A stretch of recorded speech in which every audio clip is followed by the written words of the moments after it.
Okay, members, thank you, and we'll make a start on our. You're all very welcome to our November full council meeting, virtual, albeit.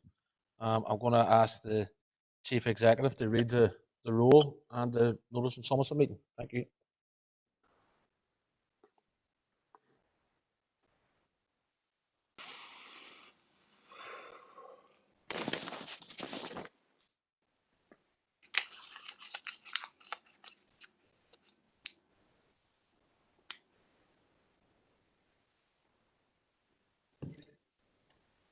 My apologies, members. I'll try that again.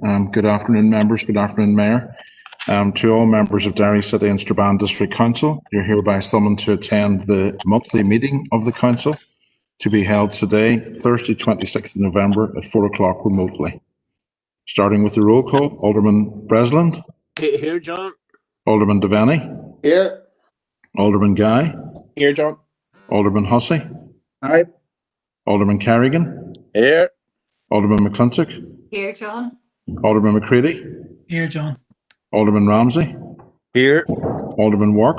Here. Councillor Jason Barr. Here, John. Councillor Raymond Barr. Here, John. Councillor John Boyle. Here. Councillor Michaela Boyle. And Shaw, John. Councillor Burke. Councillor Carr. John. Councillor Cooper. John. Councillor Cusick. Here, John. Councillor Dobbins. Here, John. Councillor Donnelly. And Shaw. Councillor Doyle. Here, John. Councillor Duffy. Councillor Duffy. Councillor Durkin. Shaw. Councillor Edwards. Here, John. Councillor Farrell. Here. Councillor Ferguson. Here, John. Councillor Fleming.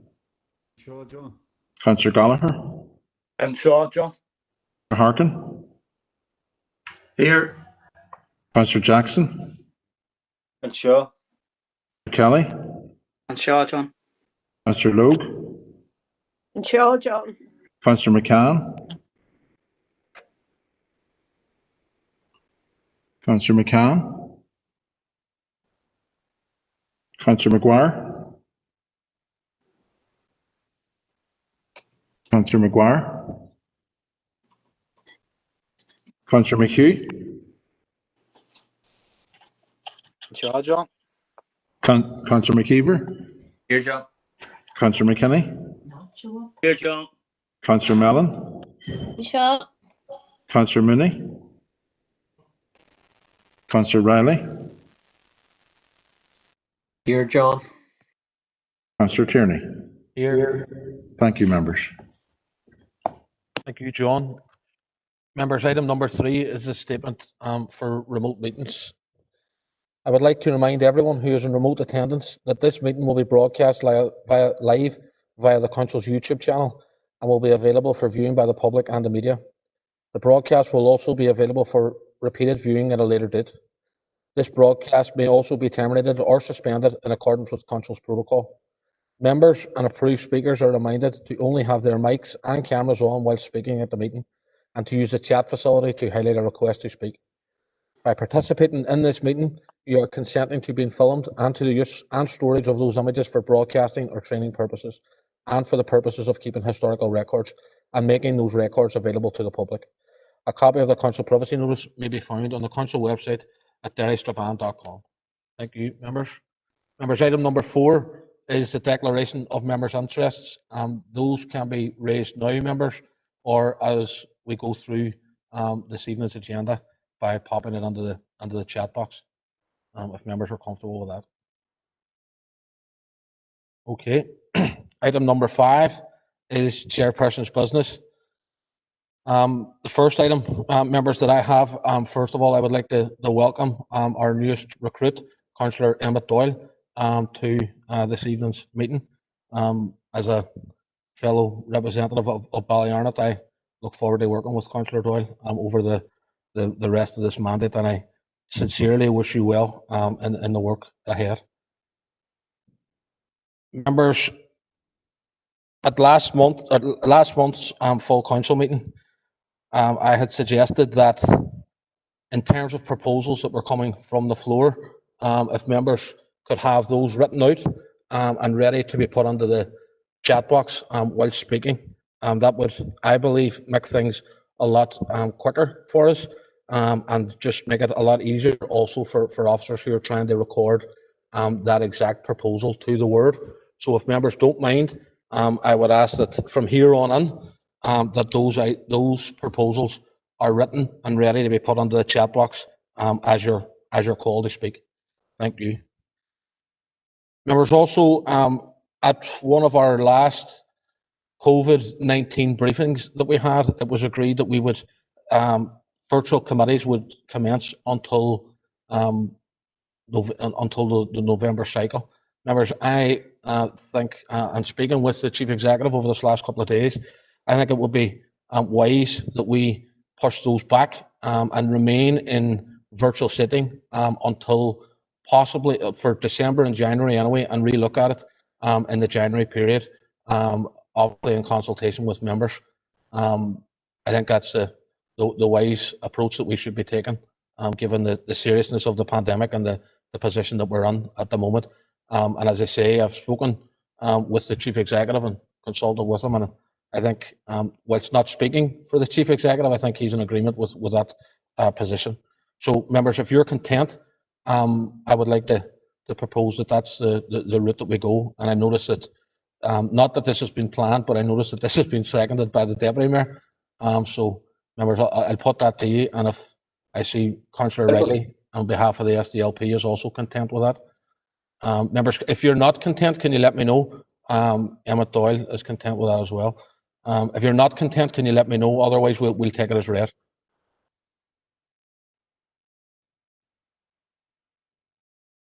Okay, members, I think that's across the board that everyone, whilst it would be great to have physical meetings, I think for where we're at, that's a wise decision, and it seems to be supported across the chamber. So that's good. John, if you can just take that forward, and we'll look at it in January.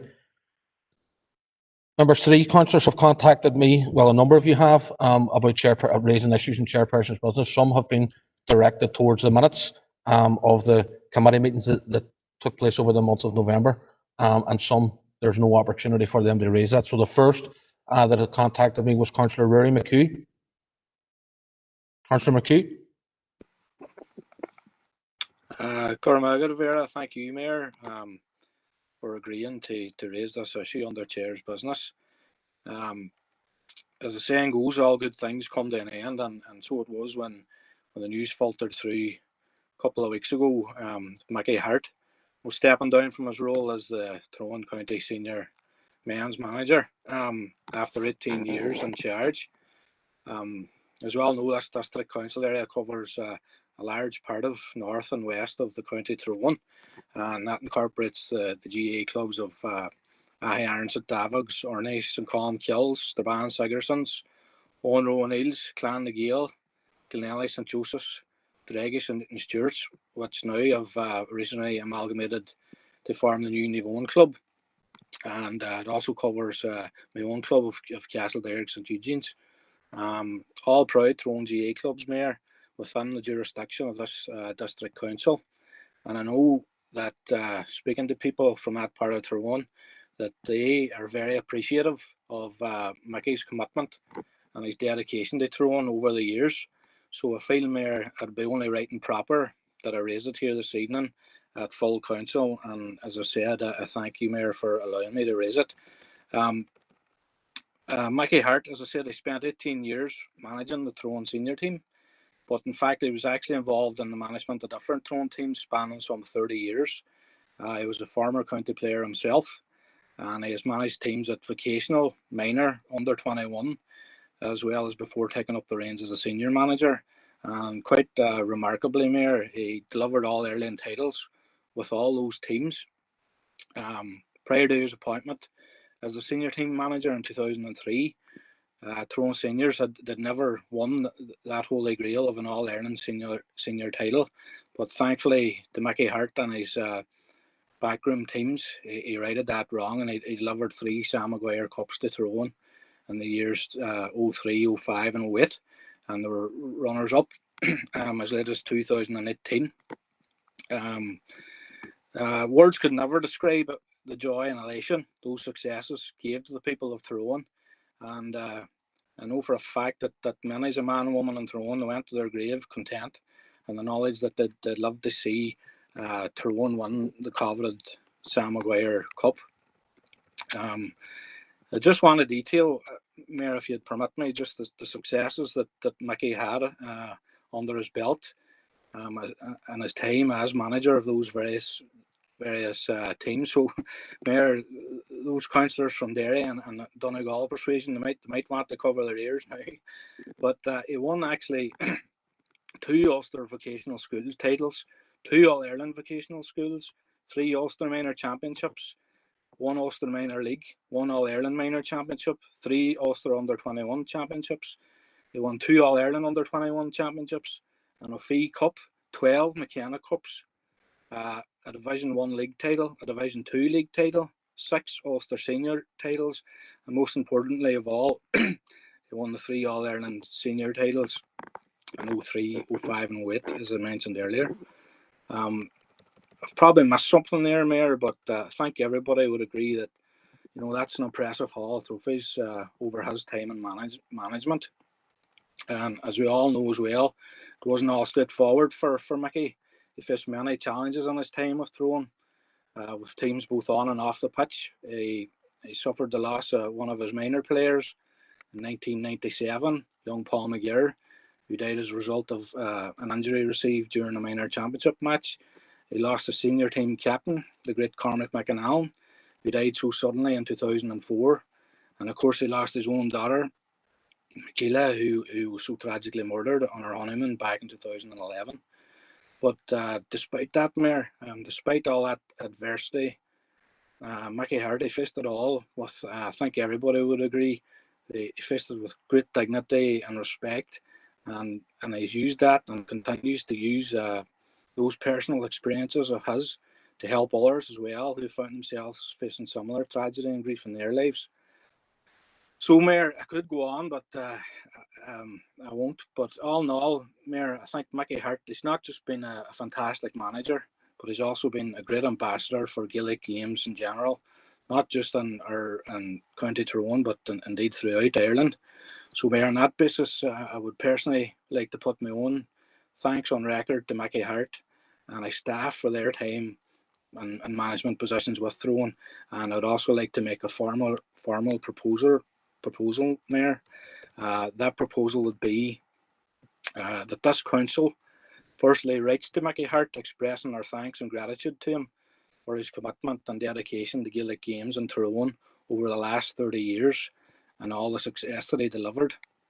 That we wish him all the best in his new role as manager of the Louth senior football team, and that we would hold a mayor's civic reception, inclusive, Mayor, of those representatives from GA clubs from the former Strabane District Council area in his honour when the current restrictions permit. Thank you, Mayor. Thank you, Councillor McHugh. I see Jason Barr and Emma Doyle are both suggesting that they would second that. Councillor McHugh, probably a bit like Mickey Harte's teams, you were very quick out of the blocks to contact me whenever this news broke. I had planned to write to Mickey on behalf of this council and to thank him for his contribution to Gaelic games and the wider life of Tyrone. But once you contacted me, I thought that it was only right that we held that off until this evening. But Councillor McHugh, like I said at the start, we would prefer your proposal in writing in the chat box, if you don't mind, just so that we can take note of it, if you've got it there. Yeah, just give me a minute, Mayor. Yeah, no worries. Whilst you're doing that, I'm going to bring in Councillor Raymond Barr. Thank you, Mayor. I would just like to endorse everything that Councillor McHugh has said. With the joy and elation that Mickey Harte brought to Tyrone with the 3 All-Irelands will long live in the memory. So, thank you. Thank you, Councillor Barr.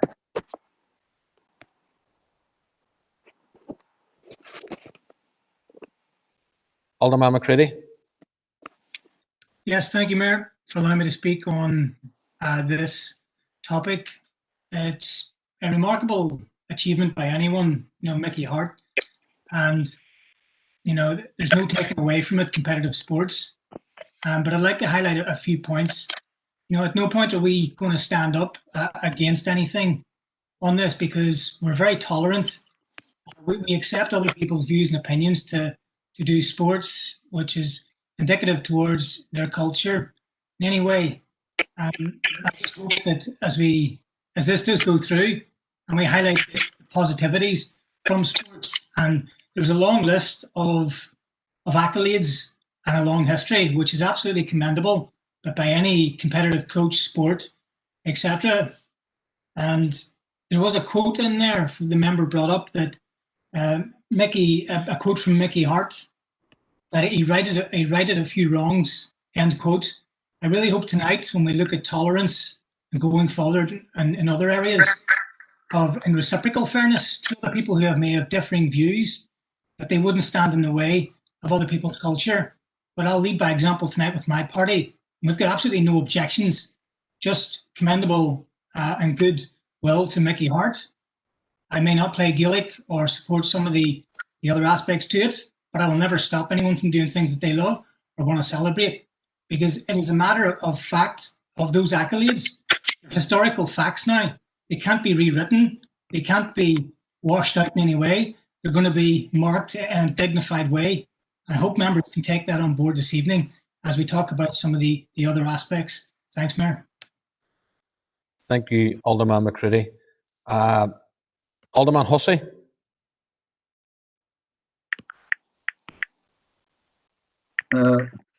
Mayor, Councillor McHugh has referred to Mickey Hart's relationship with Gaelic football. I think what a lot of people don't realise is that Mickey Hart had a relationship with sport in general. And I know that from my days in Strabane District Council, and would have had conversations with Mickey Hart. In fact, one of the most intense conversations I had with Mickey Hart was at the wake of his daughter, a very sad occasion. But we talked about sport. We didn't talk about Gaelic. We didn't talk about association football or anything else. So as the grandson of old man hurler, I can respect what Mickey Hart has done within his own particular area of sport, and have no hesitation in supporting Councillor McHugh's proposal going forward that Mickey Hart should be noted as a sportsman. I have my own difficulties with particular sport, but I have no difficulties with what Mickey Hart has done for his particular sport, for the wider sport arena, and for community in general. Thank you, Chair. Thank you, Alderman Hussey. Members, can I just ask that everyone puts their mics on mute there? There's a wee bit of feedback as members are speaking. Councillor McCann.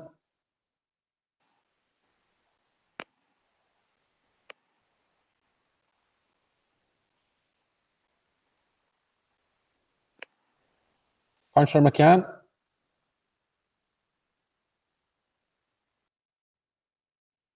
No. Okay. Councillor McCann must be having technical difficulties. Members, the proposal from Councillor McHugh is in the chat box for people to have a look at it. At this point, I'm not hearing anyone speaking against it, so I'm going to take it as read, unless anyone makes me aware now. Yeah, someone. Mayor, it says here is commitment to Gaelic sports in Tyrone. I think if we were to say Gaelic sports and Gaelic games and sport in general, it would cover what Mickey has done within the county.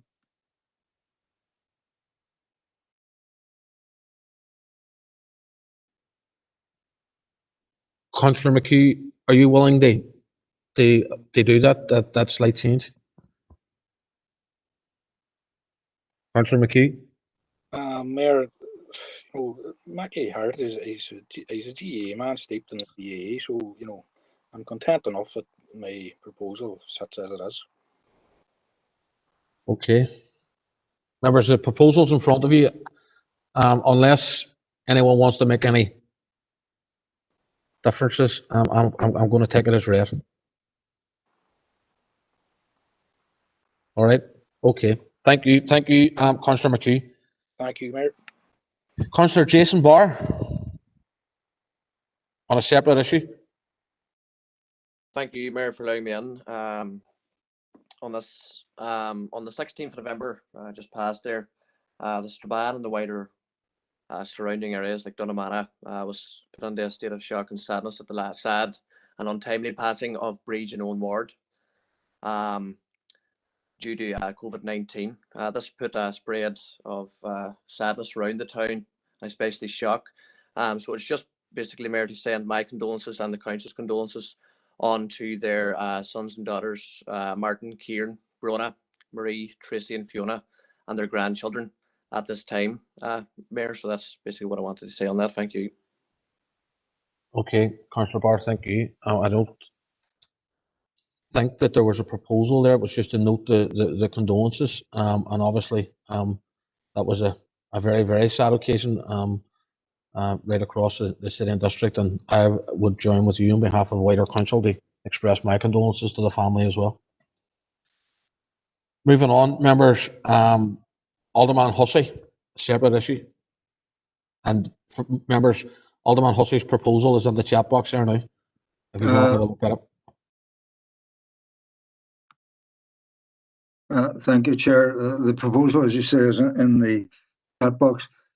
Some members may be aware that recently all of the Irish League Championship clubs have written both to the IFA and to the Northern Ireland Football League, seeking that their clubs would be regarded within the elite status quorum.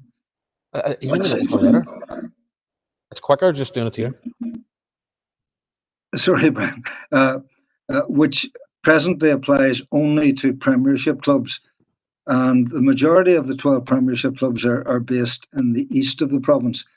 We have two clubs within our district council area, namely Institute and Derry, who have signed up to the letter going forward to the IFA and to the Northern Ireland Football League. And I will declare a non-pecuniary interest as a board member representing the Supporters Club on Derry Football Club. But members can see what I have put in the chat box there, that council support the regrading of Northern Ireland Football League Irish League Championship clubs to elite status, and will write to the IFA and Northern Ireland Football League endorsing these clubs, that's all 12 clubs, in their call for the regrading of the Irish Championship League to elite status with immediate effect. Thank you, Chair. Thank you, Alderman Hussey, and my apologies. I thought I had my microphone muted. Alderman Hussey, I didn't mean to interrupt you. Raymond Barr has indicated in the chat box that he's happy to second that proposal. And it's, as we spoke earlier on the phone, Alderman Hussey, it's something that I would support as well. I don't think we should be standing in the way, and I think we should be supporting any club that wants to allow particularly local people to play at elite status. So it's something that I would have no issue supporting either. But members, it's on the floor and it's there for you to have a read at. I'm assuming that it's going to be taken unanimous and we'll pass. Could I come in? Sorry. Councillor Duffy, go ahead. Yeah. Could I ask that this be deferred to a committee for consideration? Not being involved in soccer, I'm unclear of this. I know that the restrictions are there. They're there in terms of saving lives. So I don't know if I would be content enough to support this without further information on it at this point. Okay, thank you. Councillor Duffy, Alderman McClintock's indicating that she agrees. I'm assuming, Alderman McClintock, that that's what's the proposal. But yeah, okay. Well, the proposal's there, folks. In relation to it, the proposal clearly states that council will write to the governing bodies with immediate effect. So, Councillor Duffy is indicating that she doesn't know if she would support it. So, John, at this point, I'm going to ask to take a. Sorry, could that be a recorded vote, please? Well, it'll be a roll call, so they'll all be recorded. Okay, that'll do. Could I come in on it? Paul Gallagher?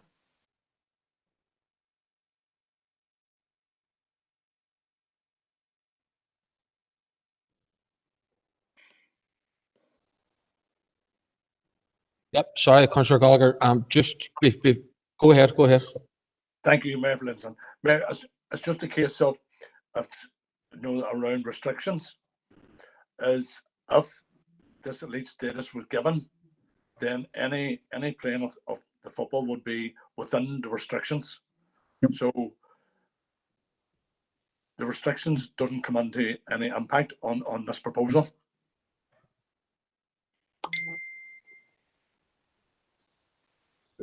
Thank you, Councillor Gallagher. Members, if you could just bear with me 1 wee minute, please. Thank you. Mayor, Councillor Geller is totally correct. Restrictions that apply to the Premiership clubs apply to the Championship clubs.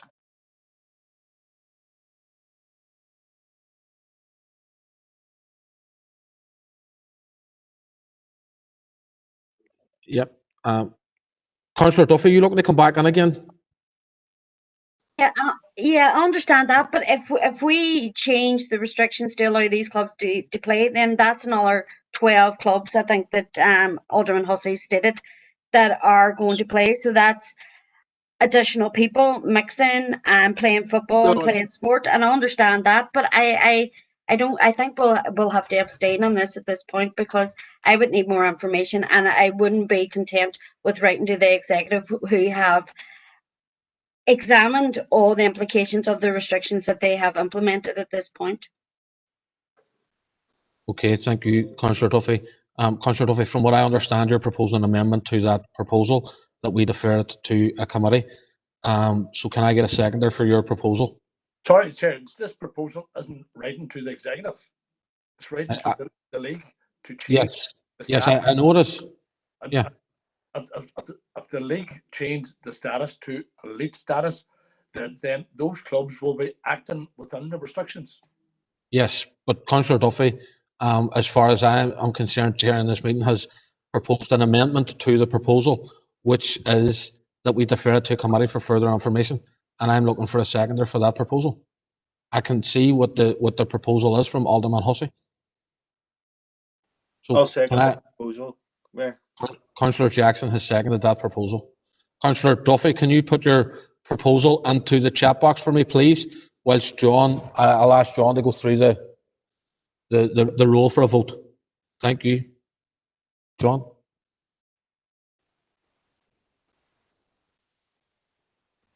Okay, thanks, Mayor.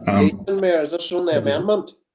Yes, this effectively, members, the Councillor Duffy's proposal is effectively an amendment, i.e. that the proposal is considered not tonight, but by a committee.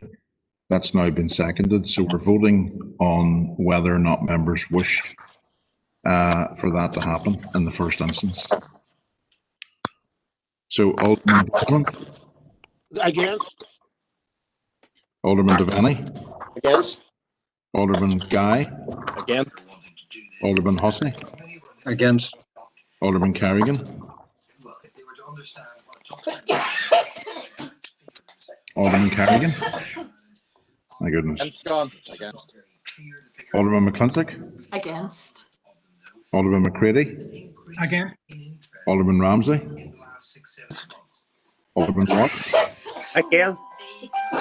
Councillor. I can't hear.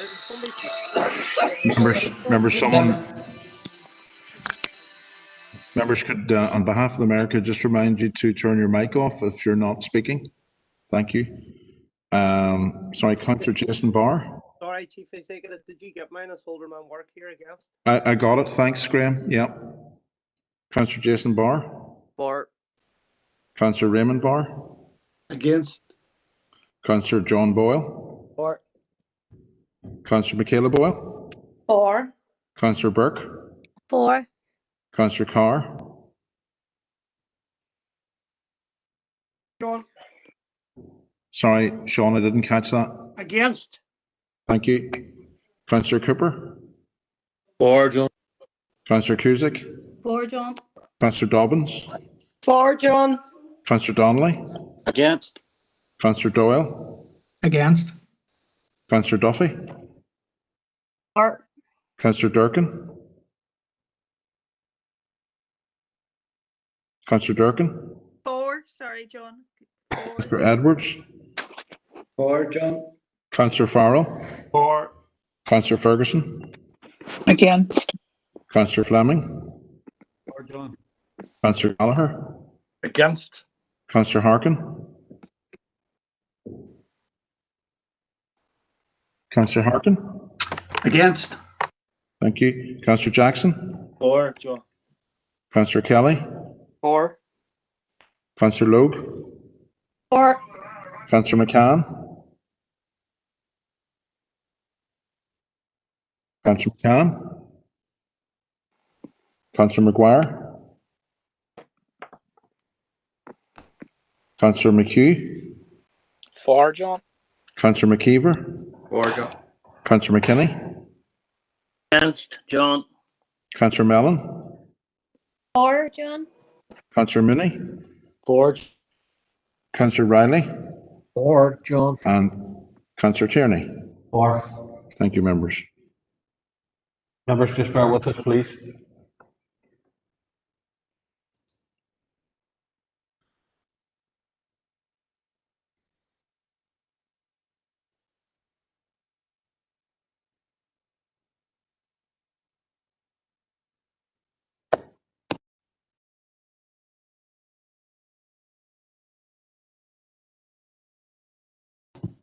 Mayor, I've recorded 21 for, 17 against, and no abstentions. So the amendment is carried. Thank you, John. Members, the amendment's carried. Therefore, that proposal will be deferred to the relevant committee. That now becomes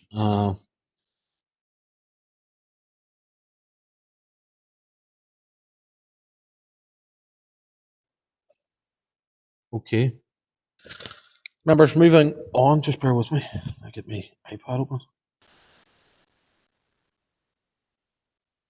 Item number 6, members, is the confirmation of the open minutes of the I meeting was today. looking to come in under chairperson's business. I tried you a couple of times today, but your phone was busy.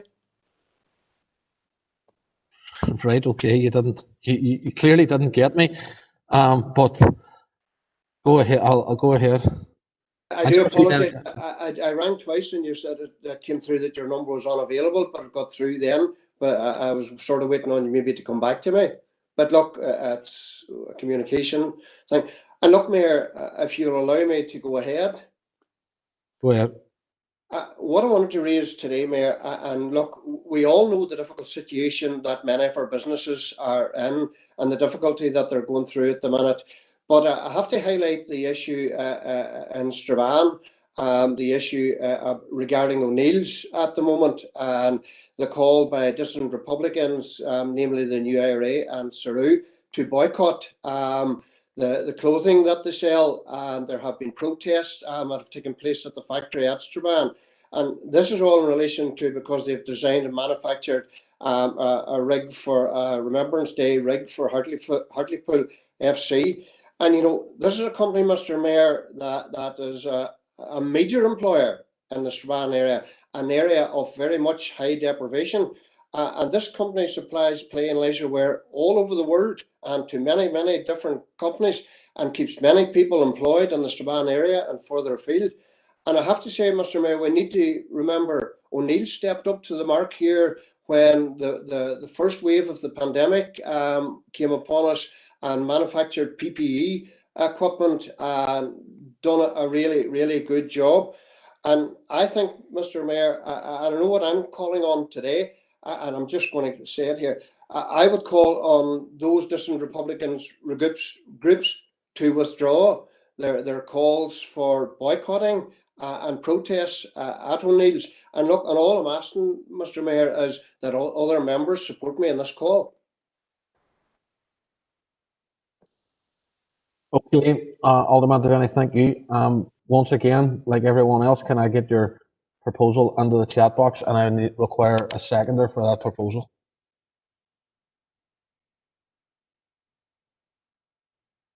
I That was second it, Mayor. Alderman McClintock seconds it. Okay. Take me a wee minute to get it in. No worries, thank you.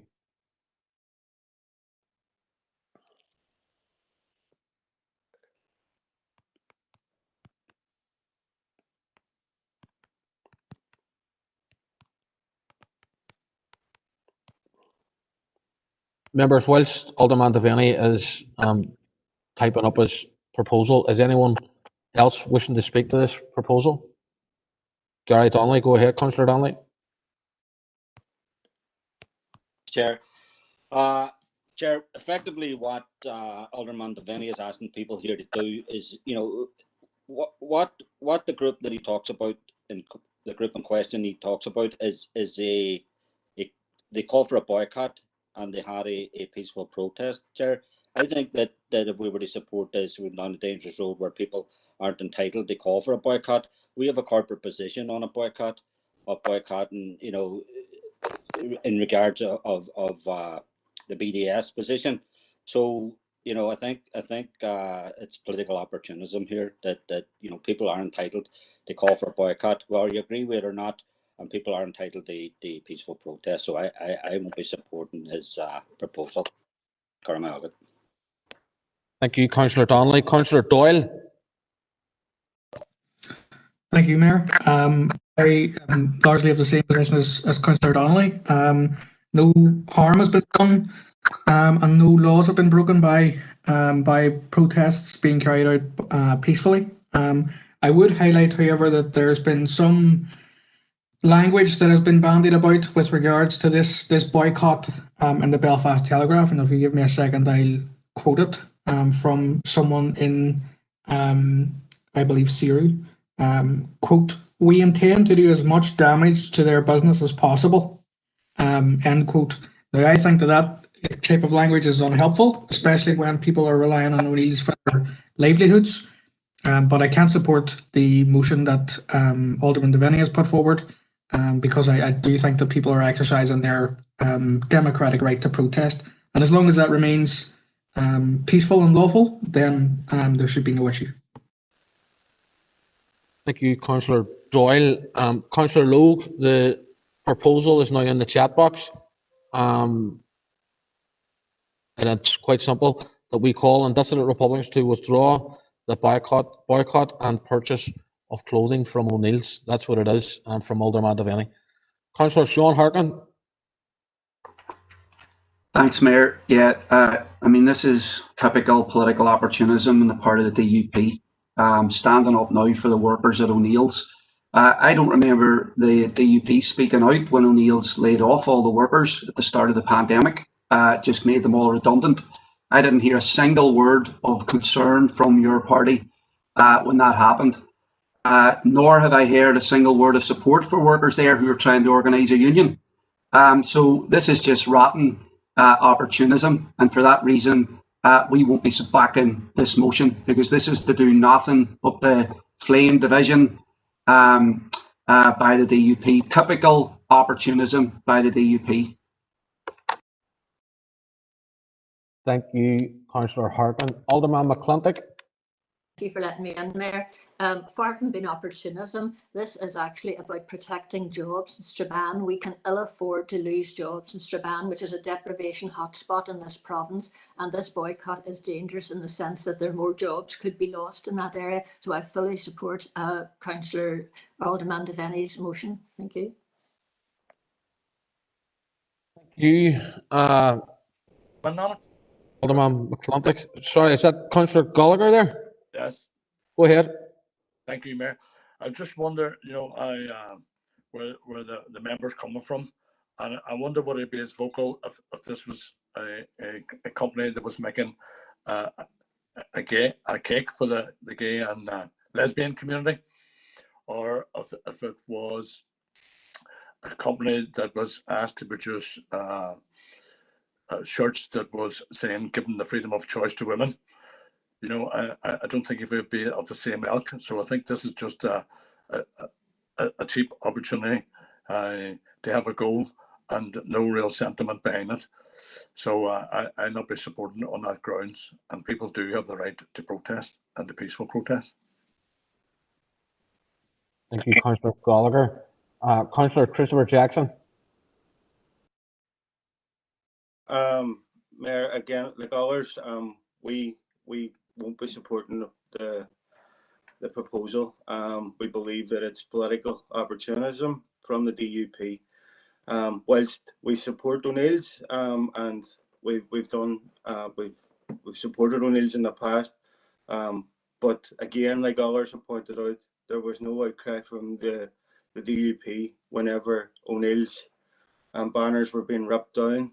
When they were sponsoring the Foyle Cup here in the city, there was complete silence from the DUP. But now there's opportunism in play, and whilst we support O'Neill's, we don't believe that we believe that there's a right to protest, and we're in dangerous territory if we make the stance, or we support the proposal put forward today from the DUP.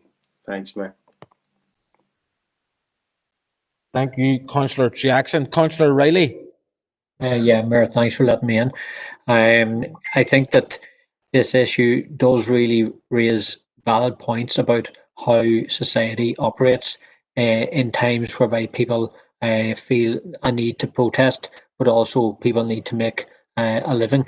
I think it's clear from commentary that people value O'Neill's in the local area as an employer.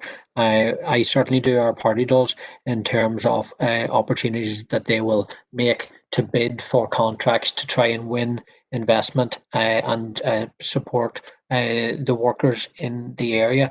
But I also think that regardless of the politics behind people who would want to protest, and certainly I or my party in no way agree with the dissident Republicans and their cause and their and the methods in which often they carry out their objectives. There is a fundamental right to peaceful protest, and if people are protesting peacefully, then that needs to be facilitated. We've seen that happen in the city and district in recent weeks at other locations in the city centre here, where people carried out peaceful protests.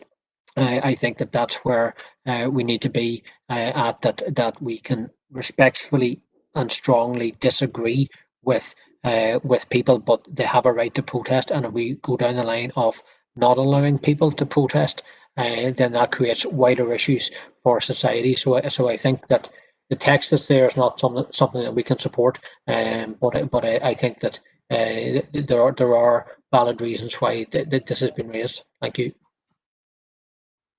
Thank you, Councillor Riley. Councillor Raymond Barr. Thank you, Mayor. It would be absurd to think that anyone would want to see jobs lost in O'Neill's or any other part of the council district, but I question the motives behind this proposal, and for that reason I won't be supporting it. Thank you. Thank you, Councillor Barr. Councillor Ferguson. Chair, very much similar sentiments. We fully support O'Neill's, and we know that they've stepped up in a time of need in supplying PPE and keeping jobs in the pandemic. Unfortunately, we haven't spoken out on many protests that we haven't agreed on, whether it be not wearing masks or the latest ones within the Guildhall Square. So we do respect the right to a peaceful protest. So we will be abstaining from this one, because we can see both sides of this, and obviously this is no we're not recognising anything else apart from the right for peaceful protest. Thank you. Thank you, Councillor Ferguson. Members, I've heard a different view of opinions on this proposal, which has been put to the floor and seconded. So I'm going to ask the Chief Executives to take us through the vote, please, John. Okay, thank you, Mayor. Members, Alderman Breslin. For. Alderman Devaney. For. Alderman Guy. Alderman Guy, please. For, John. Alderman Husky. For. Alderman Carrigan. For. Alderman McClintock. For. Alderman McCready. For. Alderman Ramsey. 4. Alderman Wark. 4. Councillor Jason Barr. Against. Councillor Raymond Barr. Against. Councillor John Boyle. Councillor John Boyle. Councillor Michaela Boyle. Against. Councillor Burke. Against. Councillor Carr.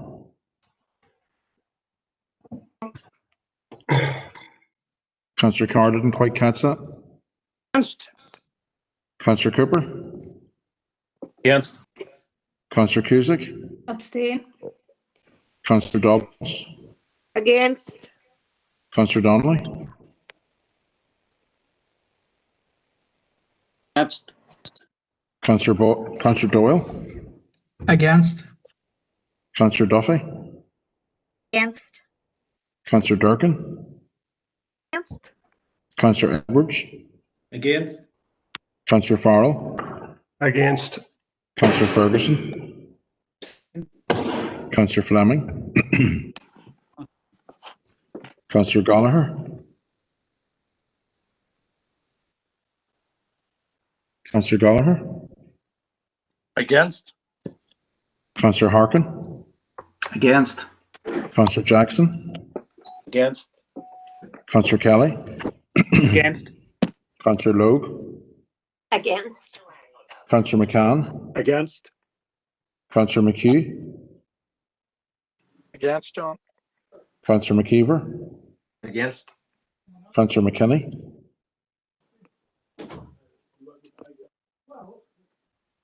Councillor McKinney. Abstain, John. Sorry about that. Abstain. Thank you. Councillor Mellon. Councillor Mellon. Against, John. Councillor Mooney. Councillor Riley. Against. Councillor Tierney. Against. Thank you, members. Thank you, members. Just bear with us. John or Brian, Councillor McGuire, I'm here. I never got called. Sorry, Kieran, I thought you weren't absent this evening. Yeah. Do you wish to indicate your vote, please? Yeah, against. Thank you. And apologies for being missed. Thank you.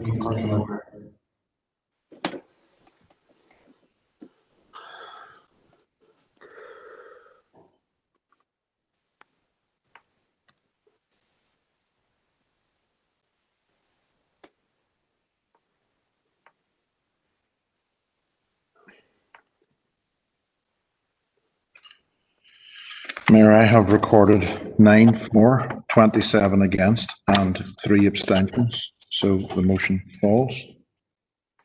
Thank you, John. Members, that proposal has fallen as indicated by the Chief Executive. Now, members, moving on. Chair, I wish to propose a motion subsequent to the last proposal, which has fallen. I put that in the chat box. Sorry, there's a spelling mistake in it. But I would propose that Council congratulate O'Neill Strabane for their efforts in the production of PPE during the current emergency and congratulate O'Neill's for their continued efforts to expand their marketing opportunities. Thank you, Chair.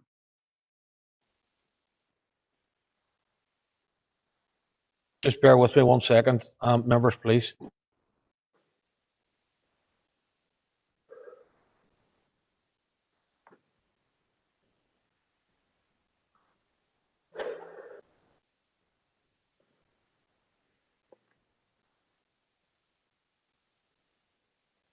Thank you, Teresa.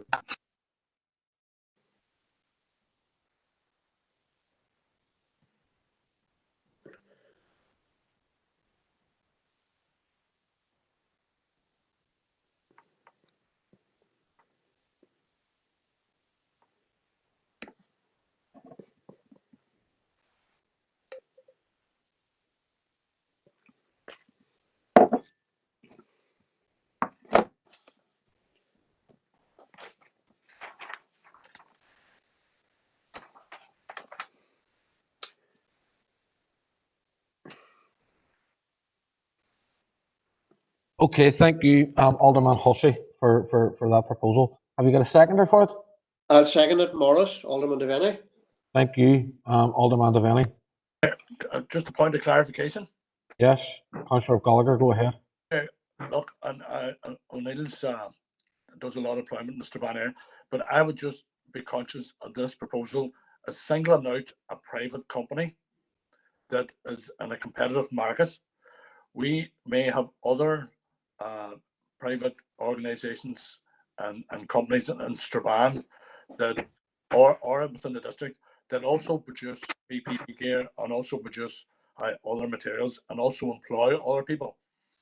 So I would just be conscious that this one singles out, and the corporate body is singling out a private company over another one, the district, that they might complain to council about why their name wasn't mentioned. They won't give them branding.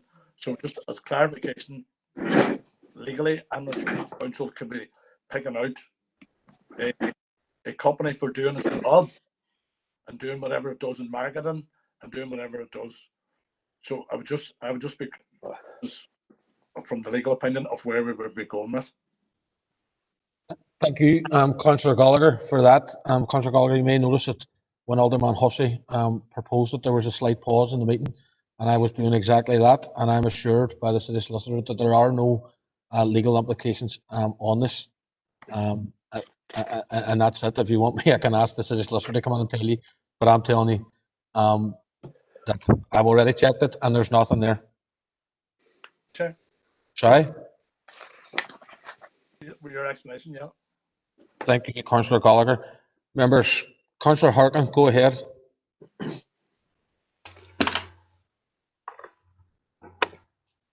Councillor Harkin.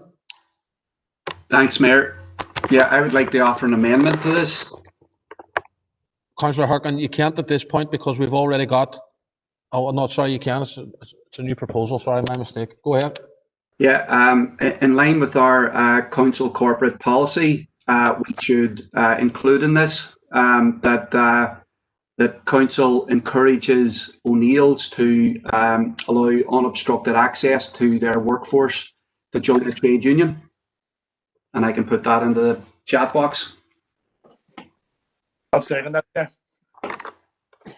Chair, I have no hesitation in that being added to the motion, none whatsoever. Thank you for that, members. Members, I'm trying to deal with this as quickly as we possibly can. So, Councillor Harkin, if you can put your proposal into the group or under the chat box, that would be appreciated. Oh, there we've got Teresa's got it online and all. Chair, no problem with that being added to the motion. Okay.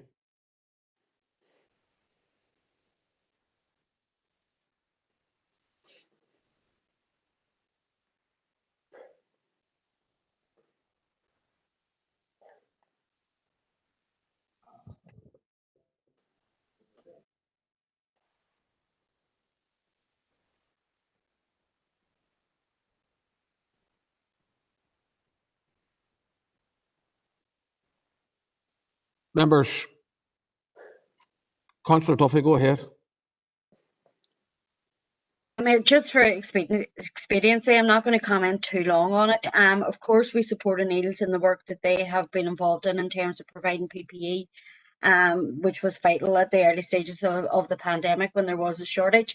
Absolutely, the workforce should have open access to the union. So absolutely. But could I just comment, Mayor, that chairperson's business is supposed to be for items that have arisen after the deadline for notices of motion. This is delaying the meeting further, and we're now an hour into the meeting and we're still in chairperson's business. Councillor Duffy, I couldn't agree more. And I allowed Alderman Devaney some latitude because, whilst I'm not questioning him, according to him, he tried to contact me several times today. This has opened a can of worms, and I can just inform members that chairperson's business will be becoming a lot more stricter as we're heading into December's full council meeting, because I think Councillor Duffy explained it or described it as ridiculous, and I wouldn't be far away from that opinion myself. But members, if I see Councillor Riley is supportive of the amendment on behalf of the SDLP. Members, I'm not hearing anyone that's speaking against either the amendment or the proposal, so. Chair, I put in the box looking to talk there. That's it. Sorry, Councillor Donnelly, go ahead. I didn't see that. My apologies. Chair, I won't be voting for it because, first of all, I think it's highly unusual that we are singling out a firm here. There's been firms right throughout the city and district, and what I think Alderman Hussey's doing here is being mischievous, and he's, but that's the way it goes. I'll just be honest. I think what he's trying to do is trying to get people. The recent issue over O'Neill's and the jerseys doesn't sit right with me, and I have an issue with that. I can't, and so I won't be supporting. However, I have to commend O'Neill's for their efforts within the PPE and the employment. But I think there's a bit of mischievousness here with Alderman Hussey, so I won't be supporting it. Thank you, Councillor Donnelly. I was going to call Councillor Michaela Boyle, but she's looking to remove her name. Councillor Riley. Thanks, Mayor. And I know I typed into the box about being supportive of the amendment, but I'm also conscious then that people wanted to speak to the substantive motion. So just for the record, to put on for the SLP that we'll be supporting the motion tabled by Alderman Hussey. In terms of groups being singled out, only been singled out, they've been singled out by people who go and protest outside their building. So I think that the motion that's there on the screen is something that we in our party can support, including the amendment that had been put by Councillor Harkin. Thank you. Thank you, members. So, members, as I see it, we have an amendment to the original motion. So I'm going to deal with the amendment first of all, and I'm hearing mixed views on the amendment. So I'm going to ask the Chief Executive to take us through the vote on the amendment now, members. John? Thanks, Mayor. Chair, sorry, Mayor, before that, the amendment has been accepted by the proposer. The amendment still has to be put to the floor and voted upon, Alderman Hussey. So if you don't mind, I would like to ask the Chief Executive to take us through the vote. John? Thanks, Mayor. Alderman Breslin? For. Alderman Devaney? For. Alderman Guy? For. Alderman Hussey? For. Alderman Carrigan? For. Alderman McClintock? Alderman McCready? For. Alderman Ramsey? For. Alderman Wark? For. Councillor Jason Barr? For, John. Councillor Raymond Barr? For. Councillor John Boyle? For. Councillor Michaela Boyle? For. Councillor Burke?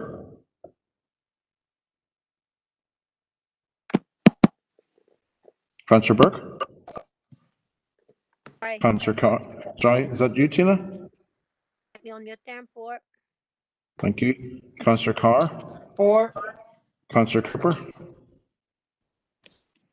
For, John. Councillor Cusick? Thank you. Councillor Cusick? For, John. Councillor Dobbins? For, John. Councillor Donnelly? Against. Councillor Doyle? Abstain. Councillor Duffy? For. Councillor Durkin? Councillor Durkin? John. Sorry, Mary? For. Thank you. Councillor Edwards? For, John. Councillor Fleming? For, John. Councillor Gallagher? For. Councillor Harkin? For. Councillor Jackson? For. Councillor Kelly? For. Councillor Logue? Councillor McCann? For. Councillor Maguire? Councillor Maguire? For. Councillor McHugh? For, John. Councillor McKeever? For. Councillor McKinney? For. Councillor Mellon? For. Councillor Mooney? Councillor Mooney? Councillor Riley? For. Sorry, Councillor John. Tierney? For. Is that Sean? Yeah, it's Sean. Thank you. Thank you. No problem. 1, Okay, members, bear with us.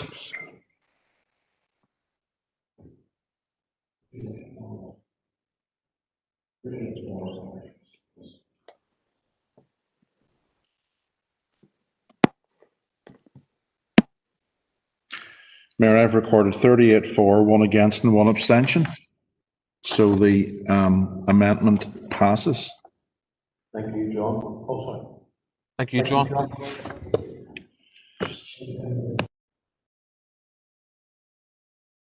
Okay, members, so the amendment has passed as outlined by the Chief Executive. Members, in terms of speeding things up here, can I ask, is anyone intending to change their vote on the substantive motion? No. So that, again, members, will be 38 for, 1 against and 1 abstention on the substantive motion. Okay, moving on for the third time this evening to the item number 6, which is the confirmation of the open minutes of full council on the Thursday, the 29th of October. For accuracy, pages 1 to page 50, can I have a proposer and seconder? Members, can I just ask that you... An issue with accuracy, Mayor? Okay, just bear with me, Alderman McClintock. Members, if you are proposing or seconding minutes, can I just ask you call out your name as well for the record? Alderman McClintock. Thanks, Mayor. It's on item C342/20. It's just on page 20. I am quoted as referring to being to the centenary of partition, and on page 19, Alderman Devaney is quoted as referring to the centenary of partition. I know we don't normally put things down verbatim, but it is most important in this case that as DUP councillors we would never use those terms. So if I could have that corrected, please. Yep. Alderman McClintock, that can be amended. Can I get a proposer and seconder for those minutes, please? I propose it, Breastland. Thank you. Morris. Thank you both. Matters arising under the same minutes. Councillor Gary Donnelly. No, that's well. One of the things I was going to have 2 issues. One of them was, and Councillor or Alderman McClintock has just clarified it there. I had concerns over that, Chair. But if you would allow me to make a quick proposal, given that it's under the same item regarding centenaries and history and that. I want to make a proposal, Chair. I'll put it in the chat box now, if that's okay. We're going to discuss the centenaries and the Colin, and I don't believe that it's... Members, just bear with me a minute. Just bear with me, please.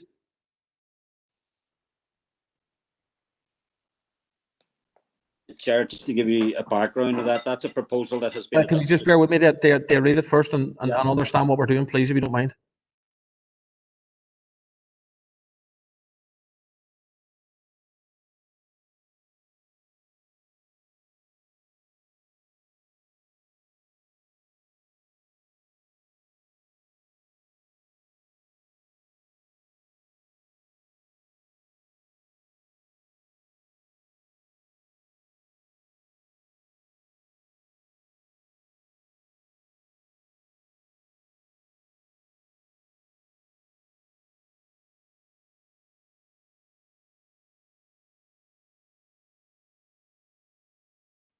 Okay.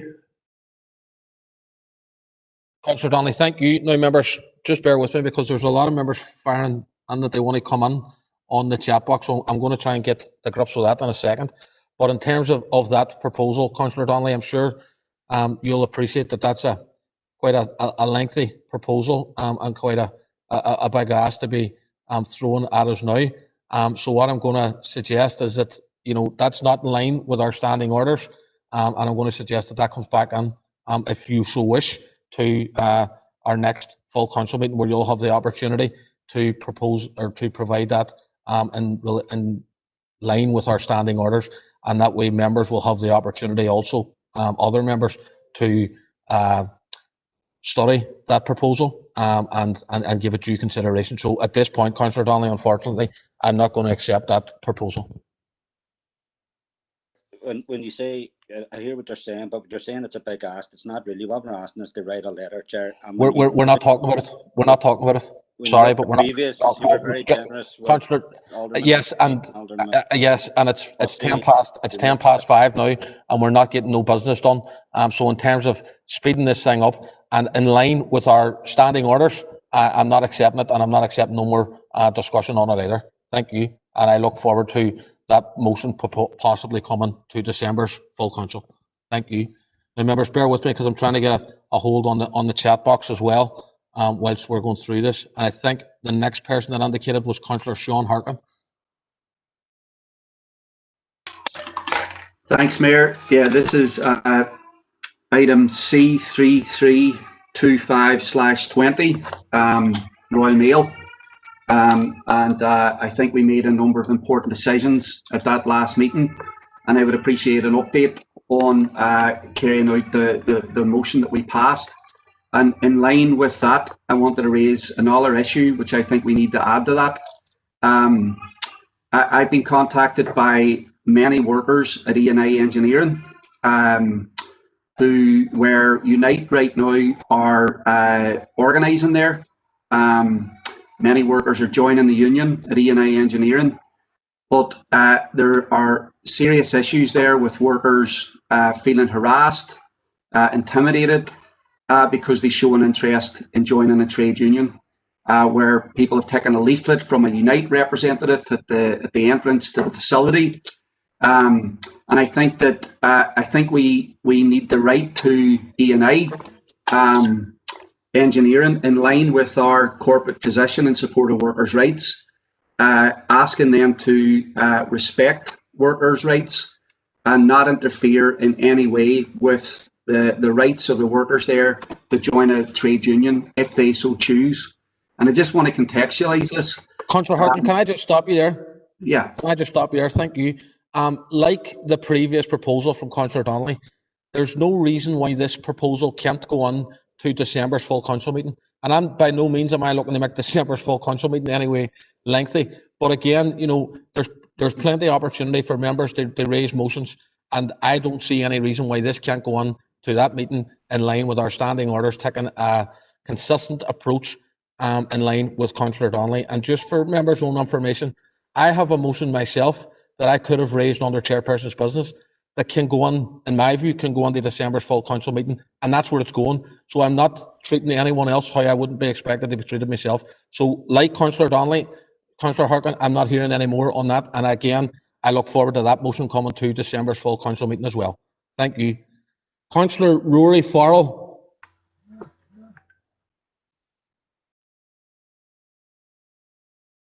Sorry, you're right. Sorry, thank you, Chief Executive.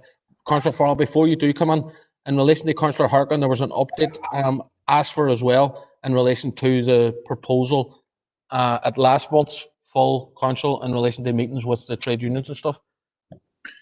Yes, Mayor, I'm happy to give as full an update I can, Councillor Harkin, based on the notes I have in front of me, and if Ellen is on the call and she's any more information, perhaps she could update. With regard to the component parts of the notice of motion, the council write to the Communication Workers Union to commend the staff at Royal Mail and their actions. That letter was sent on the 16th of November. Part 2 of the notice of motion, council promote the message via social media platforms, etc. We have put out a total of 62 posts on social media platforms, differing messages. We have all of the details of all of that, but quite a substantial amount of messaging in relation to workers' rights, the rights of workers, the rights of employees, and referring them to and signposting to Advice Services, the Labour Relations Agency, and various issues associated with that. We have all of the details of that. If anybody wants to see that, we can provide all of that. And then I think it's items 3, council invite reps from the local trade unions, including communications workers, to discuss it. So the mayor is happy to host that meeting. We are preparing a list, and we're going to invite the trade unions in. The representatives from the National Union of Students Union. Again, that's going to be combined with item 3. That's including the National Union of Students and the Union of Students in Ireland. And in terms of the meeting of the Mayor with the trade unions and Royal Mail staff, again, the Mayor's comfortable to host that, and arrangements are being looked at the minute, possibly on the same day as the wider trade unions meeting as well. And obviously, Mayor, through you, you would indicate to members when those dates are settled. Yes, of course, John, thank you. Members, moving on. Councillor Farrell. Thanks, Chair, or thanks, Mayor. So it's item C330, which was responses to motion. And it's specifically about the Executive's New Decade, New Approach commitment to bring forward proposals for the expansion of McGee to 10,000 students. We've written to the First Ministers on 3 occasions in the last 8 months. We've had no feedback, no response. We haven't even had an acknowledgement. In interest of full disclosure, I intend to raise this at every single full council meeting until we get a response and until we get a satisfactory response. And by satisfactory, I mean concrete proposals and cast iron commitments regarding the expansion of McGee, how it will be expanded, what courses the extra 6,000 students will be doing, plans around the physical expansion of the campus, a timeline for expansion, and how the expansion will be financed. In the meantime, I'm aware that Ulster University are a key partner in this, and they have a massive role regarding expansion and the City Deal innovation projects. And I'm aware that we have requested a meeting with the new Vice-Chancellor, Paul Bartholomew, but I'm aware that that hasn't happened yet. So I've got a question for the Chief Executive regarding that meeting. Is it in the diary? And if not, could that be chased as a matter of urgency? Thank you. Chief Executive, if you don't mind, Councillor Cooper wants to come on the same issue, so we can just allow him on first. Councillor Cooper. I'll let John come on first there, Brian, and then I'll come on after John. Thank you, Mayor. So in respect of the notice of motion for last month, we have written again to the First and Deputy First Minister, albeit it was only within recent days. There were quite a few actions out of the last council meeting, but that letter has been dispatched in accordance with the notice of motion. With regard to the previous, quite some time ago now, notice of motion to invite the new Vice-Chancellor into council, an original letter was written quite some time ago, and I sent out a reminder letter just a few weeks ago, reminding the Vice-Chancellor that that was still the notice of motion of this council.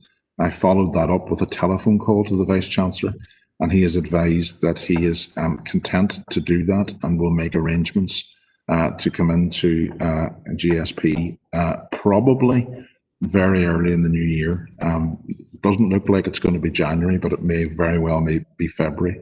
But we're finalising those arrangements with him. So he has responded. He has acknowledged the importance of it, and he has advised he will liaise on the date as soon as possible. Thank you, John. Councillor Cooper. Thanks, Mayor. Thanks, Mayor. And just in terms of what John said there, I would be sort of on the same page around our understanding of where that's at with the new Pro Vice-Chancellor. Myself and Karen Mullen met the Provost in McGee last week. We've already met with Paul Bartholomew as a party in terms of the wider expansion stuff. The meeting last week, because we've issued a statement on it. It's not confidential. Issued a statement on it in terms of our understanding that there's been a number of moves in the next few months around, or hopefully progressive moves in terms of contributions from the Dublin government, in terms of business case being submitted to the Department for the Economy within the next 6 to 8 months at max, and also progress on the City Deal, because heads of terms were hopeful, we're all hopeful, everybody here hopefully, that the heads of terms will be signed off before Christmas or slightly after that. So in terms of the letter coming back from the First Deputy First Minister, I mean, I think there should be a response back, even for courtesy, in terms of acknowledging that we've now written them 3 times, no issue with that.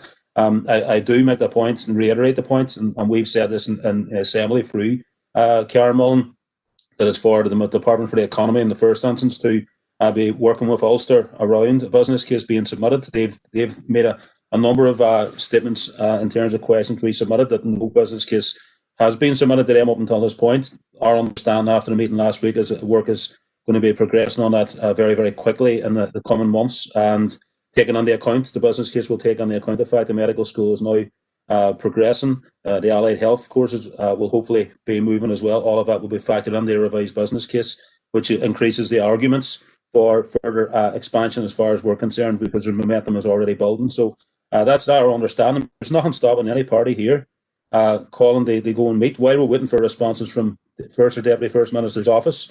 You know, we've gone and taken an initiative and met with the people in Magee, and you know, every party can do that, and I would encourage them to do that, because we need a united lobby around this to keep the pressure on from all angles. But based on what we heard at that last meeting, again, we're not just going by promises from our perspective. It has to be very, very firm actions.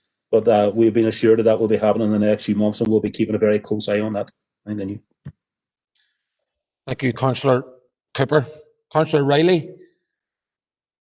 Thank you. It's a separate item, Chair. Yeah, Thank go you. ahead.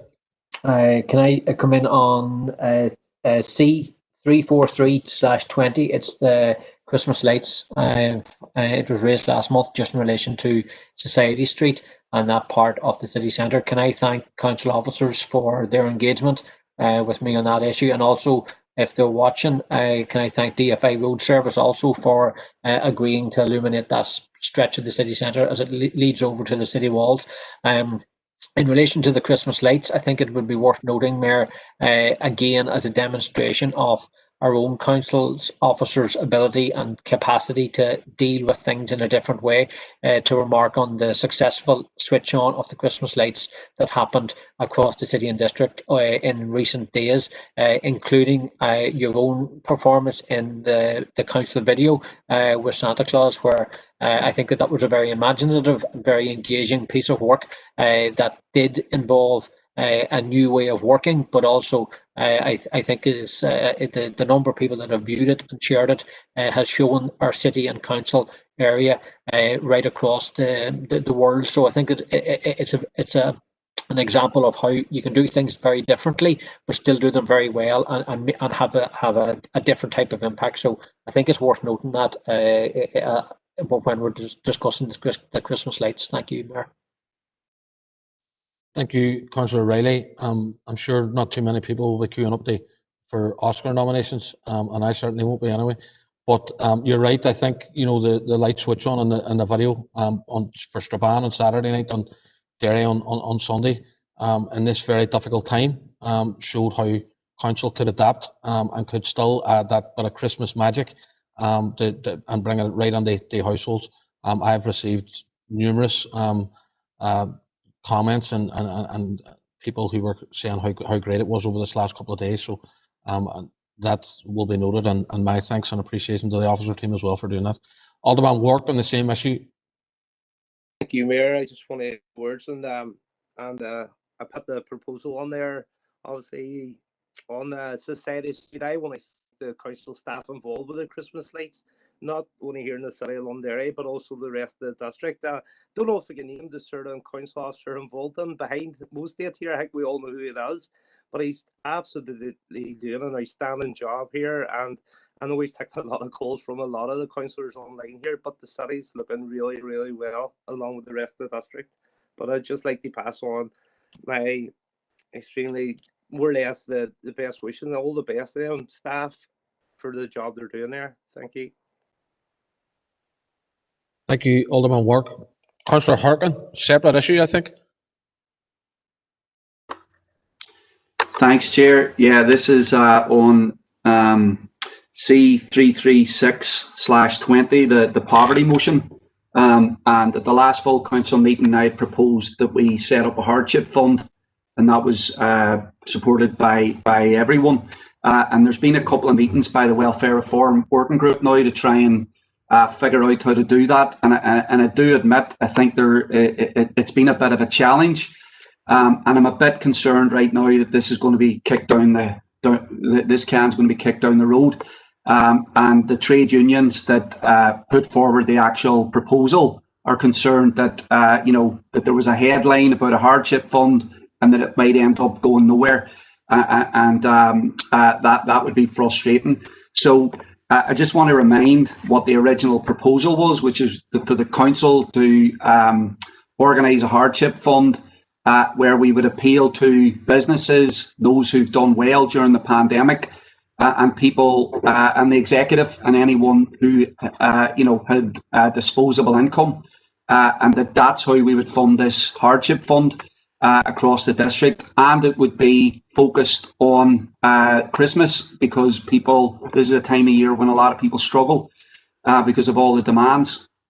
So one thing I want to bring into the conversation is that maybe can help us think about this is that the high street voucher scheme, where it sounds like everybody is going to receive £200, no matter if they need it, no matter if they want it, and so on.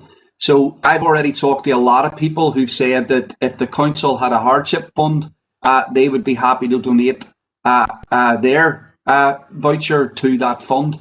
And if you think about that, 1,000 individuals giving £200, that's quite a bit of money that could be raised. 2,000 people. So I think we should think about, there is a real opening here to create a real hardship fund.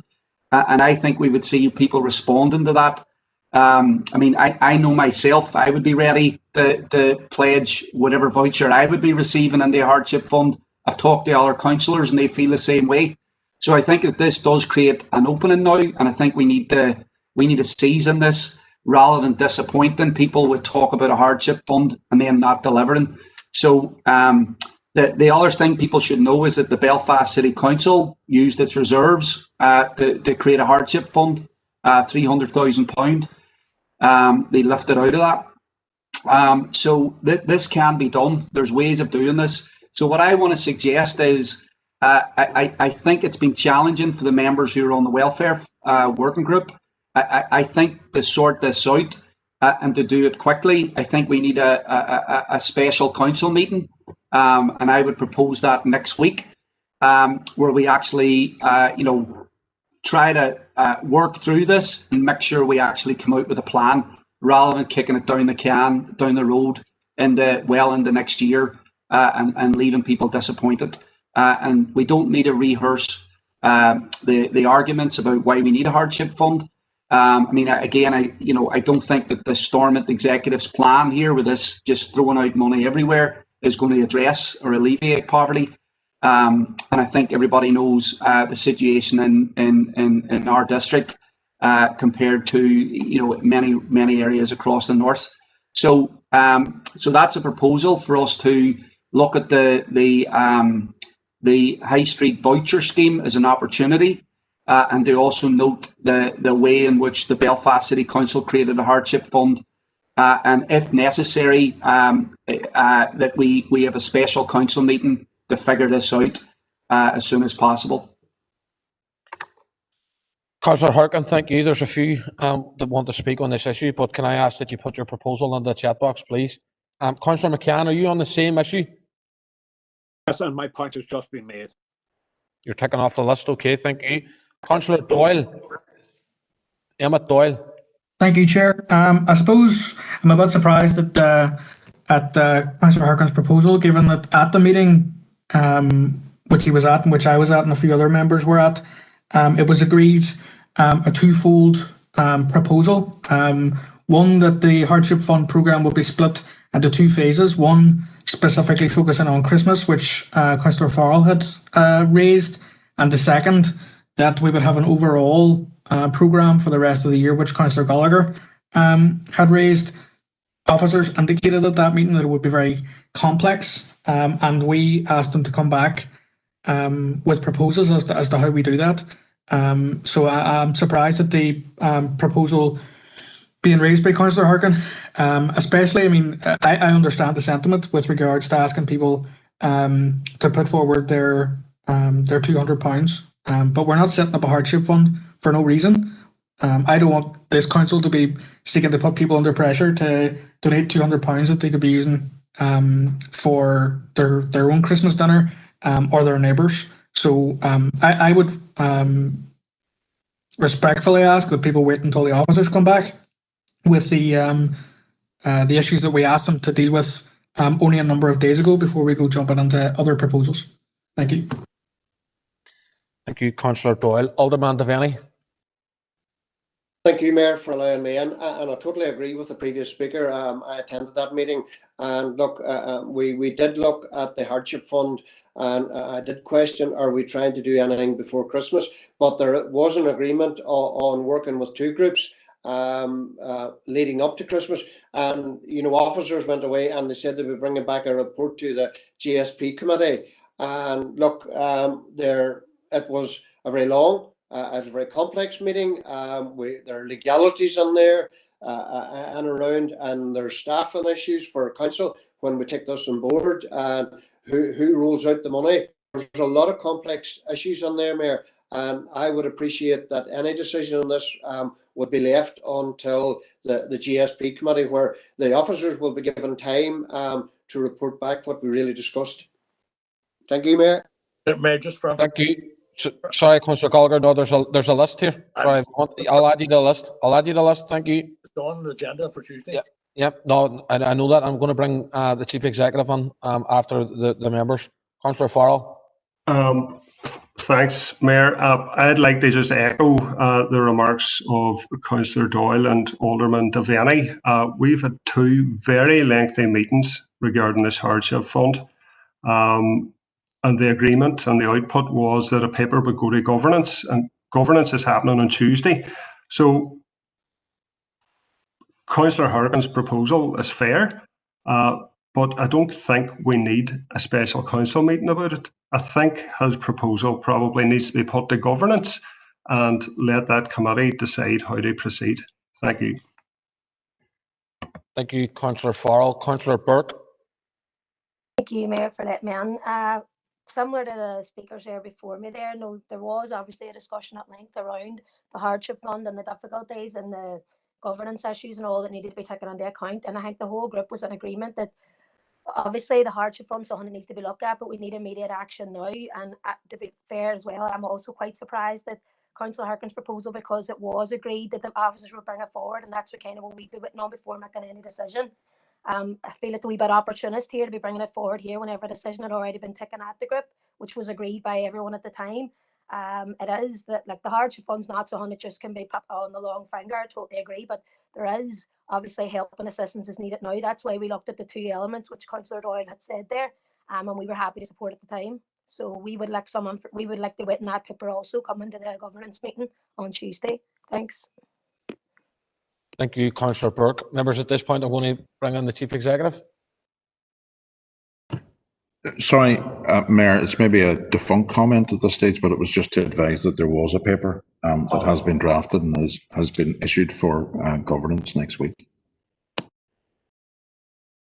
Thank you, John. I see Councillor Harkin's looking to come back in. I'm going to bring in Alderman Hussey first of all, as you've already spoken, Councillor Harkin. Go ahead, Alderman Hussey. Thank you, Mayor. The Chief Executive has just made the point. Item 9 on Tuesday is update on hardship fund resolution, so it will be dealt with there. Thank you, Alderman Hussey. Councillor Harkin, I'm going to allow you back in because I'm hopeful that you're going to withdraw the proposal until governance next week. But go ahead. Thank you, Mayor. Yeah, and look, the reason why I brought this up is because I'm concerned and others are concerned that this is going to get kicked down the road. And I had to leave the meeting on Friday after an hour of discussion, so I didn't know what the final outcome was. And I think that this can't be left just to a working group to figure out. And I think that the high scheme, the high street voucher scheme hadn't been announced. I don't believe that time last week. So there are other things happening here, but if it's on the agenda for the governance meeting next Tuesday, we can have the discussion there.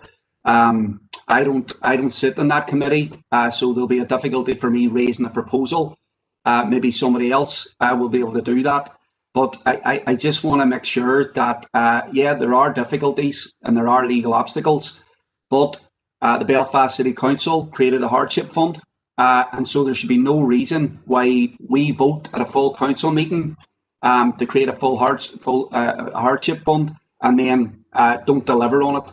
So people are watching this discussion. People know where I'm coming from. I've talked to people about this, and people want to see this acted on. So let's move the discussion then to the committee meeting on Tuesday. Thank you, Councillor Harkin. Councillor Gallagher? Go ahead, Councillor Gallagher. And I was at the previous meeting. I think and I can understand where Councillor Harkin's come from, but we did spend a lot of time and we did thrash out a number of proposals and ideas and a way of moving this forward.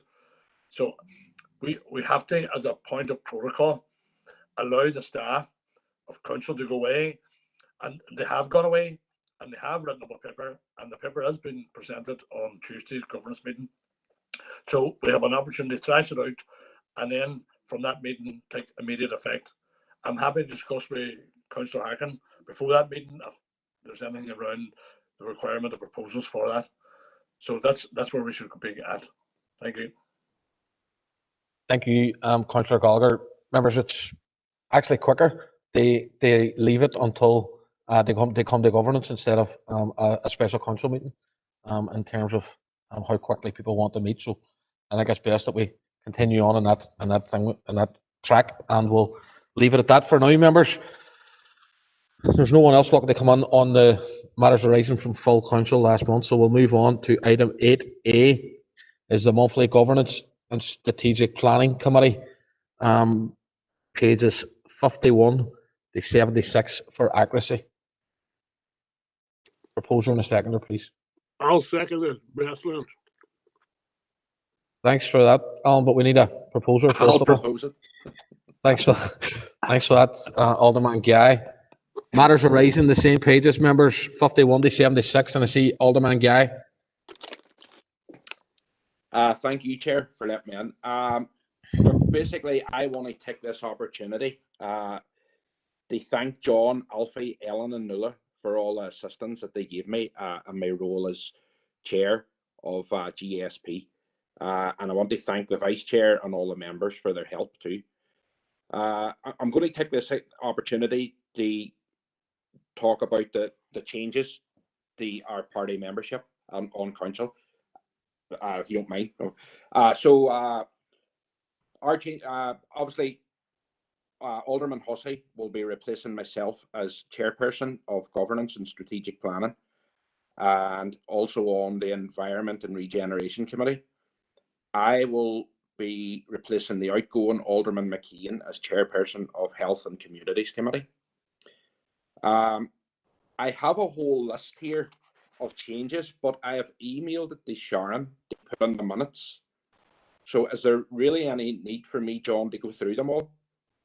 That's okay then, I can leave it at that. No. Yeah, that's fine. That's fine. No, that's fine. Thank you, Mayor. That's all I had to say.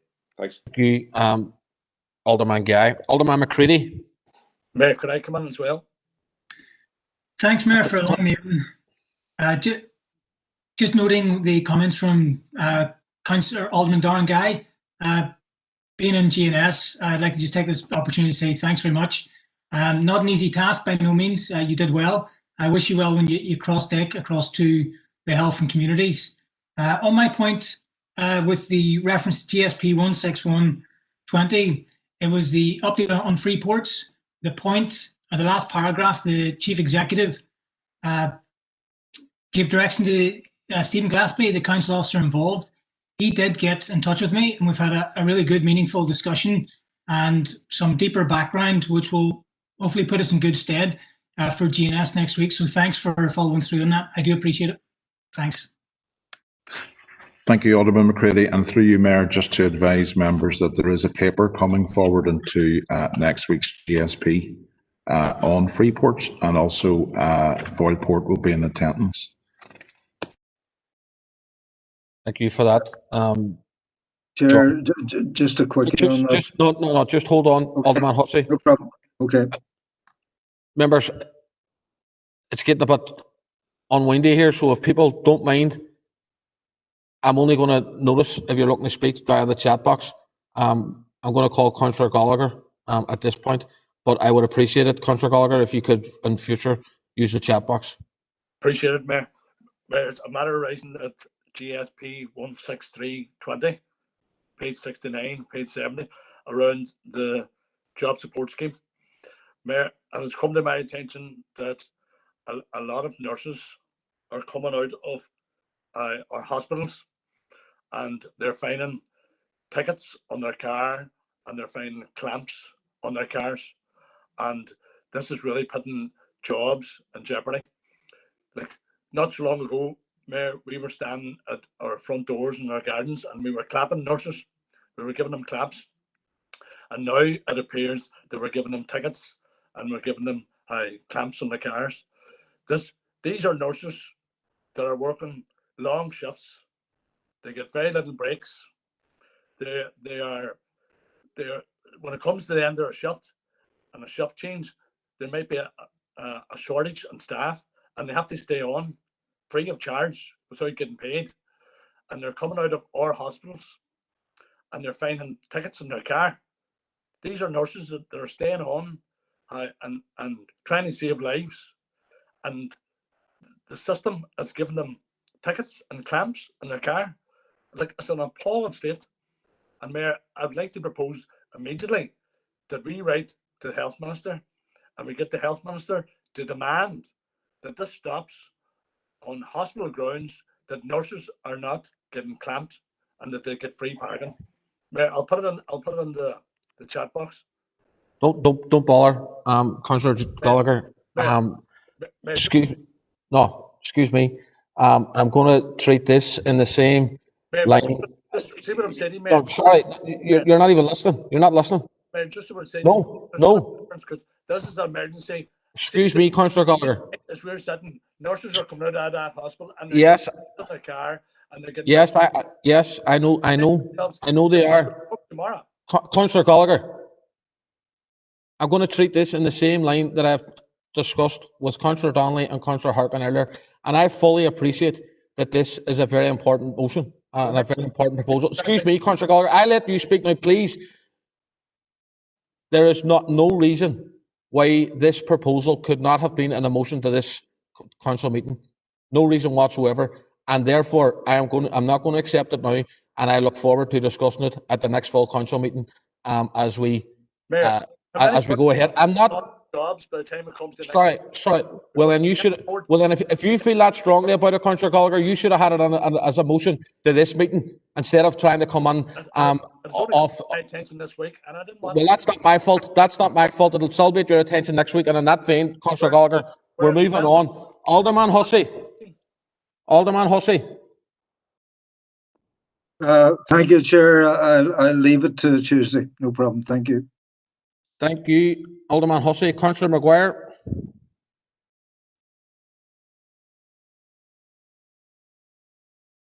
Sorry, it's 166/20. And it was actually in relation to the Rural Committee, and I was just wondering, will that be coming to the December Governance and Strategic Planning meeting?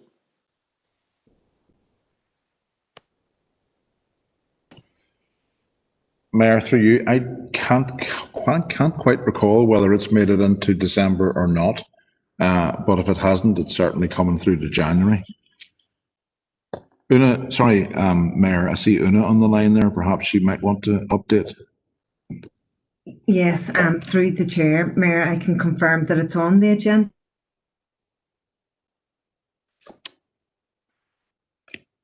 For decision in relation to it. Thanks very much, Una. That's a much better answer than I could provide. Thank you, Mayor. Thank you, John, and thank you, Una. Thank Members, Councillor Jason Barr and Darren Guy have indicated that they're looking to speak. They were. Is that on the attempted proposal from Councillor Gallagher? Because if it is, we're moving on. Yeah, it was, Mayor. Okay. But I'm happy to leave it. Thank you. Thank you. Mayor, I was just going to give Councillor Gallagher an answer on what he was seeking, so I can clear Right, this well, up straight away. now you can wait until Oh, it's okay, that's all right. it comes before council at next month. Thank you, both. B is the monthly planning committee held on Wednesday, the 4th of November, pages 77 to 88. Can I get a proposer and a seconder for accuracy, please? Proposed, John Boyd. I'll second, Sean. Thank you, John and Sean. And the same pages 77 to 88 for matters arising. No matters arising. Business and Culture Committee, Tuesday the 10th of November, pages 89 to 100. For accuracy, can I get a proposer and seconder? Sorry, Mayor, I think Councillor Jackson indicated he had a matter arising from planning, perhaps. No, that's from Business and Culture. John, you let me chair the meeting. Sorry, Mayor, sorry. All right. Accuracy for Business and Culture, a proposer and seconder. Sorry, Mayor, I've indicated I'd like to speak on accuracy. Go ahead, Councillor Farrell, go ahead. Thanks, Mayor. It's regarding item 163. Alderman Hussey raised a question about events relating to the centenary of the Foundation of Northern Ireland. In my position as chair, I gave a response, but that the minute is not reflective of that at all. I said that council corporately wouldn't organise any events, but it was my understanding that that wouldn't prevent council from funding organisations who wish to celebrate or commemorate the establishment of Northern Ireland. I didn't mention injustice at all. As chair, I need to be impartial. So I would appreciate it if the minutes could be amended to reflect my actual comments. Thank you. Thank you, Councillor Farrell, and we'll see that happens. So we need a proposer and a seconder for those minutes for accuracy, please, members. Propose. Shauna Cusick, I think that was. Second, Alderman Work. Alderman Work, second, and Shauna Cusick, Councillor Cusick, proposes.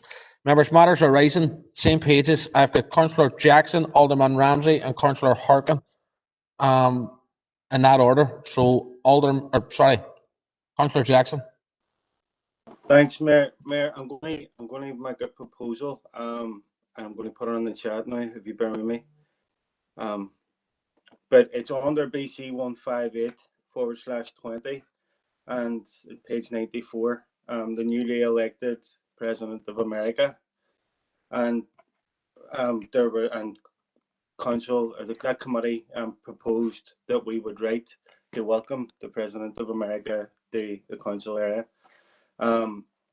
Mayor, over the last few years through Brexit, it's demonstrated the importance of our allies in Europe and in America in defending us all against the reckless actions of a British government.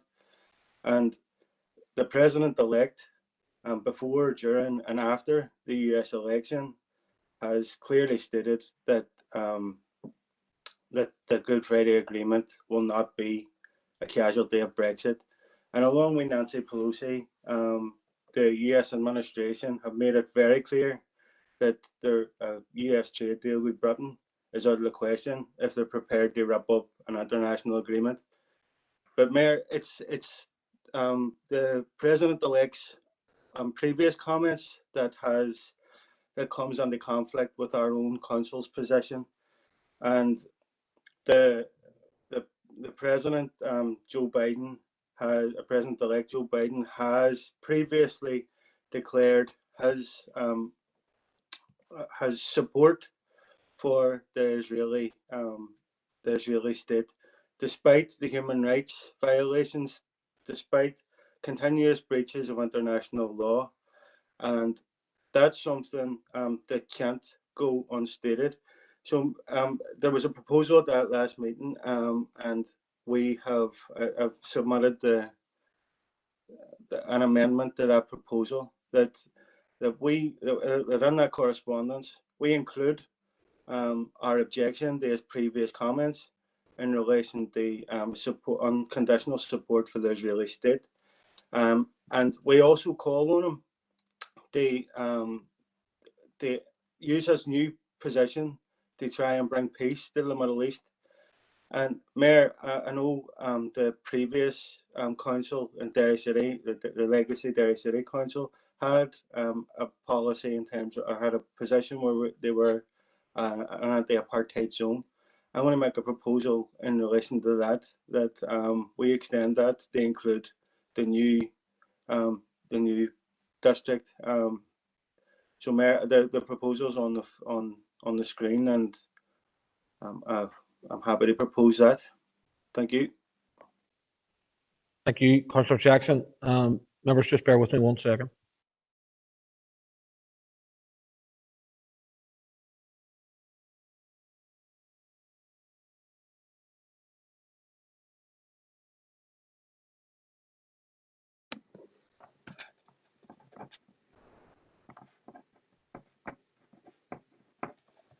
Okay, members, Councillor Jackson, thank you. Have you got a seconder for that proposal? I'd like to second it. Sandra here, Brian. Thank you, Councillor Duffy. I have Alderman Ramsey and Councillor Harkin, which I assume are on separate items, but I have Councillor McCann, which I'm guessing is the same issue. So I'm going to go to Councillor McCann, and I will come back to Alderman Ramsey and Harkin. Yes, you mean the issue we've just been discussing about Joe Biden and our attitude Yes. to him? Yeah. Yeah. Okay. Yes, I mean, I will vote for the motion which Councillor Jackson has brought in, and I would again, I think he's absolutely right to draw attention to Joe Biden's attitude towards the Middle East, and in particular towards the rights of the Palestinian people. One of the most astonishing statements made by any US leader in recent times came from Mr. Biden, who said that the America's support for Israel was unconditional. And he spelt it out, that it was not conditional upon support for the policies of the Israeli government. They would support it no matter what. What that represented was the green light to Zionist squads in ADF, Israeli Defense Force uniforms, to continue their oppression and slaughter of the Palestinian people. What's happening in Palestine is the front line of the world, it seems to me, right at the moment. Nobody should be neutral about it. Certainly nobody should be saying that to right-wing thugs like Benjamin Netanyahu, our support for you is unconditional. It doesn't matter what your policies are. America will never desert you. That is a green light to people who have shown by their actions that they have contempt for the lives of Palestinian people.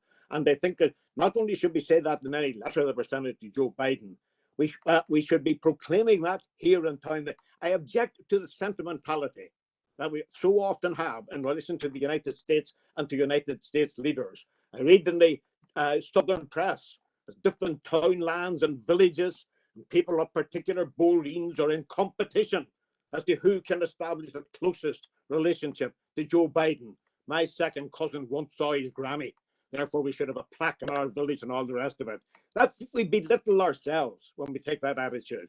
We should stand up for ourselves and tell the US government, and not just Joe Biden, but any of them, we'll make up our minds about these policies. And we will not be sort of afraid of offending the United States or anybody else in Russia or China or anybody else. Councillor McCann. About this. I don't welcome Joe Biden here. Not at all. That is the close. Okay, thank you. Thank you for that, Councillor McCann. Members, in relation to the proposal, and Councillor Jackson, if you're, well, I hope you're listening. The reason that I have accepted this proposal is because it comes directly from the committee and is on the issue. Where we're finding difficulty with it is the last line, as I read it here. Also declared Derry City and Strabane District Council an anti-apartheid zone, as was the case in the legacy Derry City Council. That may well be the case, but that, in my view, that part of the proposal that I've just read out, in my view, is a separate issue. And if we want to declare Derry City and Strabane District Council area an anti-apartheid zone, then in my view, Councillor Jackson, it would need a motion to full council to allow people the opportunity, as I've said to other councillors and as I've done myself. So I would ask Councillor Jackson that you remove the part that I've just read out, from the word and, so the proposal would finish at just before it declares the council area an anti-apartheid zone. Councillor Jackson. So I'm going to put that to you to see. No, thank you. And if it means that the rest of the motion would be admissible, then I'm happy to bring that as a separate motion to December's full council. Thanks, Mayor. Thank you for that, Councillor Jackson. We appreciate it. So, Teresa, if you could just delete that. Yep, thank you. Thank you. Now I have a number of speakers on this particular issue. I thank members, and I'm trying to keep across the chat box as well. So if I don't call you, give me a wee shout. But I have on this issue, Councillor Barr, and that's Jason Barr, Alderman McCready, and Gary Donnelly. Sorry, Brian, different issue. Sorry.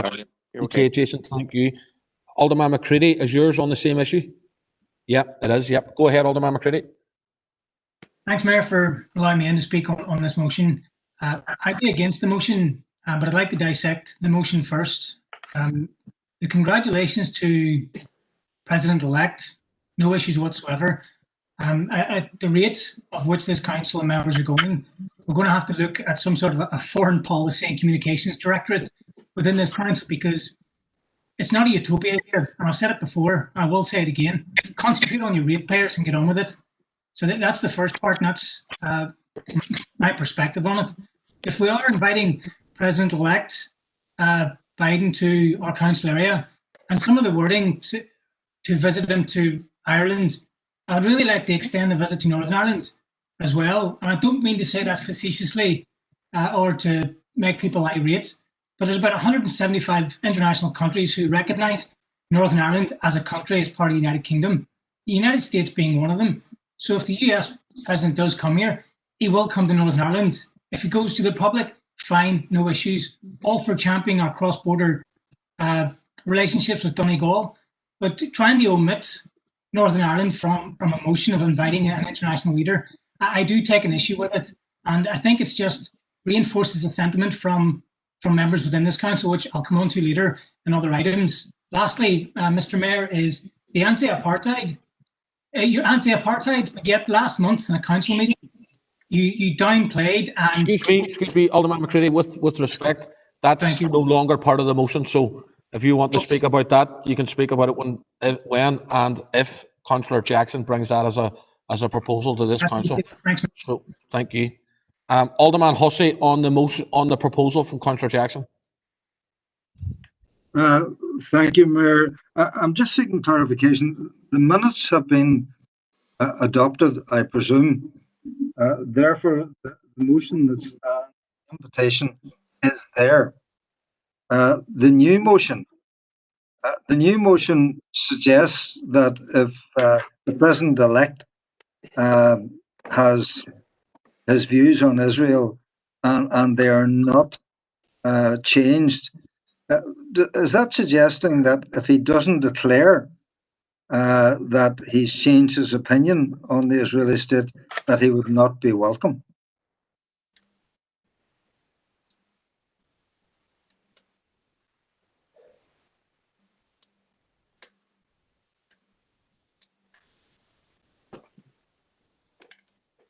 Thank you, Alderman Hussey. Now, Alderman Hussey, I've sort of taken two parts of your remarks, and I'll address the first part in relation to the process. We're still on matters arising from business and culture, and this proposal, in my view, which is clearly the factual view, has come out of a direct matter arising out of that meeting. So that is why it is acceptable in my view, and that's why I'm accepting it. The second part about whether or not President-elect Biden changes his views, and if he doesn't, they wouldn't be invited. That's not for me to answer. That's for the proposer to answer, I suppose. But in terms of the process, that's why it's been accepted, and that's why we're most likely going to have to go to a vote on it. But thank you for that. Councillor Donnelly. Thanks, Chair. I was just looking I had an amendment earlier, but I'm not sure where it fits in. But basically, you can give me a bit of advice first. I was looking to put in basically that the corporate position of council you know, in the past that we had the time we had written to Donald Trump and asked him to overturn the decision of I'll read it out, Chair, right? And remind him of our corporate position on the decision by Donald Trump to designate Jerusalem as a capital of Israel. Given the corporate position of Council is to support the Palestinian cause and an interest of peace in the Middle East, this Council calls on Joe Biden to do all in his power to reverse this decision. Now, if you remember at the time, Chair, when I put that to Council, there was a bit of a walkout. I hope that doesn't happen here tonight. But we had never got any word back. It's my understanding that, you know, that there was no correspondence back. And I think if it's possible, can we put that into this motion, Chair? And that's basically it. Councillor Donnelly and members, if you don't mind, can I just have a bit of time to see, so that I can get a steer on it? And the other point in terms of a walkout, if people walk out tonight, God knows where they're going to go because they're all sitting at home, I would imagine. They've nowhere else to go and they'll not be able to get into the Guildhall. But just bear with me for a wee second, members, please.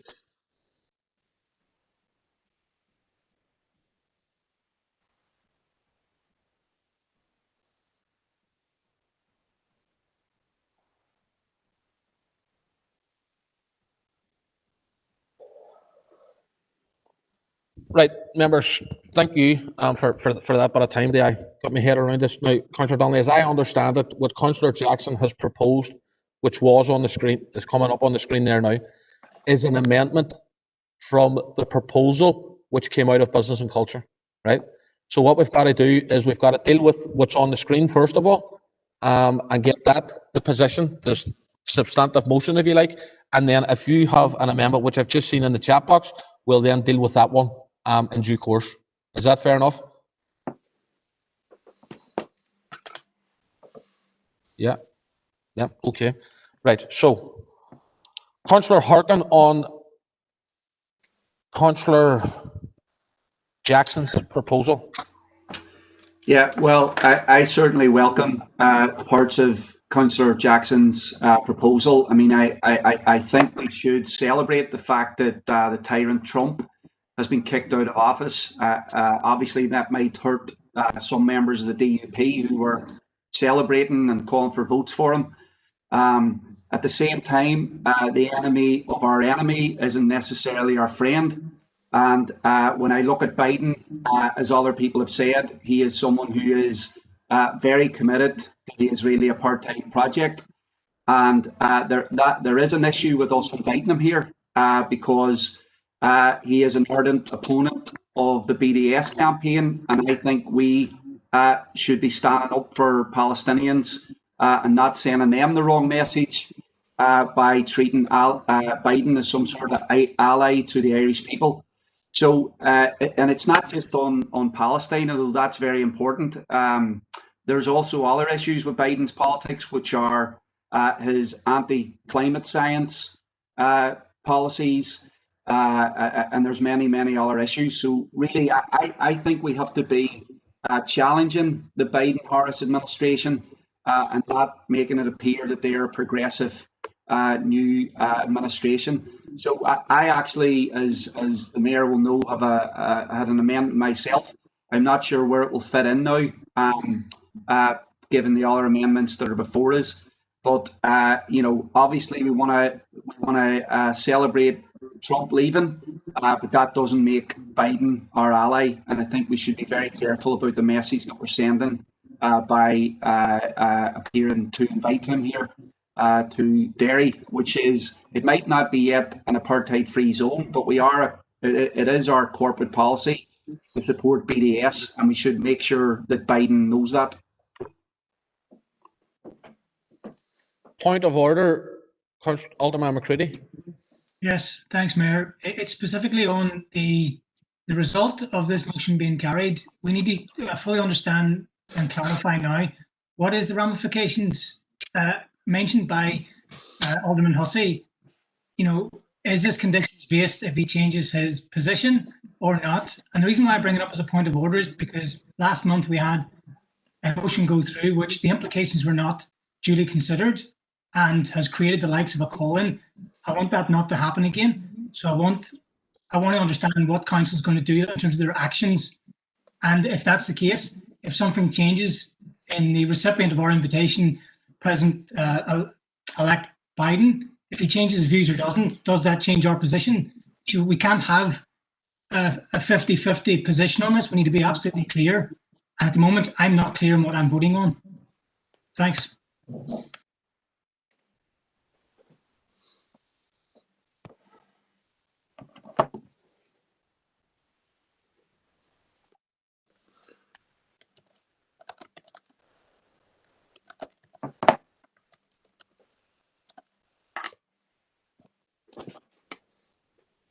Yep. Thank you for that, Alderman McCready. What I'm gonna bring the proposer on some clarity, because there's not much point in me second guessing what his thoughts were on it. So, Councillor Jackson. Thanks, Mayor. And again, I welcome the fact that those members who spoke indicating support for the proposal. And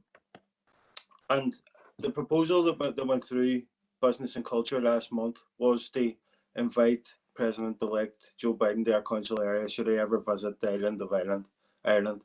And that proposal stands, but we're making an amendment to that, which whilst we're within that correspondence, that we note our concern, our objections to the previous comments in relation to unconditional support for the Israeli state.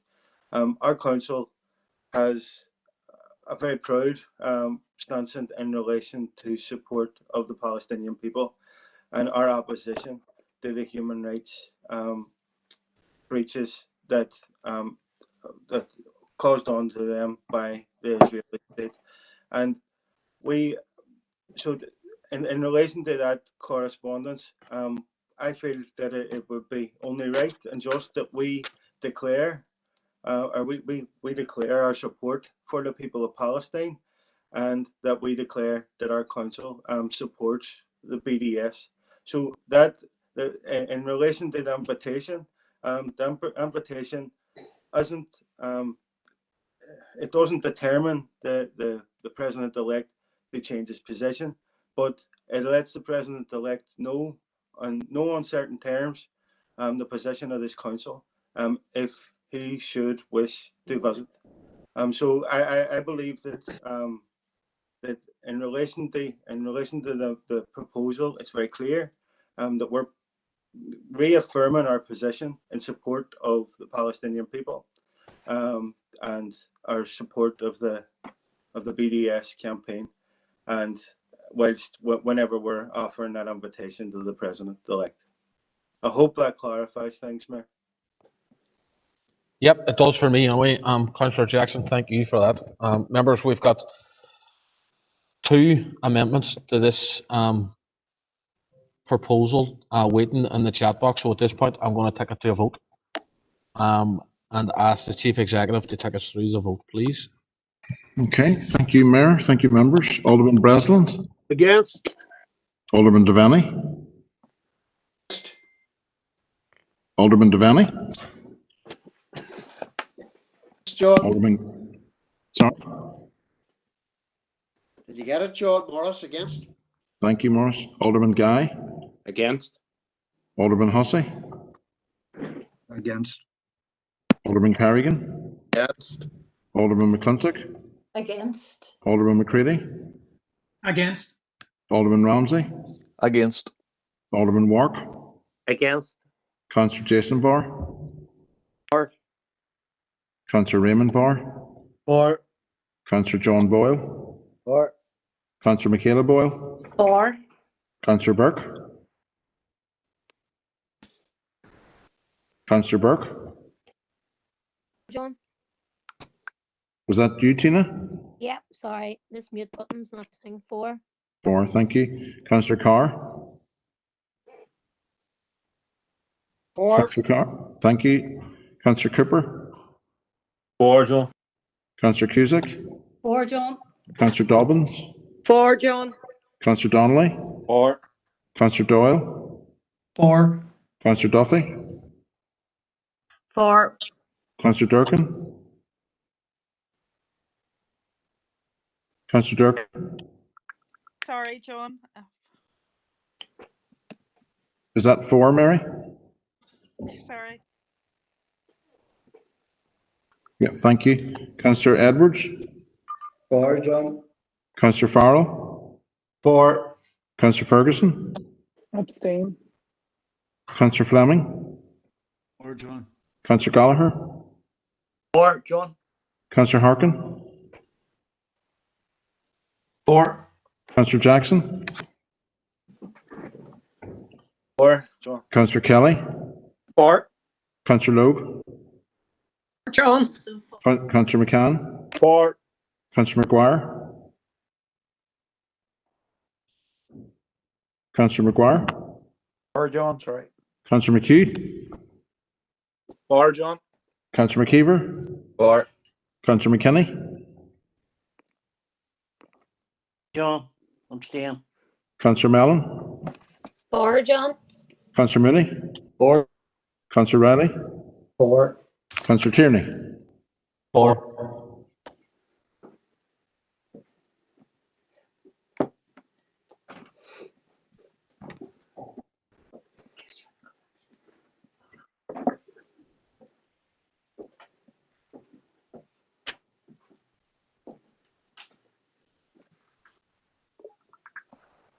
Mayor, I've recorded 29 for, 9 against, and 2 abstentions. The proposal passes. Okay, John, thank you. Members, you may have seen in the chat box, Councillor Donnelly has withdrawn his amendment. John, would you read the amendment? Thank you. So we'll move to Councillor Harkin's amendment, which is within the chat box for members to see it. And I'm going to call Councillor Doyle at this point. Thank you, Mayor. I understand the sentiment with regards to the plight of the Palestinian people. But you know, look, these motions are getting a bit ridiculous. It doesn't amount to a hill of beans. I'm sure what happens in Pennsylvania Avenue, what comes from this council. And let's be very clear about it. If Sinn Féin in particular want to get in contact with the president-elect, I'm sure they can invite him to one of their $100 a plate fundraisers in New York. And given the vote that we've just had, it would be interesting to see the party leaders of the parties that have come here come St. Patrick's Day won't be fawning over the same president-elect if they happen to get invited to the White House. So let's just keep our focus on the people who we are here to serve instead of sending letters to people on the other side of the world. Here. Thank you, Councillor Doyle, for that. Councillor Harkin on the amendment. Councillor McCann, can you switch your mic off, please? Go ahead, Councillor Harkin. Thanks, Mayor. Yeah. Well, look, you know, Derry has a proud history of speaking on international issues. So many people around the world have stood in solidarity with people in Derry for many, many years. So I think it's fitting that we have something to say about an election that was a global election. And it was very much the case that Trump impacted people here. It certainly has inspired the kind of growth of the right wing here. It inspired the kind of lunacy of the COVID scam people who still continue to put people's lives in danger here in our own district. So I think that we should speak out on these issues. And of course, Biden has made a big issue of his Irish connections. So we actually have an opportunity to say something. So let's say something meaningful. So I would argue that the motion, the amendment that I've put in there actually complements what Councillor Jackson has added to it. It clarifies our position on BDS. And I suppose if the Biden administration is to do anything useful, it really has to break from the type of policies that Trump put forward. I know one of the reasons why the DUP opposed or supported Trump, and that's because he was such an ardent opponent of a woman's right to choose. So you know, that's something we want to see Biden stand up to and challenge. So, the second thing is that's my amendment, but I would also seek to take out the invitation. I don't think it's necessary for us to invite the president-elect here. I think that if parties individually want to do that, that's a different matter altogether. But I don't think our council, given its corporate positions on Palestine, on a woman's right to choose, on environmental issues, I don't think we necessarily need to invite the incoming president to our district. Thank you, Councillor Harkin. Councillor Harkin, are you saying that you want to add to the amendment that you've already got in the chat box, which would, or you want to take out in the proposal, the invitation? Thanks, Mayor. Yeah. So what I had initially sent to you and the council officer team there was that we would take out the line that says invite and add in what's in the chat box. I should have put that in the chat box as well, but yeah, that's our amendment.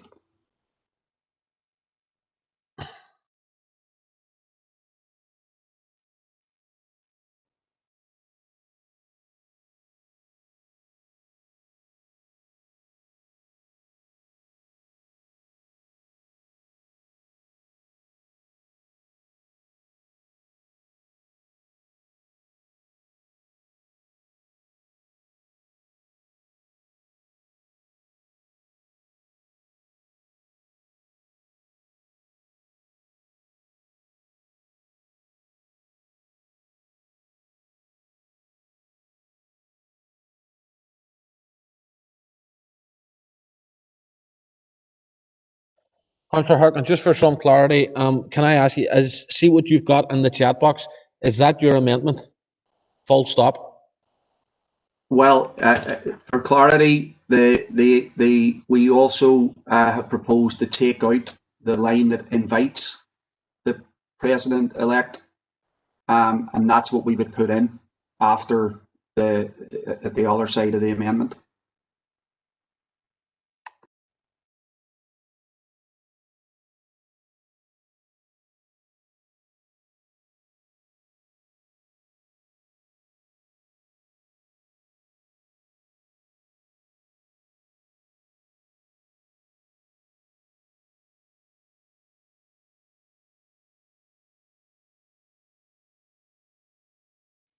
Okay, Councillor Harkin, thank you, and thank you, members, for bearing with us. Councillor Harkin, what I see that you have in the chat box, in my view, is acceptable. But if you want to remove, as I see Teresa's got there now, that line, invite them to visit this council area should they visit Ireland in the future, then that's a direct negative to the motion or to the proposal that's coming out of business and culture. Therefore, it's unacceptable. That part of it, the text in the red is fine and would be acceptable, but with the line, the second line, or almost all of the second line deleted, then that's a direct negative. Therefore, it would be unacceptable. Understanding orders.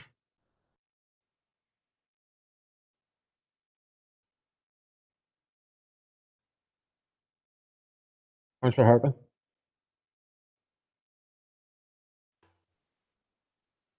Councillor Harkin. Well, I'm not sure if I agree with that, so I would challenge it. But if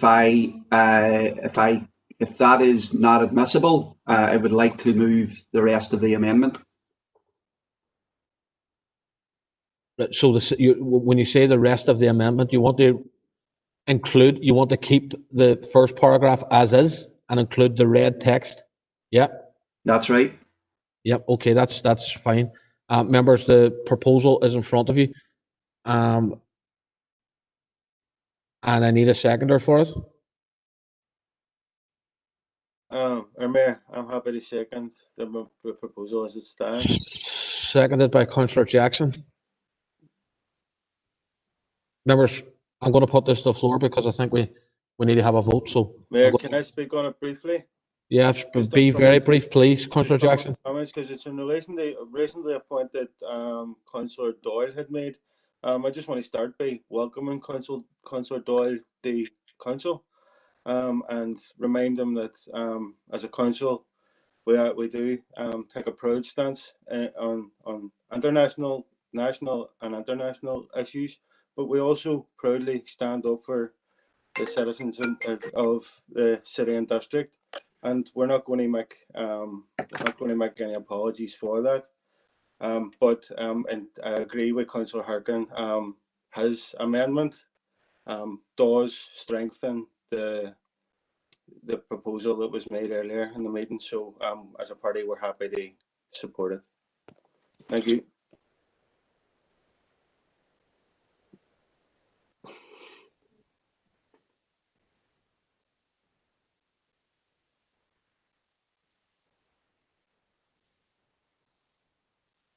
Okay, members, the proposal is in front of you. Members, can I just ask, in terms of trying to speed things up, is anyone going to change their vote in relation to how they voted for Councillor Jackson's amendment, first amendment? No. If anyone's going to change, can they let me know? No? So,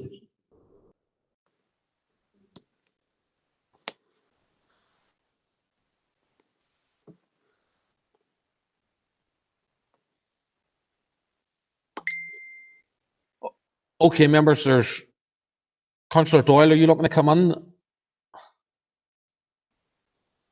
Yeah, sorry, Chair, you asked there about changing vote. I think they abstain on the amendment of the wording, quote unquote, anti-women's rights policies. I would agree with that, so I'll abstain on the amendment. Thank you.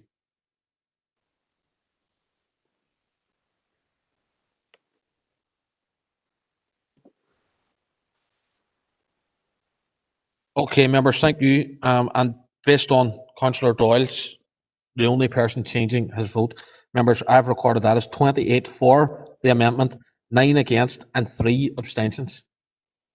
So I'm going to take it as read in that order. And members, I would also ask that in terms of the substantive motion, are members content to vote the same way? 28 for, 9 against, and 3 abstentions. Yeah. Okay.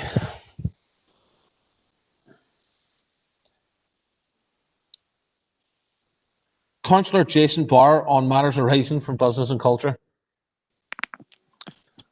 Hard to believe we're still there, Brian. No, but thanks. Tell me about it. Thanks very much for letting me in.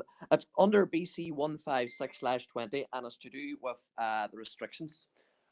It's just, I'm basically, Mayor, just looking for a point of clarity, please, on the restrictions that come into force at 12 midnight tonight. If anybody from the officer team can help me, even from enforcement wise, it's to do with retail. What is essential, what's not essential? Now, it's to do with concessions within a building.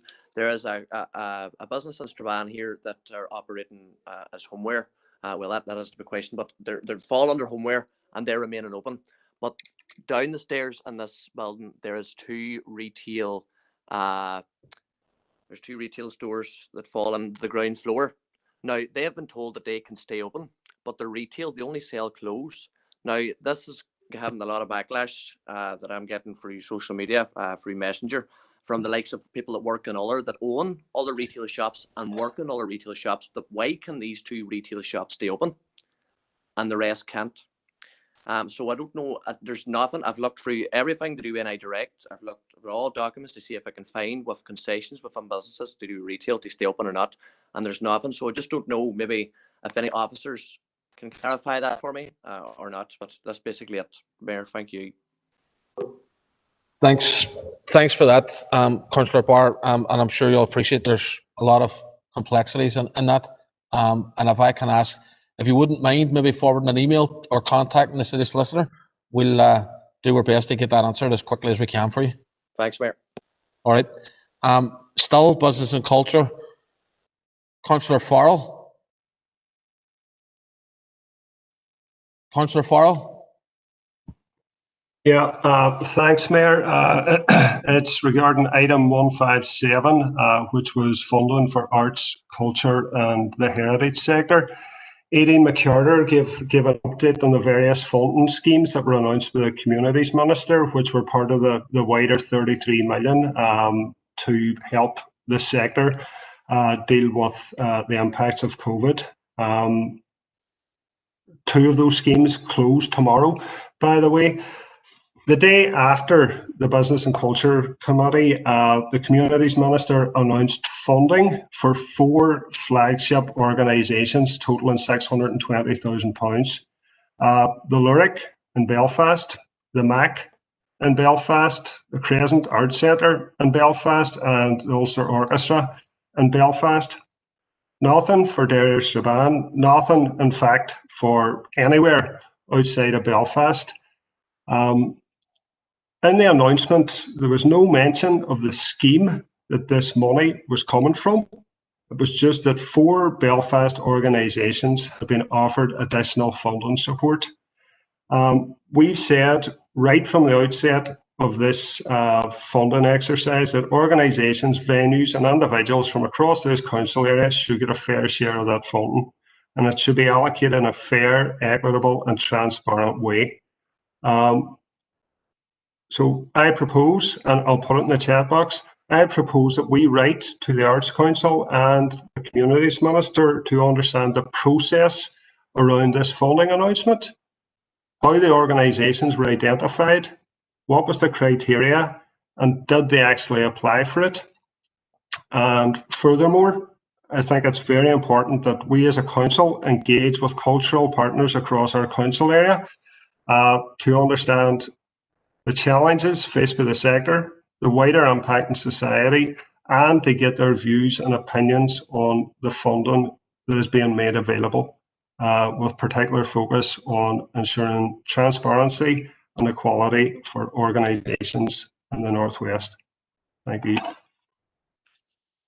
Thank you, Councillor Farrell. Far be it from you to have a short proposal. So if you can get that into the chat box, I would appreciate it and give people the time to read it. I see it's, oh, there we go.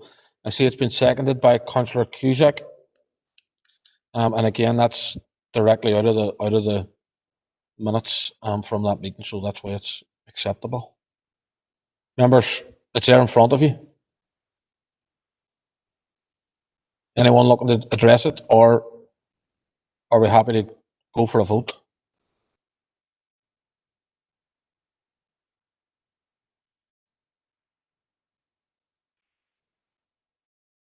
If it makes life easy, the DUP will be supporting this.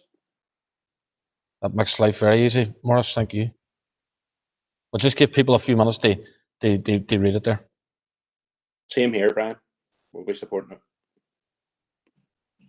Great. I presume the SDLP will be supporting it. Brian will be supporting it too, Alliance. Great.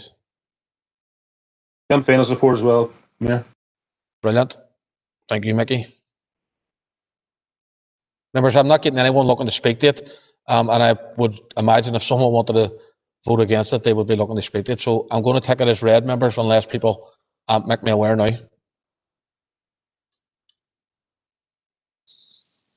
No, that's unanimous, members. Thank you. Alderman Ramsey on Business and Culture matters arising. Thank you, Mayor. It's BC 155/20, and thankfully this that I'm going to speak on, we have the power to make it happen for our ratepayers and our economy. We're obviously all critical. We have been in the past of investing aid due to the disparity in inward investment to the Northwest. And a good example is from January this year, 29 jobs in Londonderry and 1,176 in Belfast. Anyone here who assists developers in planning issues will agree there are major issues with planning delays in our council. We shout from the rooftops, and quite rightly so, about the lack of investment, but it's clear we are slow in getting decisions through the process. Example, over 2 years, we have been trying to get 2 Lidl stores developed, and still one of them in the waterside is not through the system. Planning was brought into council to streamline, and to date it hasn't happened. And Belfast, 5 new stores announced this week. The question's been asked, what is going on? Jobs and investment delayed once again, mainly due to consultation replies taking far too long. And all I'm asking, I'm not going to prolong this, that our business and culture department find out if this is happening in all our councils and how we can resolve the strangulation of our local economy. Thank you, Mayor.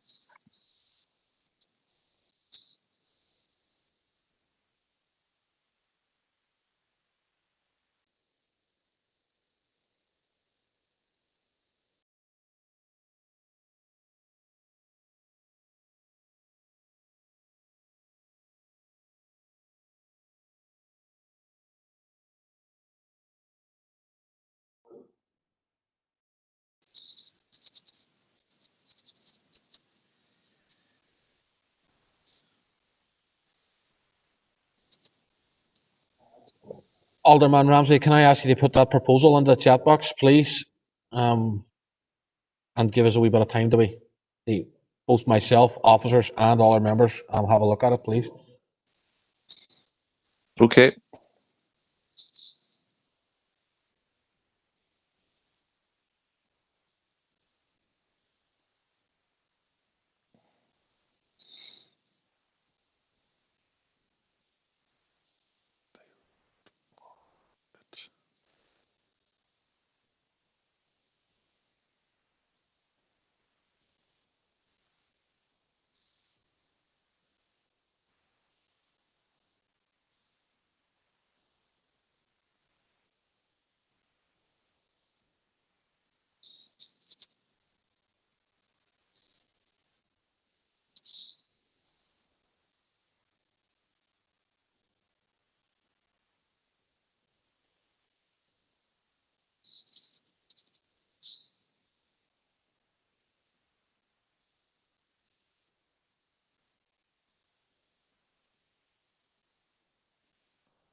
Members, just while Alderman Ramsey's preparing that proposal, can I ask, is there any other speakers on the matters arising out of business and culture? Mayor, can I come in? What is it, Darren? I just want to go back to what Councillor Jason Barr said, because we actually dealt with that question today, and I just pass it on so to help himself and the officers. I asked the question about furniture shops opening, as homeware was mentioned. Basically, the answer is furniture shops can open, shops that sell goods to furnish or equip a home, not goods to accessorize the home. And that came from Stormont, like, so that's just to let the officers and all know. No bother, Darren, thanks. Thanks for that. So there's no one else other than Mayor, once we deal with this. Yes. it's just an Alderman Ramsey. See, planning committee members, are they allowed to vote on this here? And I just want to second Alderman Ramsey's proposal. Well, Right. Just bear with us a wee second because we need to see what the proposal is first of all. And I'm just trying to read it here. Just bear with us.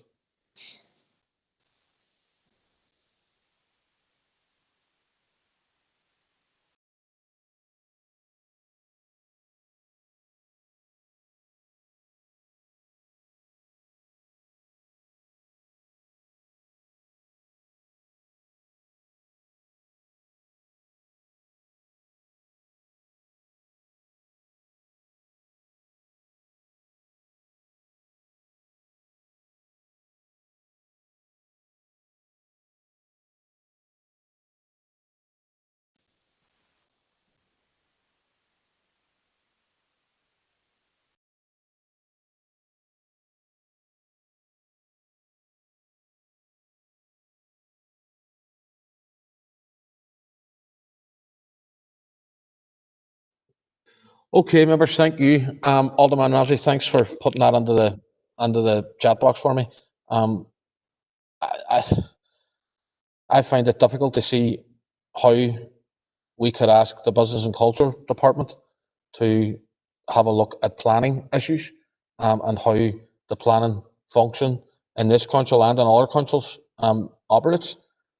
And in that format, Alderman Ramsey, that wouldn't be acceptable because I think it would be unfair to ask the business and culture officers to try and, first of all, understand how a planning department runs, and then understand what the delay process is. So unfortunately, on that format, it's not acceptable.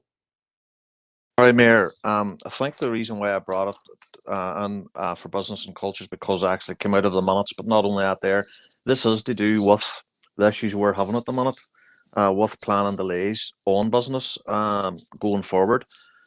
So if I put this, change this to planning, can we put it back to planning? But would there not have to be some kind of discussion with the business and culture on keeping them up to date on where we are with it?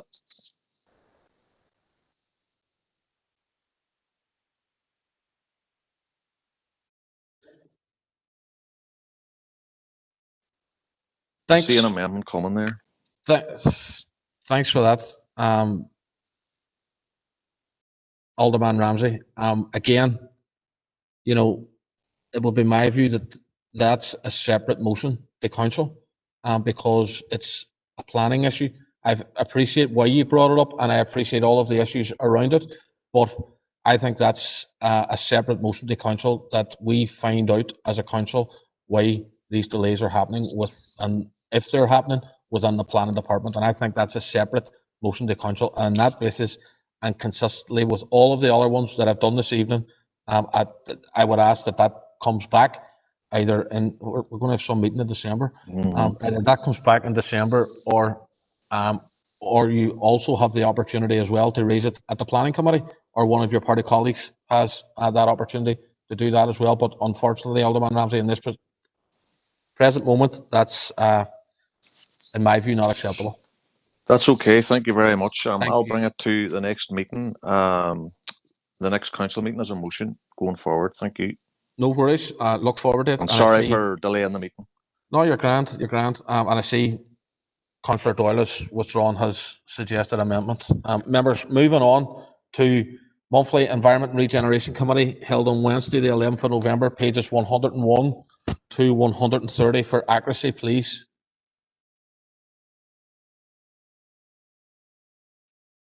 Someone must have been at that meeting. So proposed, Morris.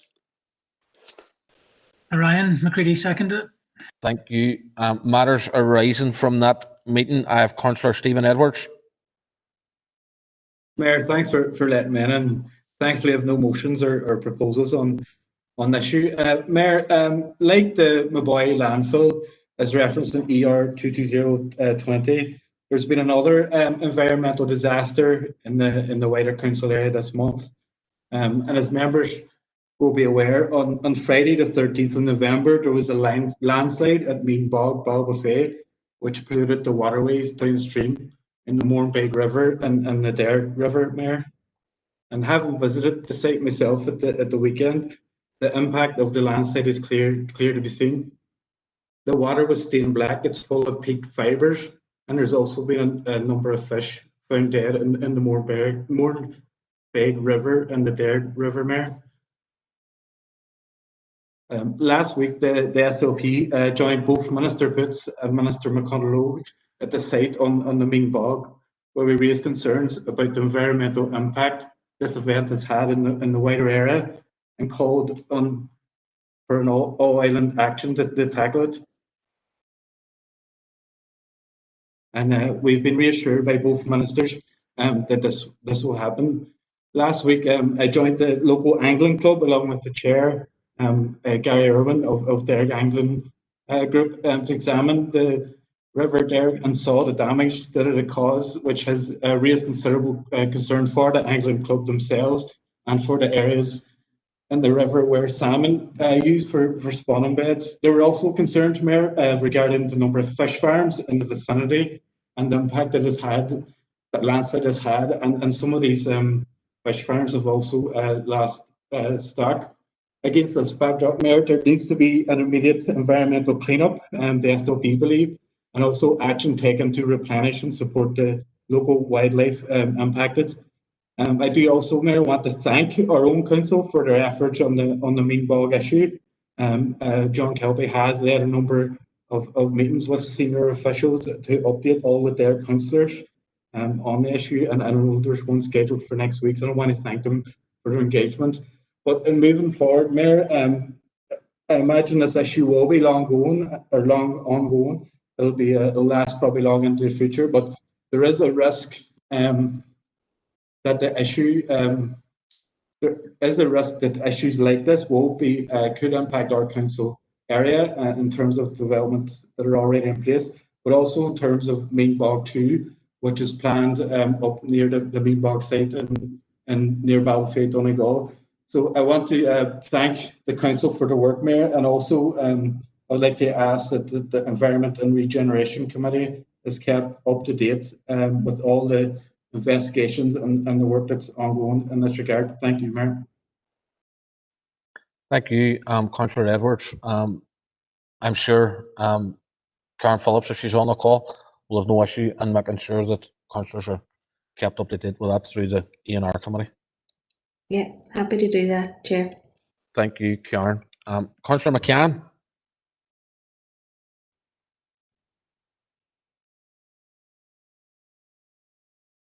Okay, sorry, the point's been made. I was just trying to put that in the chat box, but yeah, got in before. No worries. Thank you. Councillor Maguire.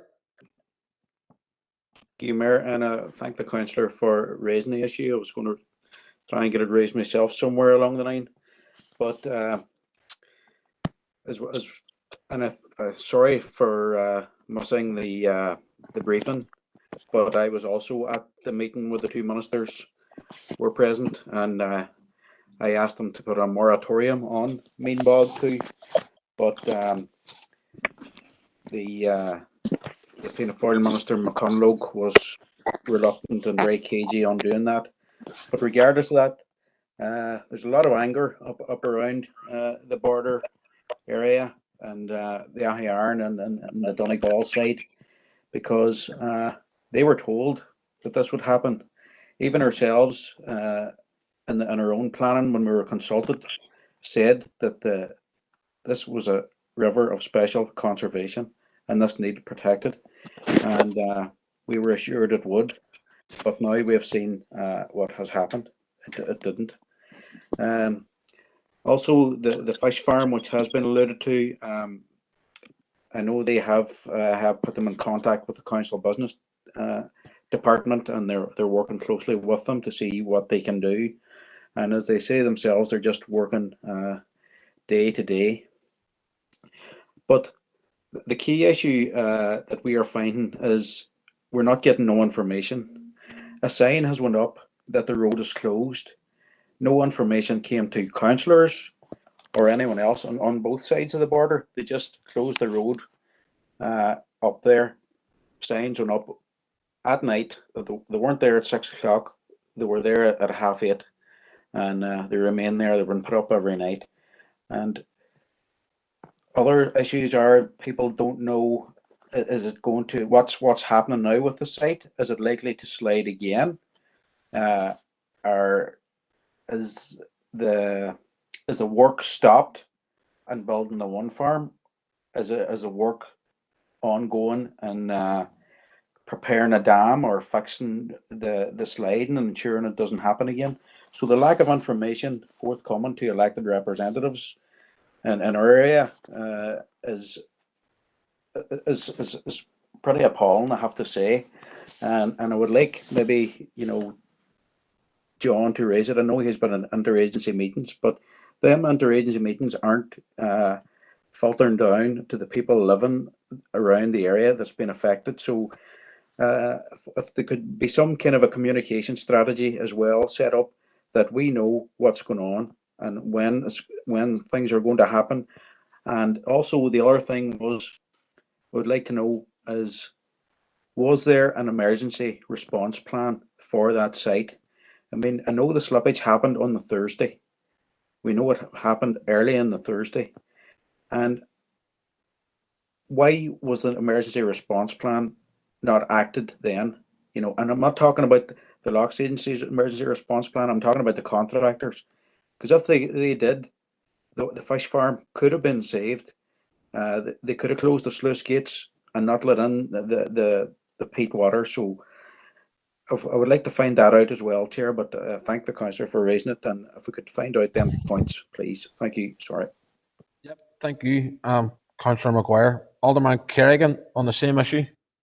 Thank you, Mayor, for letting me in. And Mayor, I do concur with the remarks that's been made by Councillor Maguire and Councillor Edwards there.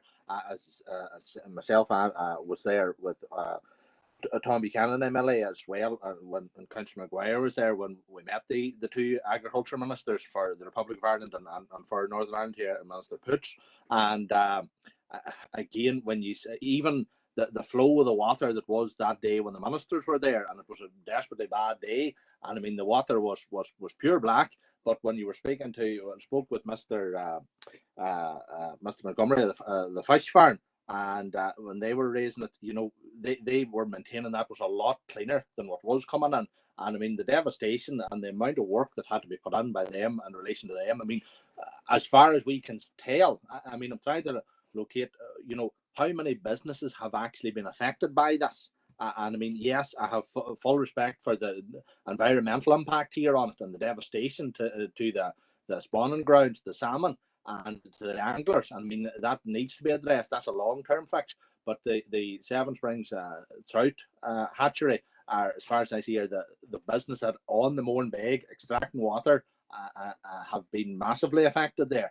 And they are providing local employment, and they need to be supported if at all possible, Mayor. But I know I am thankful there for the briefings that are taking place. But I mean, this could be, that will continue to seep. That bog will continue to seep into down the Turnagar burn into the Mourne Bay River for long enough, Mayor. This could be 4 or 5 years here until something's done with that. So this will take a long time to be sorted out. But we are thankful for the Chief Executive and for the briefings, and we do apologise I missed that first one. But we are, as Councillor Maguire stated, we're hearing very little about other elements of it as regards to the wind farm and anything else up in there. There's very little communication coming forward. So thank you, Mayor, for allowing me in.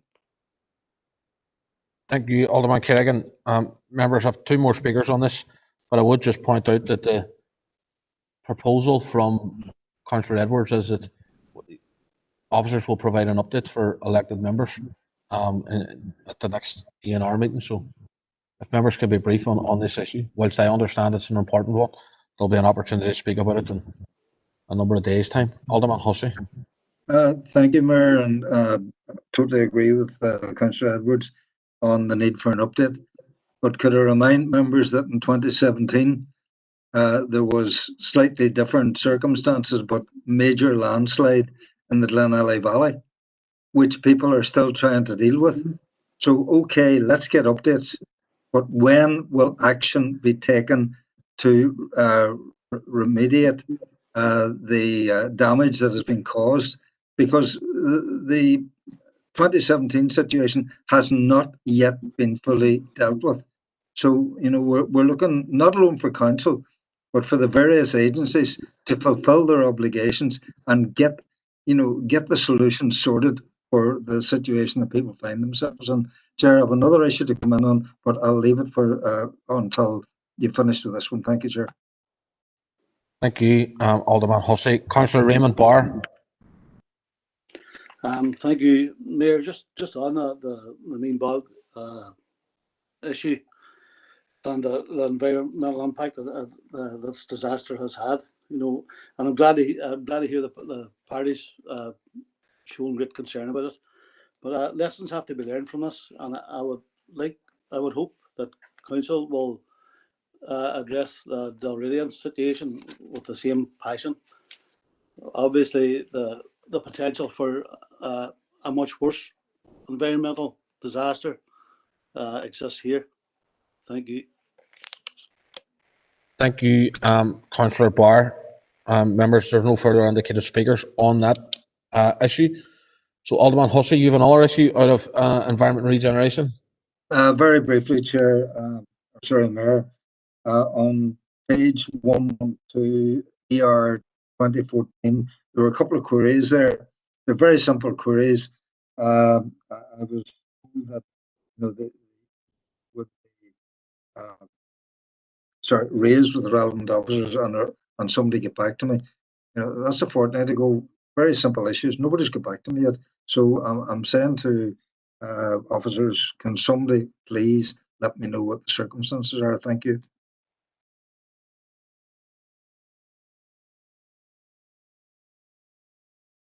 Yep, thanks for that, Alderman Hussey, and I'm sure Karen will be back to you as soon as she has an opportunity and has all of the answers that you require.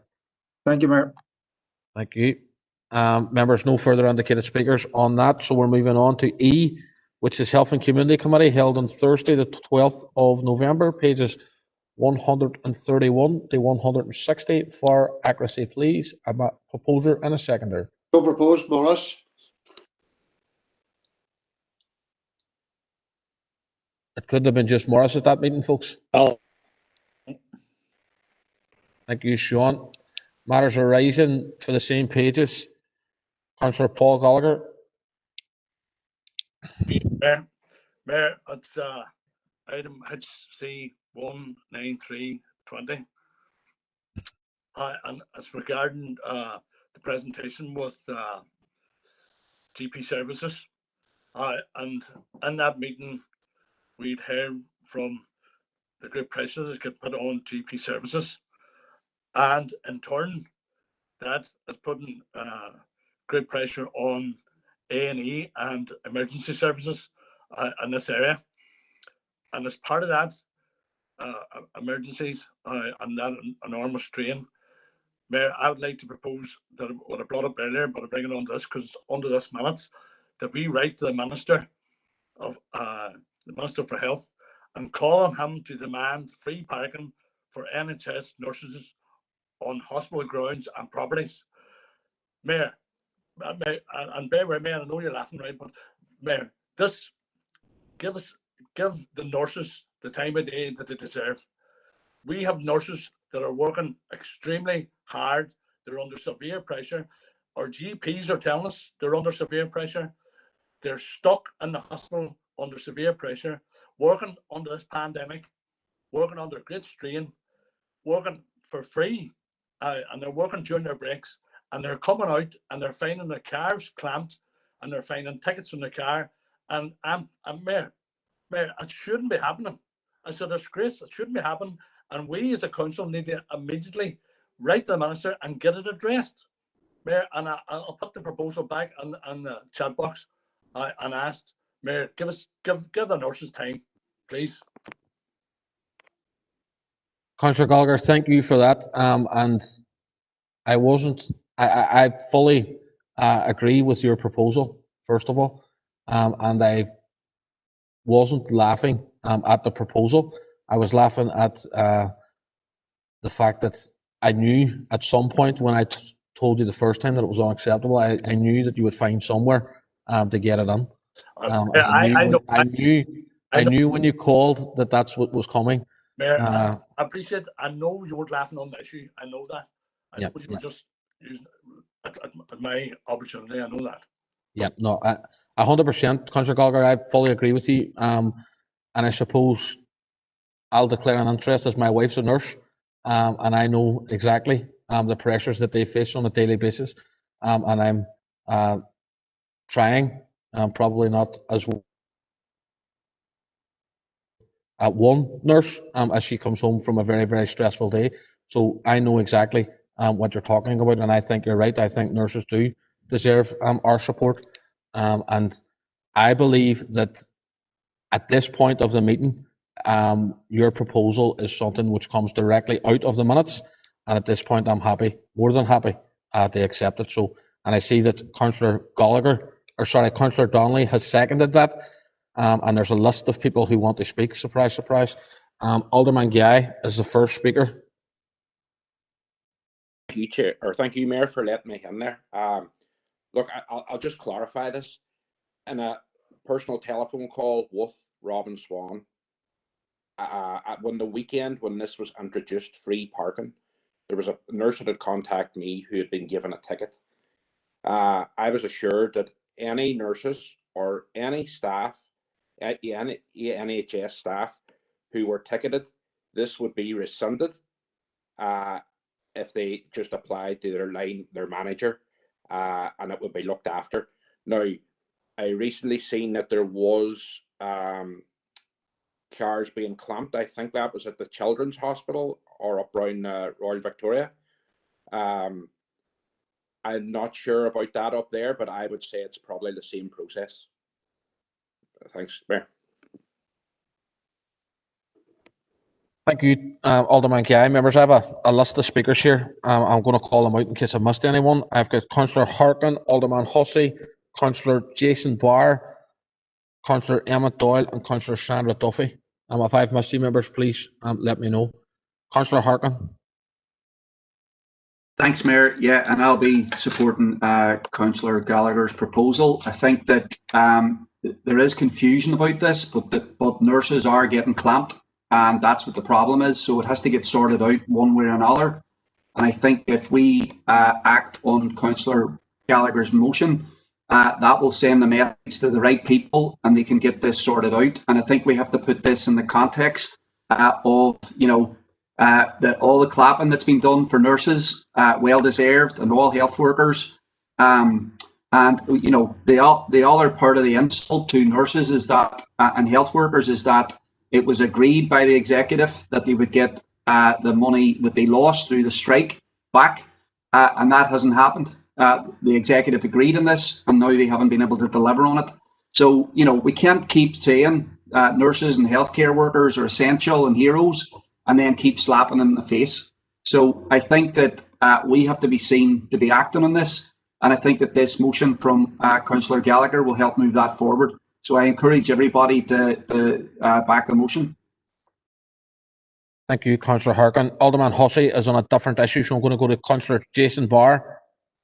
Thank you, Mayor, for allowing me in. And again, it's an issue I've raised also last week and with nurses contacting me regarding this. And it is a disgrace that nurses returning to their vehicles after these marathon unpaid shifts to parking fines attached to the windscreens. It is awful.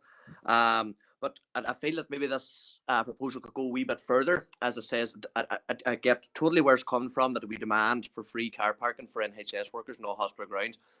But it's going to be hard to define what cars should be free for any of the parking wardens going around. So can I just add on to the motion, basically saying that can the nurses, all healthcare workers within the hospital, be issued with a badge or a sticker to place on their windscreens that prevents them from having to pay. It might just be easier for the wardens then when they're going around to know exactly that when it's a healthcare worker's car or if it's not. So if that can be amended or even just added on, it doesn't matter. But if Councillor Gallagher is happy with that, thank you. Okay, Councillor Barr, can you put that under the chat box for me, please? And I note that Councillor Jackson has declared an interest as a healthcare worker. Councillor Doyle, while we're waiting on Councillor Barr's amendment. Thank you, Chair. I suppose just to really have a bit of clarification, more than happy to support the motion. It's an absolute disgrace that this is still going on, and I know that, in fairness to Minister Swan, that it was raised as far back as March, and that he did commit to reimburse, having staff reimbursed. What I would say is that totally agree with the wording of the motion, but just also if we could copy the letter to the Western Trust, because my understanding of this is that this is as obviously there's an impact with the department, but it's actually the health trusts who make the decision with regards to their sites in consultation with BSO. And that the last time I had a look at this, it turned out that actually the income that is generated from parking enforcement is actually part of the trust's business plan. So I am keen that absolutely the letter goes, but just maybe, and I don't think there's a need for an amendment, but if we can copy it to the Western Trust, because as far as I'm aware, it'll end up being put back to them at any point anyway. Thank you.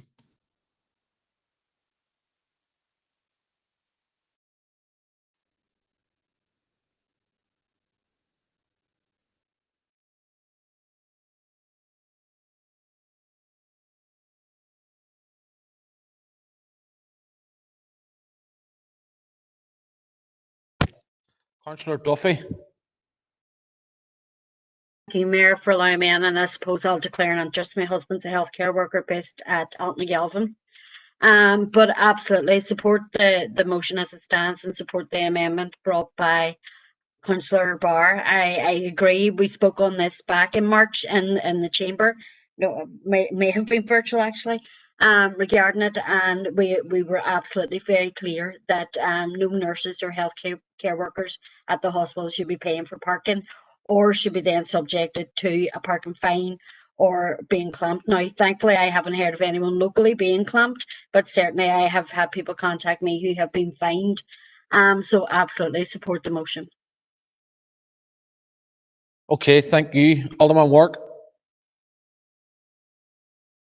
Quickly, Mayor, the DUP will be 100% supporting this here motion brought forward.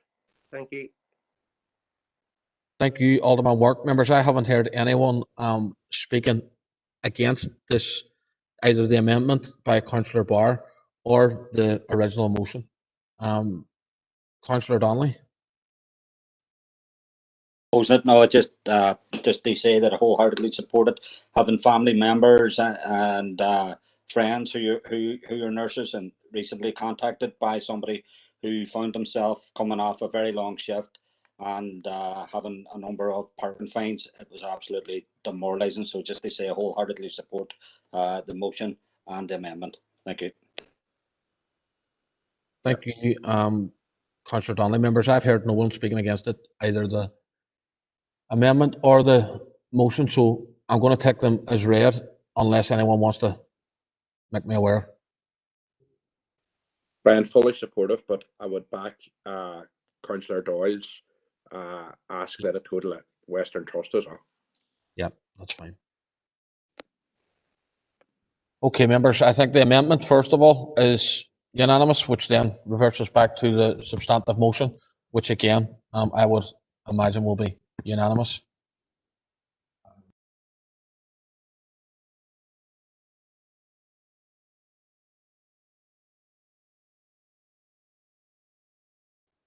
Yep.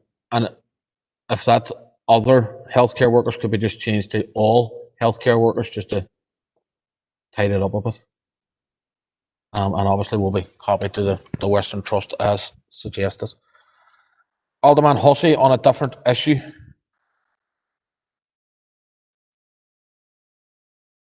Thank reference 194/20 HC 194 hospitality workers. I suppose it's an issue that's coming down the line, and a declared interest with my own business being in hospitality.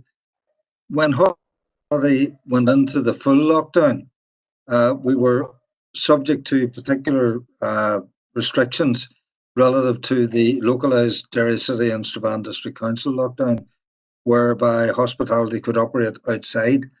But I would ask that our own licensing department would make clear to all hospitality sectors, particularly wet pubs, as circumstances and what is expected of them when a reopening comes, if it comes on the 11th of December, rather than just at the time telling us, all right, you can open, but that's it. Thank you, Chair or Mayor.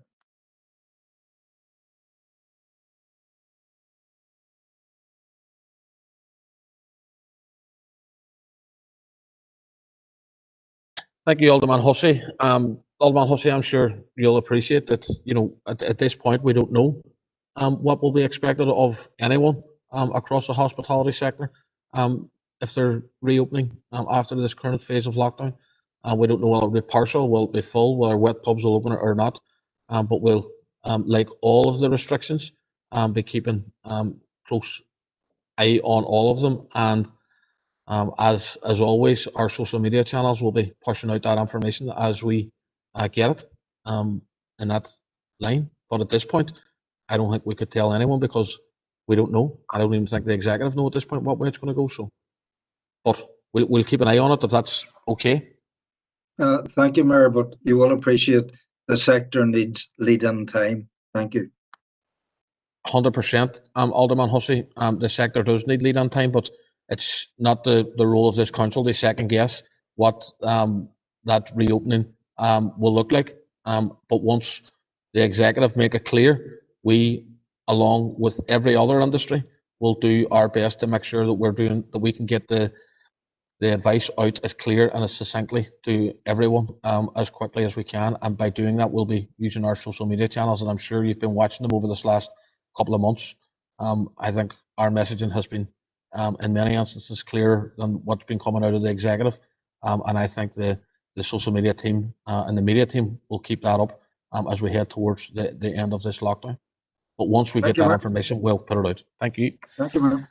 Thank you. Members, no other speakers on health and communities. And at this point, members, I'm going to suggest we take a short break, 15 minutes, and we'll see you back just around 7:15 or so.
Okay, members, thank you very much. And if you're all sitting comfortably, we'll get kicked off again. Members, item number 9 is the call-in for item C342/20. And I'm going to pass to the City Solicitor to take us through this report. Philip? Chair. Members, the report relates to call-in of item C342/20. And members will recall at the meeting of the Council on Thursday, 29th of October, motion was passed that, given the injustice of partition, that this Council will not celebrate and commemorate in any event in relation to the centenary of NI 2021. Members, a call-in request was received in relation to that the decision be reconsidered pursuant to sections 41(1)A and 41(1)B of the Local Government Act. A copy of that call-in is at the appendix to this item. Call-in under 41(1)B would require a legal opinion, members, and according before it can be considered under that ground, an opinion will have to be received from Council. In the meantime, members, call-in under 41(1)A should be brought to the next available committee or meeting of Council, which is this meeting, members. So the members who submitted the call-in or any member nominated by them can address the meeting. Members who submitted the call-in will have voting rights, members, and the options that are available to the Council following reconsideration is to refer the decision for further consideration by a committee, to support this decision, or to overturn the decision. Thank you, Chair. Thank you, Philip, for that. And members, as Philip has outlined, it's those who lodged the call-in with the opportunity first to speak. So I'm going to call Alderman McClintock. Thank you, Mayor. Mayor, what happened in this virtual chamber last month was nothing short of disgraceful. It brings shame on all those who supported a political stance over the promotion of good relations. For let me tell you that this Council should not underestimate the anger and the massive damage to community relations that this has caused. No one can airbrush history. The formation of the state of Northern Ireland took place. Fact. Whether or not people expected this motion to play out as it did is absolutely no excuse. This has alienated not only the minority community in this city and district, but many from the nationalist community who have expressed embarrassment to be associated with it, and also the members of the business community who thought we had moved past this nonsense. During this decade of centenaries, we had a good working model of how we could show tolerance and appreciation of diverse views. There was no need to amend this model, to discuss it further, or to try to change it. It worked. Simple. Those who wished to commemorate or celebrate an anniversary did so without interference from those who didn't agree with it. This poorly thought out motion breaks every protocol which this Council has adhered to over the years. Very briefly, I mention our own good relations strategy, which promotes building equality, reconciliation and appreciation of diversity. I remind us as well of this Council's motion of July 2015 that we mark the significant events of the decade of centenaries in a fitting and dignified manner, giving recognition to the diverse narratives of the period. I remind members of the Good Friday Agreement, the commitment to partnership, equality and mutual respect. And I remind them of the T-Box strategy to create a community which promotes mutual respect and understanding, strengthened by diversity, and where cultural expression is celebrated and embraced. And I remind them of Section 75 legislation, which requires public authorities to have due regard to promote equality of opportunity between the various categories. Finally, I remind those present today of the New Decade, New Approach document, promoting freedom to choose, affirm, maintain and develop their national and cultural identity with sensitivities to others. Mayor, we as a Council have always prided ourselves on our ability to show tolerance and respect for each other, despite our different viewpoints.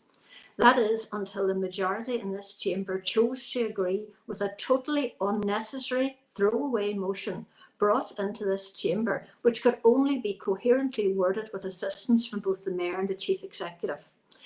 Mayor, the only thing that will satisfy the anger, the disappointment and the hurt that is in the PUL community that they are feeling now is the overturn today of that proposal brought before the committee last month, and I do wish to propose that we reject the proposal brought before us last month, so that we can revert to the 2016 model which served us so well.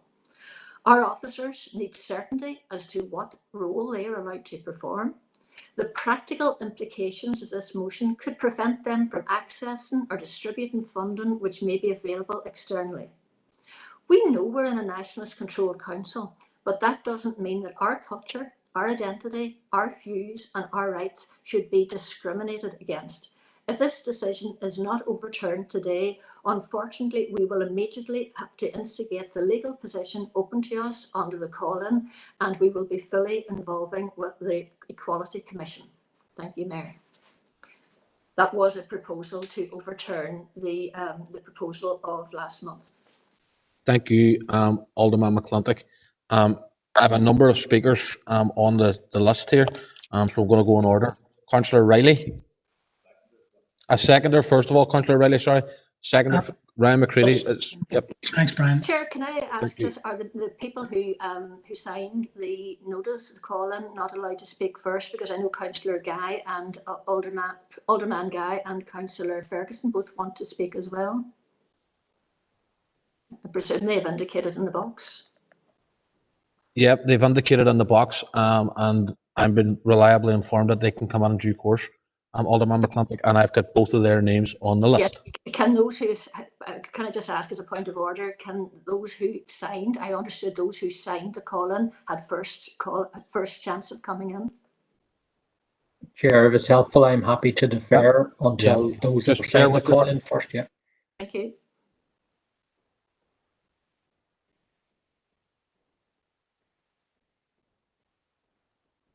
Okay, thank you for that, Councillor Riley. Councillor Ferguson. Thank you, Mayor. And we would also be looking for the same outcome as Alderman McClintock. I'll not take much time. I spoke on the original motion stating how I felt it was purely to be divisive. This council has prided itself on inclusivity and in many respects being leaders in change. How many times have we been mentioned on taking charge and implementing change for the better? I was going to say tonight that we very rarely get involved in the tit for tat that other councils have, but unfortunately tonight's kind of changed that.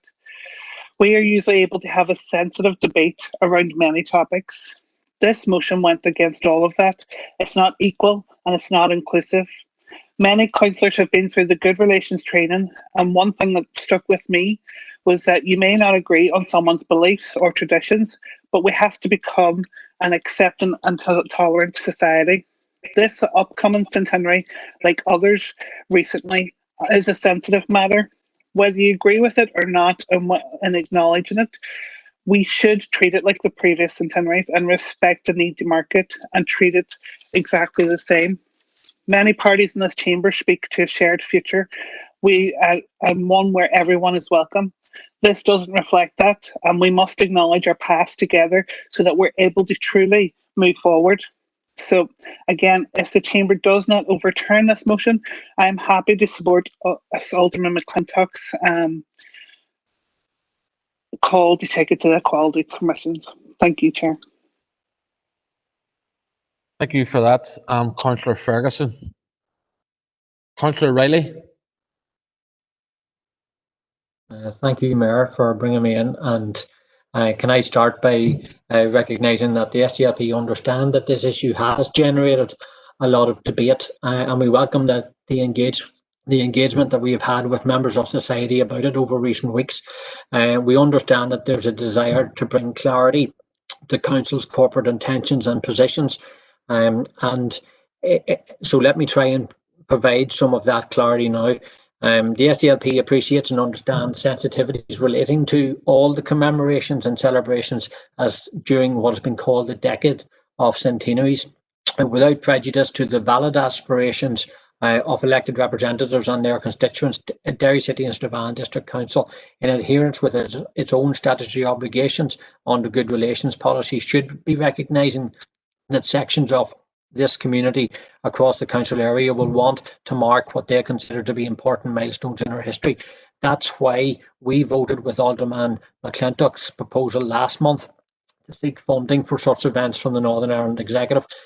As I also pointed out last month, the SDLP feel that the right place for taking forward these discussions on how to mark the centenary is through the already established Decade of Centenaries Working Group, just as we did with the centenaries of the 1916 Rising and the Battle of the Somme in the last council mandate.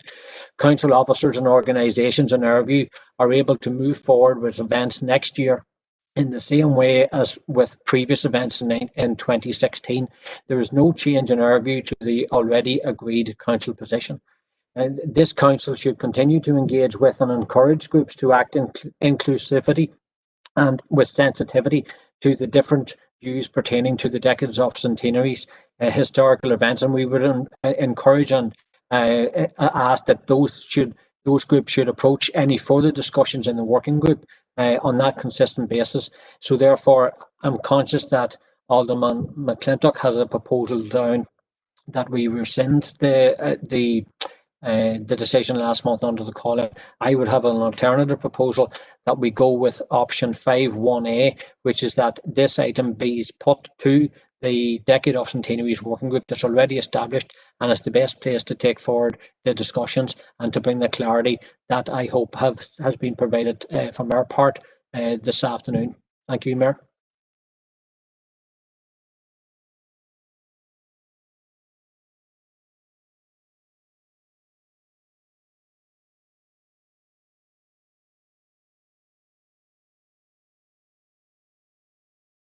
Okay, thank you, Councillor Riley. Councillor Riley, there is already a proposal on the floor from Alderman McClintock, so we'll have to deal with that one first, and if that, the outcome of that will then determine whether we go forward with yours or not. That's fine. But I'm going to take the rest of the speakers and then we'll deal with that, and if needs be, in due course, I'll come back to you. All right? Thank you. Thank you. Councillor Doyle, Emmett Doyle. Thank you, Chair. Aim to recognise that this is a difficult discussion to have, and I'm glad that we are having it. With regards to our stance on the motion, we would not support the proposal to overturn the decision. There's a very clear discussion and that needs to be had here, and I don't buy what Alderman McClintock is selling here with regards to people all over the place being very hurt by this was passed, primarily because I think people are more interested, frankly, in feeding their wains, whether they be Catholic, Protestant, or dissenter. So I don't buy that for a second. I think there needs to be a decoupling here. This is about celebrating or not celebrating the state of Northern Ireland. It's not about seeking to use a stick to poke our unionist neighbours in the eye. I don't think that is a valid argument. Let's be very clear. The state of Northern Ireland, as established in 1921, was built purely for one purpose, and that was to ingrain and develop one community's machinations over another. And in that context, it's hard to listen to people talk about going to the Equality Commission. There was no Equality Commission when the first Home Affairs Minister, Richard Dawson Bates, sacked his secretary because she was a Catholic. There was no Equality Commission when it came to the housing situation that we had in this district. Let's be very clear. The state of Northern Ireland, as created in 1921, has very much changed since then. It's done so on the basis that all the people's voices have been heard who live here, all of them. And yes, we're going to disagree, but there is absolutely no way that I could supporting something that frankly has changed so much over the last 100 years. But I mean, to ask me and the people I represent to stand by and support the celebration of a state that did not want them, is something that I can't do. So I will not be supporting the overturn of the decision as listed in the column. Thank you, Councillor Doyle. Councillor Cooper. Thanks, Mayor. And go back to maybe where some of this has arisen from, in terms of a concern I raised way back now, in terms of the discussions we've had on this at committee meetings several months ago when a report came into council around the decade of centenaries, and specifically referenced, and officers came back to clarify afterwards, it was badly worded, referenced that there would be an event held, organised by council to mark the centenary. And I came in at that point and said, our position was crystal clear. Our position has not changed one iota since then, right up until the present point. And I've re-spoken on this on numerous occasions. But from our perspective, groups applying for funding, whether they celebrate or critically evaluate the events of 1921, specifically the foundation of the state, the money would be made available for that. But council corporately would not be organising any events in line with what we already had adopted in terms of 1916 events and all our events during the decade of centenaries. That was our position then, it's our position now. At the meeting where Councillor Donnelly raised this proposal, and again, I would happily accept it in terms of the wording, because at the time nothing was put on the screen from memory. I've gone back and read the wording in the minutes since, and I'll happily concede that in terms of the wording of it, you could say there's creative ambiguity. So whether that was by design or by mistake, that's Councillor Donnelly can explain that or otherwise. But when I actually commented on Councillor Donnelly's proposal at the committee, I made a point of saying, as far as we interpreted it, because he commented on it before he actually proposed it, as far as we interpreted it, all he was doing was restating what the council's position already was on all of these matters. And his explanation was, and he can try and contradict me if I'm wrong, but his explanation was because he wasn't a member of the working group that he wanted to have that formalised from his perspective in terms of council not corporately funding or corporately not taking or organising any events. And that was the basis on which we supported his proposal. That was a formalisation of what was already the case. At no point did we say that we wanted any funding to be withdrawn from groups. In addition, in terms of individual councillors accepting invitations to attend events, whether celebrating or critically evaluating the impact of partition and the foundation of the state, at no point did we say that should be denied the councillors either. Our position has been crystal clear. Corporately, we don't organise any events, but that's basically in line with what we've already been adopting as a working group for the last number of years. So on that, on the basis of Councillor McClintock's proposal that we see it withdrawn, Councillor Riley's already referred to the fact that we bring it back into the working group. From our perspective, that's a wise decision to take, because it'll allow us to have a more rounded discussion in terms of getting all of this, not reworked. As far as I'm concerned, we're going to come out with the exact same position, but re-emphasised, restated, that the working group bringing in a report back under the Business and Culture Committee, which is what is the normal process, that any report coming back on the Business and Culture in terms of the events of 2021, the centenary events, that will be marked, that it'll be just re-proposing what is already the position we have. The money will be made available for groups to apply for. What council's budget is still obviously to be decided. The finance officer will have a role in that as well. Obviously, there's money was announced this week for funding that local authorities can apply for, again, for groups either to celebrate or critically evaluate the partition of the North. So from our perspective, all of that's there, and we would expect that a report coming out of the next working group will rubber stamp that, and hopefully will be supported by full council, meaning that all groups in the city. Councillor Cooper, can I ask you to bring your remarks to a close, please? Any groups who want to apply for money to either celebrate or not celebrate, that'll be made available to them in the same way it was for the 1916 events. So our position is we'll not support the withdrawal, but we do support it going back into the working group. Thank you. Thank you, Councillor Cooper. Councillor Donnelly and members, just before I bring Councillor Donnelly in, I want to remind members that while speaking to this, the time limit is 2 minutes on it. So if members can just keep that in mind when they're speaking, I'd appreciate it. Thank you. Councillor Donnelly. Thanks, Chair. 2 minutes for a €100 per annum. It's going to be difficult, whatever. Chair, Alderman McClintock talks about Northern Ireland, as she says, was created. Fact.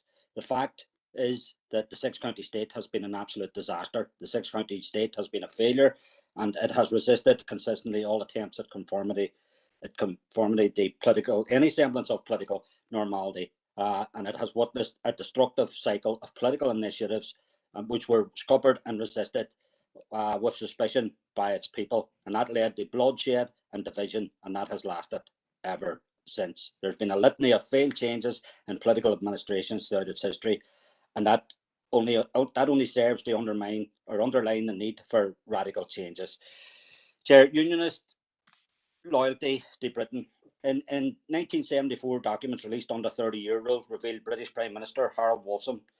He proposed a disengagement from the Sixth County. Now, this was a proposal irrespective of repeated assurances from the British establishment that no change in the constitutional status of the six counties could come about except by express wishes of a majority of its inhabitants. In short, it rendered those repeated assurances as meaningless. Similar overtures have happened before this and after that. Unionist loyalty is not reciprocated by the British establishment. There's a mistrust there. Unionist loyalty is conditional. We look at the UVF 1916 land and arms. Them arms weren't to be used against Republicans. They were to be used if needed against the British establishment. So unionist loyalty is conditional. The biggest threat to unionism, Chair, is not republicanism. It's Whitehall and it's the Tories. It's not the fault, and I have never attempted, and despite aldermen in this council trying to label me a sectarian or this issue a sectarian, I have never blamed the pro-union people. The pro-union people, Chair, have suffered every bit as much, and the in any way try to say this is sectarian. That is doing unionism even a disservice when you say that it's assuming that all Catholics are Republican and that all Protestants are unionist. That is not true. Chair, unionism in the past, and regards to 26 counties, Chair, there was an issue here. Councillor Donnelly, I'm going to ask you to bring your remarks to a close, please. Chair, look, basically, what we don't need here, partition needs to be removed. It doesn't need updated, and we don't need any more fudges, Chair. It doesn't need to go back to the committee. It needs to be reinforced, the decision that we made, and that's what needs to happen. Thank you, Councillor Donnelly. Councillor Gallagher. Thank you, Mayor, for letting us in. Inclusive and equal expression of culture, heritage, and identity, of which every citizen has a right. This motion was not about stopping that, blocking that. This motion wasn't about blocking participation of its citizens to hold events of their choosing. The partition of Ireland is a highly contentious issue, one that has caused divisions in Ireland for many years. It has copper-fastened sectarianism. It has seen a manufactured state murder its own citizens. It has discriminated against its own citizens, and it has denied its own citizens equal rights. I'm sorry that this council and this corporate position of this council cannot be celebrating or acting in a position of triumphalism over the people of this district, of which some of the remarks by the DUP would have brought forward. I have no problems in any section of this community. On any occasion, they are free to do as they please and to mark any occasion as they do so, and they have the freedom to do so, and they should have the freedom to do so. This motion was never about blocking that. This motion was about highlighting the participation of Ireland and the many, many difficulties that has brought, and it's not for celebrating, and I can't be supporting the proposal. Thank you. Thank you, Councillor Gallagher. Alderman Guy. Thank you, Mayor, for letting me in. Look, I'm fully aware of members' attitudes to Northern Ireland. And basically, if Council was able to come to an agreement for the centenary of 1916 with the Easter Rising and World War I, as concerns were dealt with in an accepting manner of the opposite community's beliefs, but they disallow the same format to be used to mark the centenary of Northern Ireland as to discriminate against a minority community. Decisions taken in Council have far-reaching consequences. You know, during an emblems working group in June, Councillor Gallagher queried a financial support that Council had provided to various projects to commemorate the centenary of 1916 would support its case if Council ever found itself in front of the Equality Commission without ever completing an EQIA. In light of Councillor Donny's proposal last month, I don't think the Equality Commission will be looking favourable, EQIA or not. This is pure and simple an equality issue where proposed actions openly discriminate against the PUL community in this entire council area. And a recent report stated that the lack of attractiveness of McGee to people of different religious beliefs, documented an Equality Commission, Education and Equalities in Northern Ireland, presented results from its qualitative study, stating that the Ulster University and Queen's were considered to be cold houses for Protestants. We're desperate for McGee to prosper, with a new medical school and a push to increase student numbers can only be fruitful if students from all religious backgrounds feel compelled to choose McGee over Queen's or all our UK universities.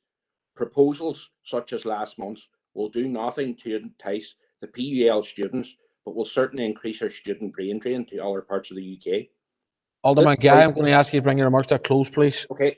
This council must play a vital role, a leadership role in all that is and can be good about our council area.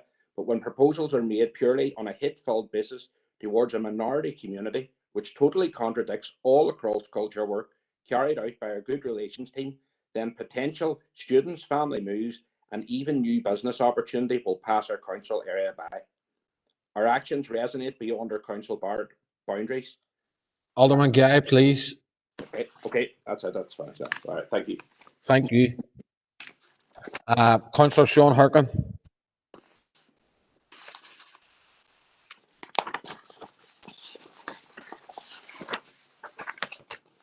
Thank you, Chair, for letting me in. And obviously, this is a very divisive issue, and that's unfortunate. But there's been other divisive issues as well. So when I hear Alderman McClintock talking about tolerance and diversity, I think about the fact that the prominent DUP members were supporting Trump, and Trump represented anything but tolerance and diversity. But not only that, if we think about the people in our own district, in the DUP's own community, who they've turned their back on, the LGBT community, the women who stood up for the right to choose, Black Lives Matter protesters on June 6th, who it's now the policing board are saying were treated unlawfully at those protests. The DUP showed no tolerance and continues to show no tolerance for these communities. Same with Irish language speakers. So this is utter hypocrisy coming from the DUP. This is a party that refused to back healthcare workers when they were going out and strike. They would support no strikes, they said. People in their own community that they have failed to stand up for.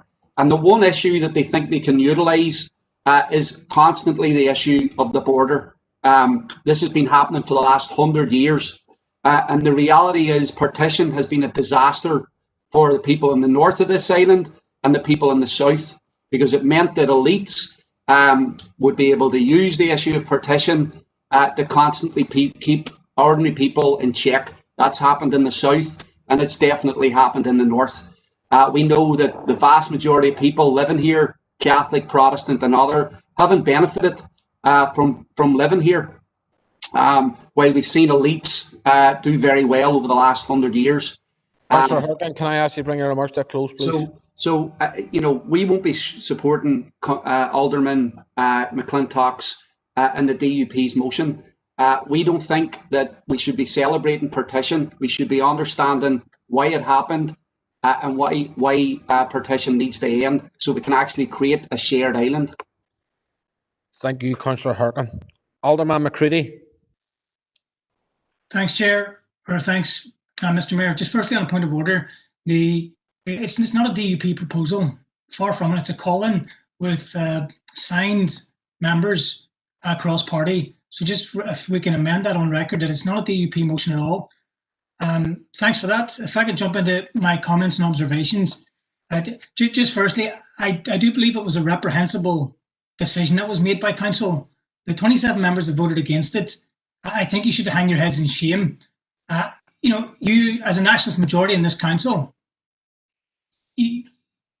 by not taking into consideration the minorities in this case, then it does tell. Remarks by member Emmett Doyle, a quality commission didn't exist back then. Well, it should have. We're not saying by the centenary being marked, it is a historical fact that it happened, irrespective of our political or viewpoints on it, is a separate function. And if you as a majority have a different opposing views from the minority, it doesn't give you the right to exclude, discriminate, and remove the operational and financial structures that were in place throughout the decade of centenaries and how that was managed. The fact that, in particular, the SDLP are looking to renege slightly and bring it into the committees, this was in the committee. This was in the decade of centenaries. But the 27 members last week didn't care. They went above and beyond and highlighted a single-outed group and made a negative decision. And the impact has been felt and still being felt around the city and district. I was in disbelief when I seen the evidence from it, and I'm disappointed in yourself, Mr. Mayor. I've supported you throughout your entire. You can look around musically if you wish. I supported you, and I do in most aspects that you do. You've done very well for being across all of the spectrums. But the point where you chose not to demonstrate leadership and stand up and be the first citizen of this city was quite telling and disappointing. Thanks, Mr. Mayor. Thank you, Alderman McCready. And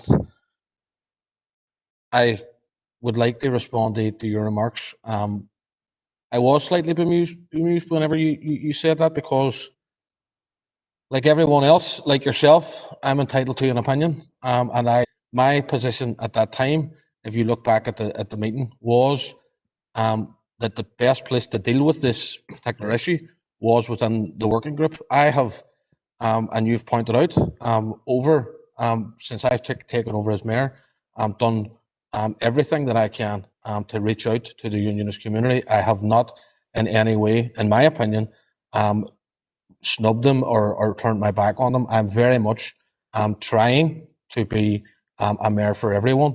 And I said that at the time, and I stand over that comment right this second, and I will until I give up this office. But I don't see why the centenary should not be treated in the same vein as every other centenary that we have been working at over the lifetime of this council. That being the 1916 Rising, the Battle of the Somme, and the Queen's Jubilee. They should all be treated the same. And that's the reason that I voted in the way that I did. And I'm quite happy. And I have, since that meeting last month, I have stood over that position in the nationalist community and in the unionist community, and I'm quite happy to do so. So, you can call me into question all you like, but like yourself, I'm entitled to an opinion. And on that note, I'm going to call Councillor McCann. Thanks very much, Mayor. We've had an awful lot of references there to the effect of this motion and other events and statements on this community or that community. You wouldn't think, listening to this debate, that every test of public opinion with regard to general social attitudes will tell you that, roughly speaking, we've got a third of the people in Northern Ireland a unionist, a third nationalist, and a third who are neither. And that's a growing number. And when you refer to this council, somebody referred to this council and said, there's a nationalist majority on it, as if there's nobody else but nationalists and unionists. I don't think that the Alliance comrades would take that well. And Sean Harkin and myself definitely don't fit into that. Lest there be any doubt about it, we are not Catholic, nationalist, or Republican. Neither are we Protestant, Unionist, or Loyalist. We are socialists. It isn't true that there's simply orange and green in Northern Ireland. There's quite a number of us Reds around as well, sort of within the expansion of the Red community that I believe that our future would best lie. You know, in 1921, we didn't just have one state, a partition state. We had two states created. And as Connolly said, a carnival of reaction, north and south, is what happened. Putting it in a rather more literary way, Conor Cruise O'Brien, not a man I much agree with, but he had a good turn of phrase, said that the big difference there, so when we look back, is that Catholic sectarianism in the south purred like a cat. Protestant sectarianism in the north barked like a dog. But ideologically, there wasn't a lot to differ from them. I want to finish this with you. I'm in favour of a united Ireland. 100% in favour, not 99%. And I'll tell you why, and I'll show you where I can see that. I have seen a united Ireland. I have seen it in front of my eyes. I saw it when there was the rising for a woman's right to choose, right across this island. I marched in Dublin alongside a young woman with a placard which says, "The North is next." She was the daughter of a very senior unionist politician in the north of Ireland. But you can see that when it came to women's rights, it was the same. I worked in Donegal during that campaign, an awful lot of brilliant sections of young women as well. Partition never came into it. Loads of us went down from Derry to work in Donegal for that. You see that over and over. And those demonstrations, tens of thousands of people, north and south, campaigning for the same thing. Those were not demonstrations for a united Ireland. Those were demonstrations of a united Ireland. That's Councillor McCann, can I ask you to bring your remarks to a close? More and more people agree with me. Thank you, Councillor McCann. Members, I have one more speaker, and then I'm going to put Alderman McClintock's proposal to the vote, and then we'll deal with whatever we've got to deal with them. So it's Alderman Ramsey.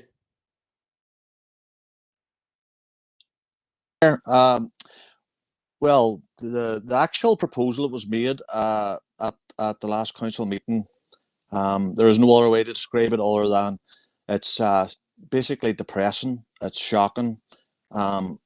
It's just everything that we have been working on for many years now, and you know nobody here is innocent of wrongdoing over the past 40 years. You know, we've all made mistakes, but it seems that we've talked about parity of esteem, equality, respect, and reconciliation. But you see the wrongs of the past that people feel that they were wronged and people were murdered and whatever. You know, it shouldn't be used now as a stick to beat us with, because that's what's happening. We're been, things that we weren't even born. Like gerrymandering and stuff like that. You know, it's like the past that we were working together through the likes of T-Buck, etc., to make things a better society for everyone. It's like now the whole thing changed within the last month. Peace, like, what about all the peace money that's been spent in Derry and Strabane District Council? What about all the peace money? Where is it today? You know, how can unionism participate whenever council, as a corporate body, allowed a motion to actually progress without putting it back, like you put motions back today, Mayor? This must be stopped. This is an absolute disaster for any further peace projects going forward, and it's just undoing many years of hard work with some of our older people in our community now who started peace projects.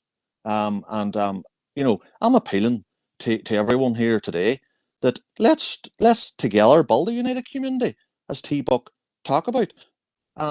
We feel that the motion last month, and there's no doubt about it, it came across as a hate motion. Thank you.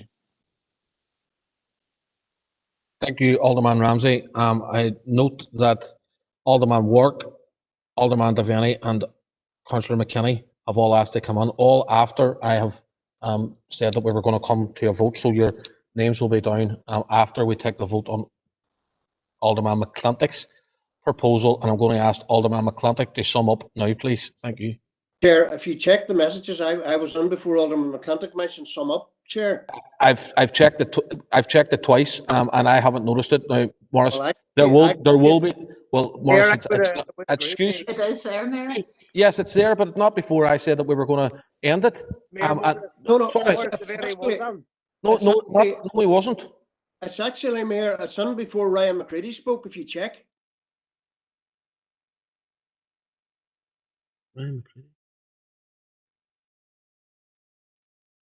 Yep, okay, it is on, Morris, you're right, that's my mistake, and I apologise. But I'm going to ask Councillor McClintock to sum up, and you will have an opportunity to speak after we take the vote on the first proposal, okay? You'll be the first called, Morris, and my apologies again for that. Morris's name was in back then, so surely he must be allowed his right to speak before I sum up.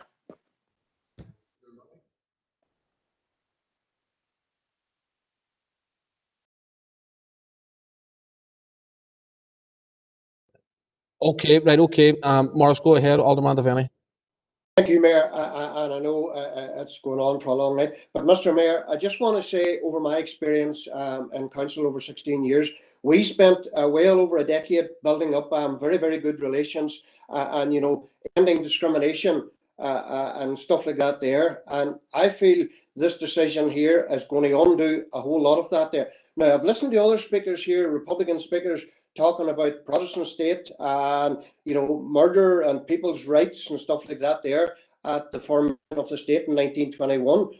But Mayor, what I would like to, for those people who are probably taking that out on the Protestant Unionist Loyalist community at the minute, let's go back to when the Anglo-Irish Treaty was signed. Who signed that treaty?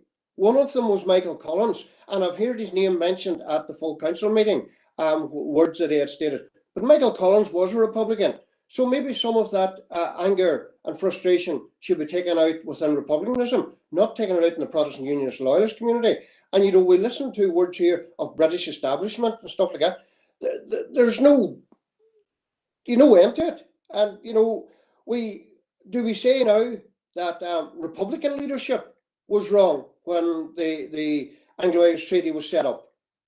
But Mr. Mayor, I will echo that we have, with this, if this doesn't be rescinded today, there will be a lot of work to be done to build up that relationship, if it can be built up within that Protestant Unionist Loyalist community. And there is a lot of anger out there.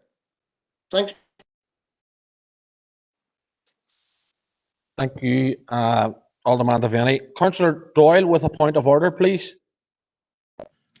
Thank you, Chair. Point of order, yes. Some of the language that's been used here is shocking. I mean, the word hate has been used a number of times. I don't hate members of the unionist community no more than I hate anybody.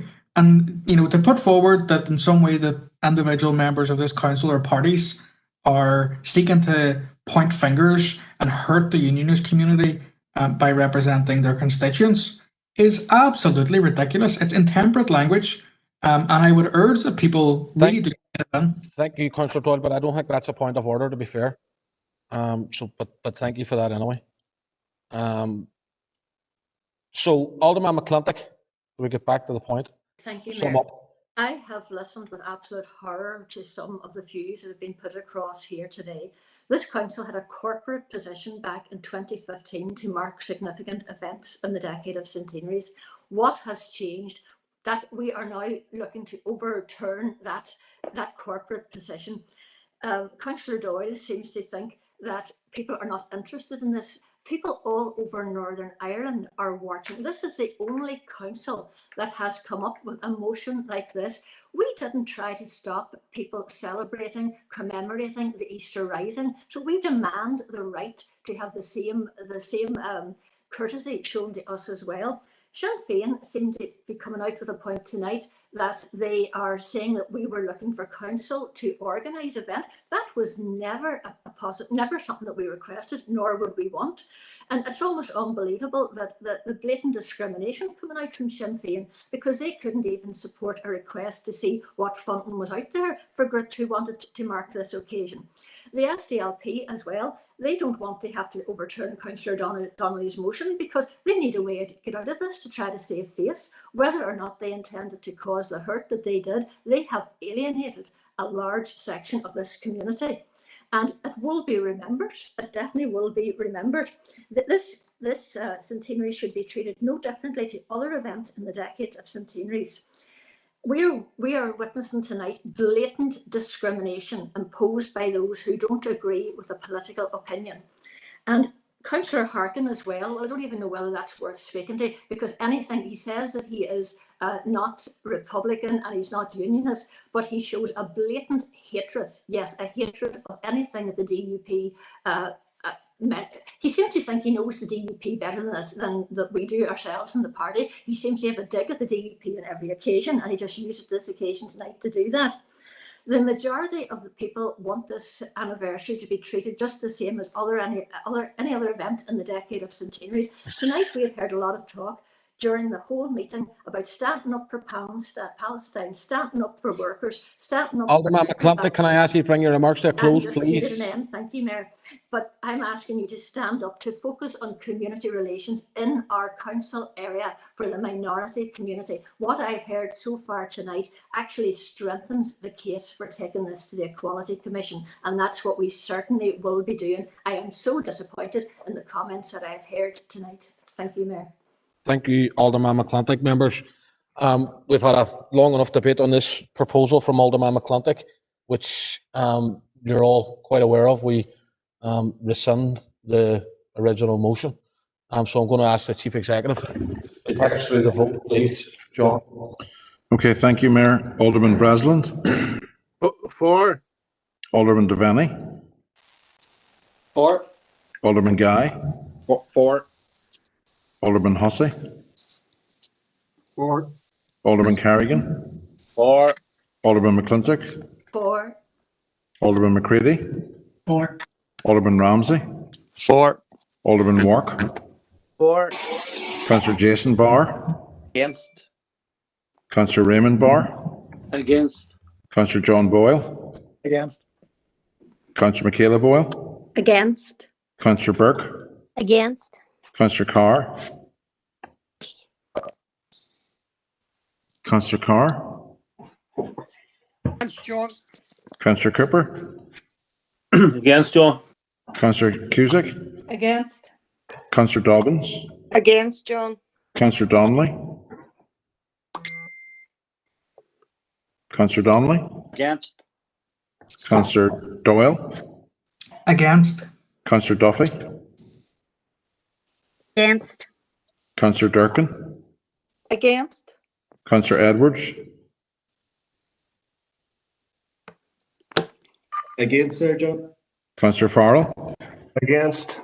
Councillor Ferguson. For. Councillor Fleming. Against, John. Councillor Gallagher. Against. Councillor Harkin. Against. Councillor Jackson. Against. Councillor Kelly. Against. Councillor Logue. Councillor McCann. Against. Councillor McGuire. Against. Councillor McHugh. Against. Councillor McKeever. Against. Councillor McKinney. For. Councillor Mellon. Against. Councillor Mooney. Against, John. Councillor Riley. Against, John. Councillor Tierney. Against. Thank you, members. Okay, members, just bear with us a moment.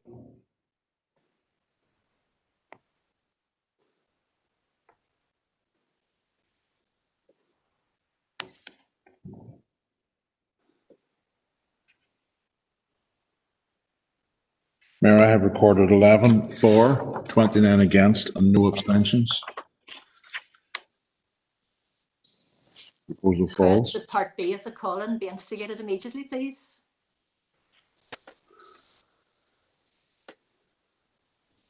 Yeah, okay, thank you, John, for that. John, can you mute your mic up, please? Sorry, excuse me. Thank you. Councillor Riley had a proposal that he wished to put to the floor on the same matter. So can I go to Councillor Riley, please? Yes, Mayor, thanks for bringing me back in. As I indicated when I spoke earlier, now that the rescinding proposal has failed, can I propose that we go with 5.1a, which is this item then is sent to the working group that already has been established through Business and Culture Committee, and that's the Decade of Centenaries Working Group. Thank you. Thank you, Councillor Riley. Members have a Second that, Mayor. Councillor Cooper.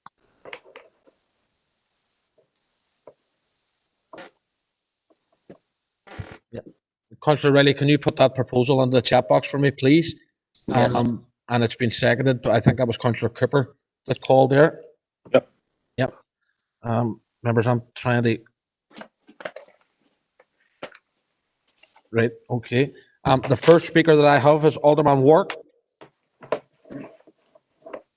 Well, Mayor, as you know, I'm coming back to the original one, and to be honest, this here is a total disgrace, absolute disgrace. Mayor, I hope you're listening to me here.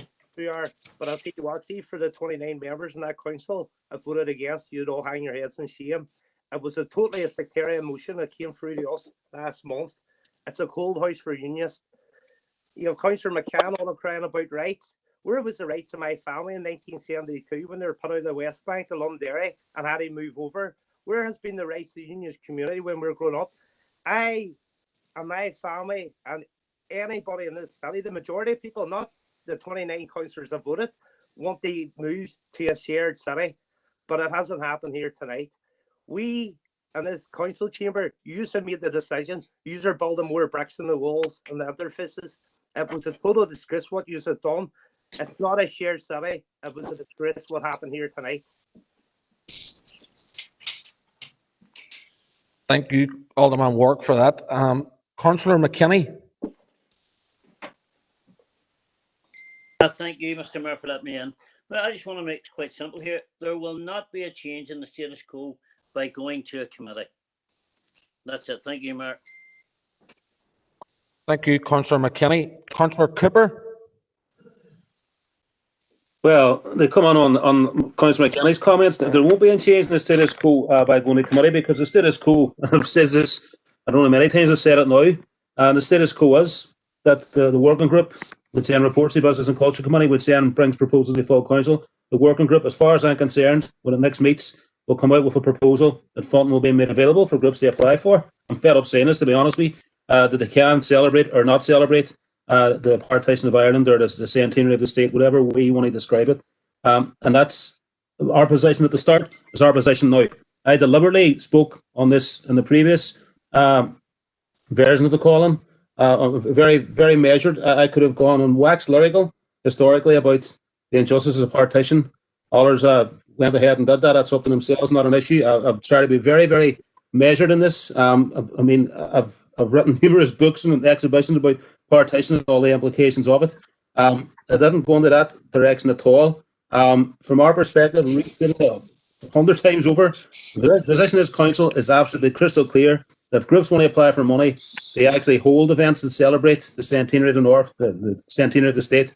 They will be able to do so as a result of what will come out of the next working group. That is my very, very clear prediction. The fact that, and on that, I'm actually seeking clarity from the city solicitor on one specific point, because now that the Councillor McClintock has gone to the next stage of this, if you like, the next working group will stage to be held about a week's time.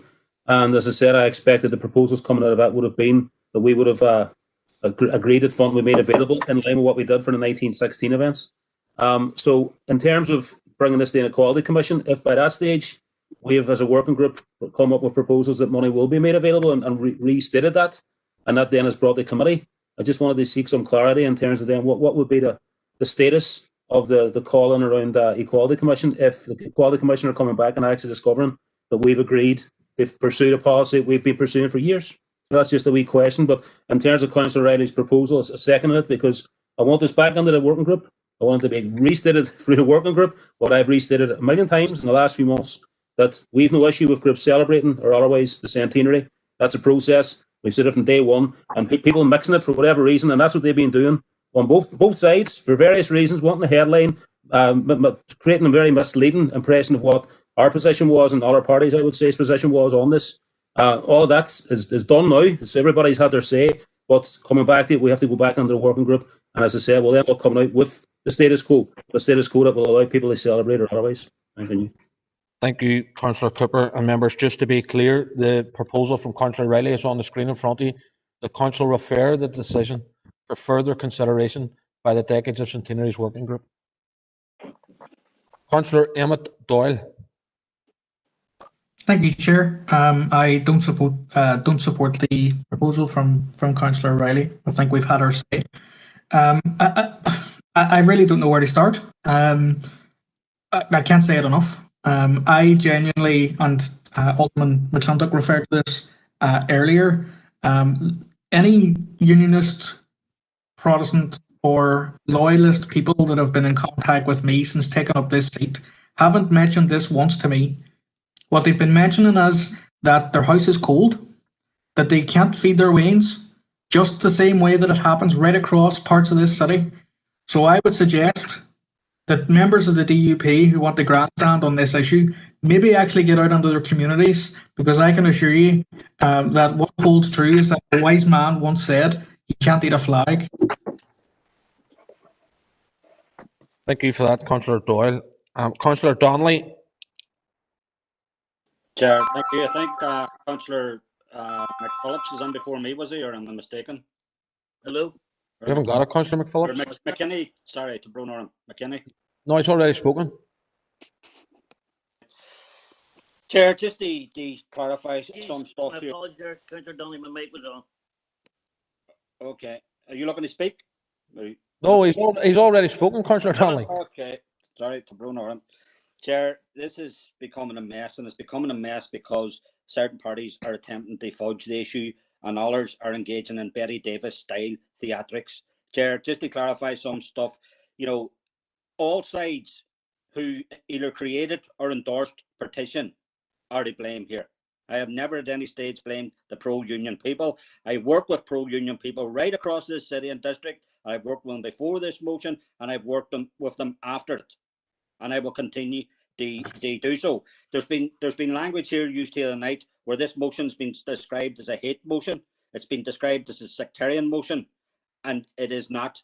And I think council officers need to keep an eye on that. I'm not trying to prevent debate, but I think people need to be pulled up when they go down this line. One thing that I can't understand, Chair, is that both the SDLP and Sinn Féin said, who supported my original motion, and have said that they still almost are saying that they still stand over it, and they were right. There was no issues with it.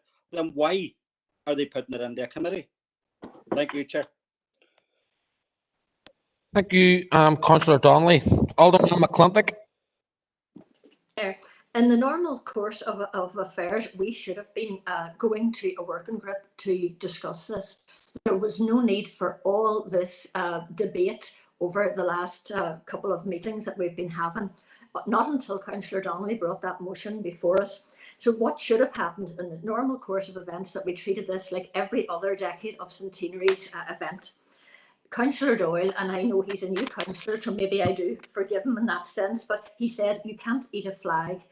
You can't eat a flag now, but you couldn't eat a flag in 2016 when the Easter Rising was being commemorated by those who wanted to trail flags around the Guildhall Square. This is no longer a discussion about partition. This is about blatant equality and discrimination issues. Thank you, Mayor.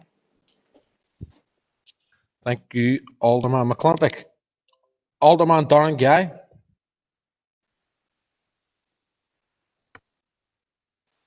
You, Mayor, for letting me in. Listen, I'll not keep too long because I completely understand what Councillor Cooper, what angle he's looking at this. But I have to state, and it's nearly backing up Councillor Donnelly in this. If what he has stated, and he wants to put it on, and this goes for the SDLP as well, want to put it under a committee, then why didn't they just abstain from the last vote, and it would have settled the whole thing anyway? This, to put it under a committee, is just going to kick this proposal down the road to the next time it comes in front of council, and then we'll be back to normal again. Thanks, Mayor. Thank you, Alderman Guy. Councillor Harkin.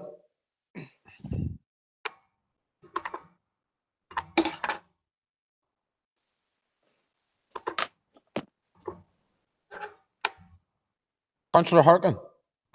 Thank you, Mayor. Yeah. Can you hear me? Yeah, thanks. Yeah, we can hear you. Can hear you. Thank you for that. Yeah, obviously this is a very, very heated debate. And I think that there is going to be a discussion about partition and its legacy next year, but that discussion has already started. And I think that most of the way that this is framed, it's framed as either nationalist or unionist, but there is a different position on it as well. And I think that that's what Eamon and I and some others have tried to articulate this tonight, that, there's lots of people who wouldn't describe themselves as unionist or nationalist, that don't want to celebrate partition, that actually understand that partition has created, it is the reason why there's a permanent division in our society. It is the reason why we've had the Troubles. It's the reason why we had people in the North deny basic democratic rights until there was a civil rights movement to challenge it all. It's the reason why communities here, the LGBT community, women have had their rights held back. And that's not just here in the North, that's also true in the South, where rights have been curtailed there because of the nature of the state that was created by partition. So we very much want to engage in all sorts of events that actually look at partition, that debate partition, to try to come to terms with it, to try and search out a path to rectify these issues. And that's what we'll be doing. And that's what we hope that many organisations and political parties will attempt to do. But we are neither unionist nor nationalist. We're socialists. And maybe the DUP can't understand that, but that's what we are. And there's many, many more people across the North from all communities that feel the same way.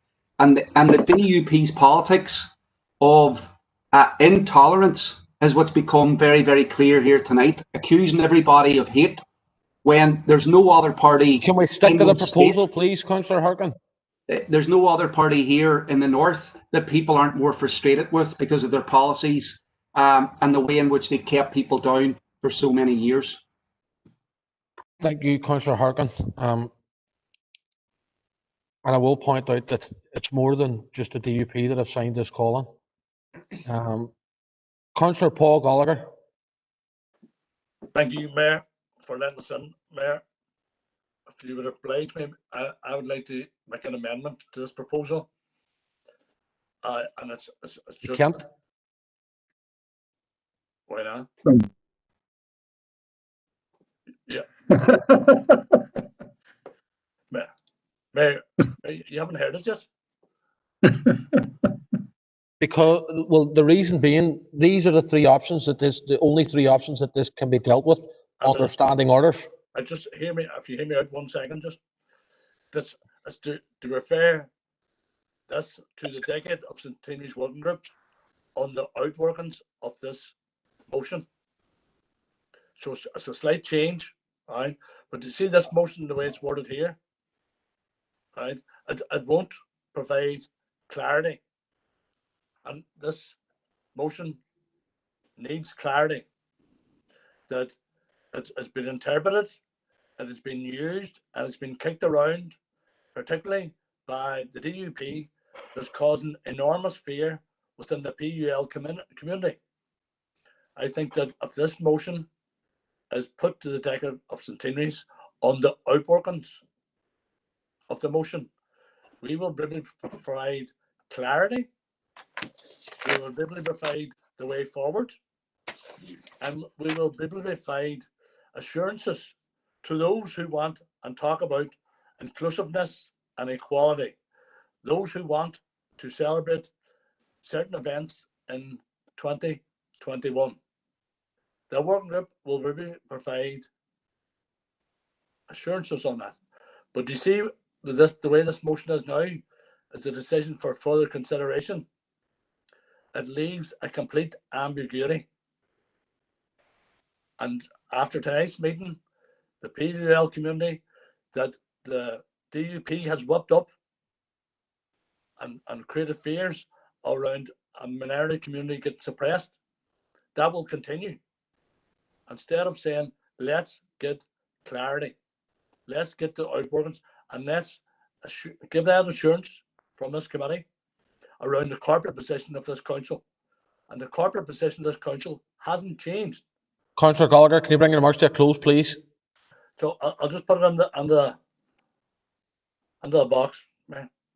No, there's no point because well it's in there and unfortunately that's where it's going to stay, because there are three options that we can deal with this particular column, and they are understanding orders. We either rescind the motion, which we've voted on and has fallen. We either defer it to the Decades of Centenaries Working Group, or the motion stands as is. Those are the three options. Unfortunately, your proposal will not stand under standing order, so I can't accept it on those grounds, Councillor Gallagher. Thank you. Councillor Ferguson. Thank you, Chair. This debate's getting really heated, and I think we need to go back to the core message here, which is that the call-in was purely to stick with corporate policy. It was never to change. It was to treat this centenary the exactly the same way as the previous centenaries. The motion last month, like Councillor Gallagher said, but ambiguity around it so that people translated it differently and felt that council officers wouldn't be able to support communities in applying for funding. I am from that other group, and I am happy to say that it's a growing middle ground there, but it doesn't mean I'm not happy to support the other 2/3 of my city and district whenever I feel like there's a difference being made here. I would love to have been the decision to be overturned just to stick with the corporate policy, like Councillor Cooper had said, that there's no difference in what Alderman McClintock wants. We just want to stick with the corporate policy so everybody's treated fairly. Unfortunately, that didn't go through, so we are going to have to support this just so that the motion doesn't stand, because there is that question over how much council can be impartial and neutral because of the previous motion. So, thanks for that, Chair. But I just want to go back. We're not having a debate around whether partition was good or bad. We're having a debate around whether this centenary should be equally treated like the previous ones. Thank you. Mayor, it was the DUP, the call, Sorry. not the motion. Okay, thank you, Councillor Ferguson. Councillor John Boyle. Thank you, Mayor, and thanks to everyone for their contributions. It is a little bit alarming to hear some members ratcheting up the rhetoric around this, Mayor, because I've been a member, as many members here will know, I've been a member of the Decade of Centenaries Working Group since its very instigation, and there was an absolute determination through that working group that all such centenaries would be treated on an equal basis. That was the understanding of the SDLP. That continues to be the understanding of the SDLP. I find myself agreeing with Councillor Cooper here. The reason that this should go back into the working group is that, for the benefit of Councillor Gallagher, actually, that working group will provide the level of clarity that people are actually asking me about in the community. People across communities, they're actually asking me, what does this actually mean? And clearly we also want to give clarity to our council officers. And I would like to see, coming out of the Decade of Centenaries Working Group, and I actually have no doubt that we will see council officers continue to liaise with and assist interested stakeholders, Mayor, to ensure that future centenary events are acknowledged in the very same way as previous centenary events were acknowledged. And I say that as someone, Mayor, who actually engaged in a lot of those centenary events around 1916, around the Battle of the Somme, around the War is Over. There are members of this council who know what my own personal role was in those, and that of many of my colleagues in the SDLP. And so there's an absolute determination on our part that there will be clarity given, that people in the community will understand that in actual fact, the status quo is not changing. The situation will be as it was, and that's my determination. And I understand from hearing Councillor Cooper that appears to be his determination too. And I expect that when we come out at the far end of this, that all of this ratcheting up the rhetoric was actually only just that. And I do question the motives of some who actually want to behave in that particular manner and use the language that they're using. Because ultimately, we all have to live on this small square of the earth, and we're all trying our best to do that. And we will see how it comes out at the end. Councillor Boyle, can you bring your remarks to a close, please? I've read your body language already, Mayor, so thank you very much. Just to say, I fully support, obviously, and endorse option 5.1 dash A. That's, I think, the best direction for this council and for the people of this city and district council area. Thank you, Mayor. Thank you, Councillor Boyle. Alderman Devaney. Mayor, for allowing me in. And I just want to go back to comments made by Councillor Gallagher and Councillor Harkin that the DUP are the only party here that's raising their voice in regarding this. I want to just remind them just that you have the Ulster Unionist Party here and you have the Alliance Party here who have raised concerns as well. Now, I want to go back to Councillor Harkin's view on him being a socialist. I don't have a problem with Councillor Harkin and his socialist views and stuff to get there, but he's not going to impose them views on myself or people who oppose. And he talks about equality. He has to be able to listen to people who support his own views, but he has to be also able to listen to those who oppose his views on many issues. Thank you, Mr. Mayor. Thank you, Alderman Devaney. Councillor Martin Riley, to sum up, please. Thanks, Mayor, and I've listened attentively. Chair, before you do that, I was just looking for a point of clarification. And the point of clarification being, Chair, see what's on here, Council refers the decision for further consideration to the decade of the Centennials Working Group. Yeah. You see it in the options, Mayor, and you said to me I couldn't amend this. This actually is an amendment, because what it says on option A is to a committee. The decade of Centennials Working Group isn't a committee. So we can amend it or we can't amend it.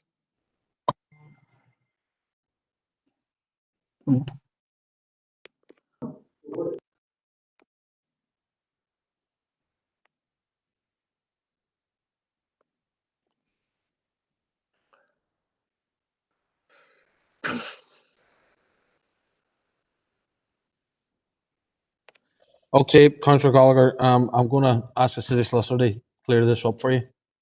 Philip? We're operating on the basis that the Decade of Centenaries Working Group is not a decision-making body, and so ultimately this is reporting back into the Business and Culture Committee. Okay, thanks for that, Philip. I hope that clears that up for you, Councillor Gallagher. Sorry, Chair, it doesn't. No, that's not what the motion says. Like this proposal here says, Council refer decision for further consideration by the decade of Centennials Working Group. That's all it says. That's not what option A says. This is a working group and it's talking about a committee. So are you saying Council refers this decision for further consideration to the Business and Culture Committee? Is that what it's saying? Because that's not what this motion here says.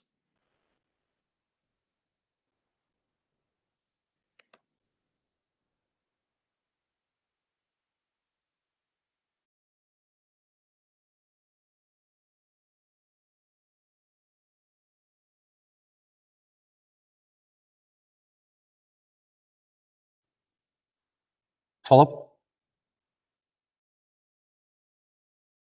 Yeah, thanks, Chair. I mean, I take Councillor Gallagher's point in relation to that. 5.1A refers to the decision for further consideration by the Decade of Centenaries Working Group, so that could be amended to refer for further consideration by the Business and Culture Committee, who can then choose to refer the matter into the Decade of Centenaries Working Group. It will obviously result in delay, but that's I appreciate the technical point that Councillor Gallagher is making in relation to the matter. Mayor, can I just come in and make a suggestion? Because this is going to go on all bloody night. Because as far as I'm concerned, Councillor Riley's wording was maybe not in line with what is on the call-in terms of the specific text. But as far as I'm concerned, if we end up we'll end up redebating what is going to be ultimately the same proposal, in that the working group will have to report to a committee in order to allow it to be decision making. So I know where Councillor Gallagher's coming from around the wording of it. But I think, using that as a way of saying, well, I want to bring another amendment in, when he can't bring another amendment in because there only are 3 options on the table here. I think it's going in a whole other direction, a whole other tangent. So, I mean, if Councillor Riley was able to re-clarify that he was intending to propose it would be brought to committee, then that would be maybe dealing with the issue. Thanks for that, Councillor Cooper. And I'm going to invite Councillor Riley to sum up, and hopefully he will provide that clarification. Yeah, thanks, Mayor, and I'm happy to provide the clarification. The reason why I voted in the way I did was because I was conscious that there was a working group meeting that had already been indicated that was to be convened in the next few days, and if this was to go to Business and Culture, that's the committee that is the parent of the Decade of Centenaries Working Group. So I didn't see a conflict by sending it to the stated intention of the people who signed the call-in had been that this should have been dealt with at the Decade of Centenaries Working Group. So that's where I put that in. If following the legal advice, if it means that you have to refer to the committee, then so be it. But I think that that's just going to slow it down, and I don't think that's in anybody's interest, not least the people who have signed the call-in, because part of what Alderman McClintock has said is that she wants this matter to be dealt with at the Decade of Centenaries Working Group. So that's why I put it there. So happy enough with a change to the proposal. If it has to be that it'll go to the Business and Culture Committee, so be it. But to sum up in general, Mayor, on the debate that we've had, I found this frustrating and disappointing as well to hear language that people are using this issue to slate other parties, to pinhole other people, and to try and play to a virtual audience out there and showboat.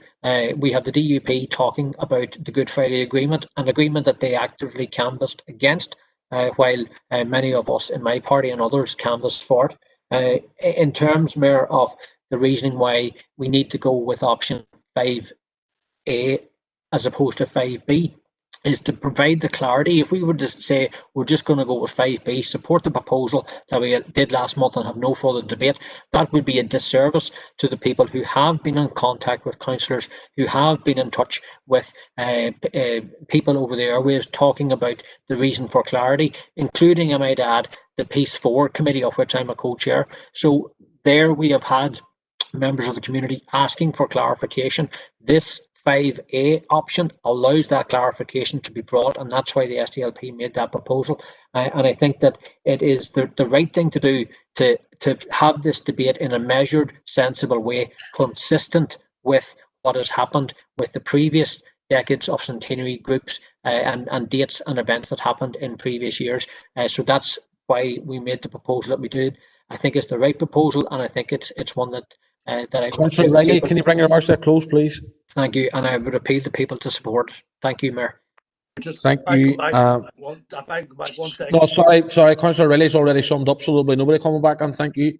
And I've just noted in the chat box that Alderman McClintock has asked for a 10-minute recess, which I think is a very good call, Alderman McClintock.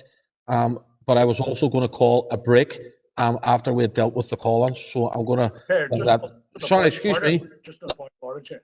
The point of order being that you refuse me an amendment to a proposal that has already been amended.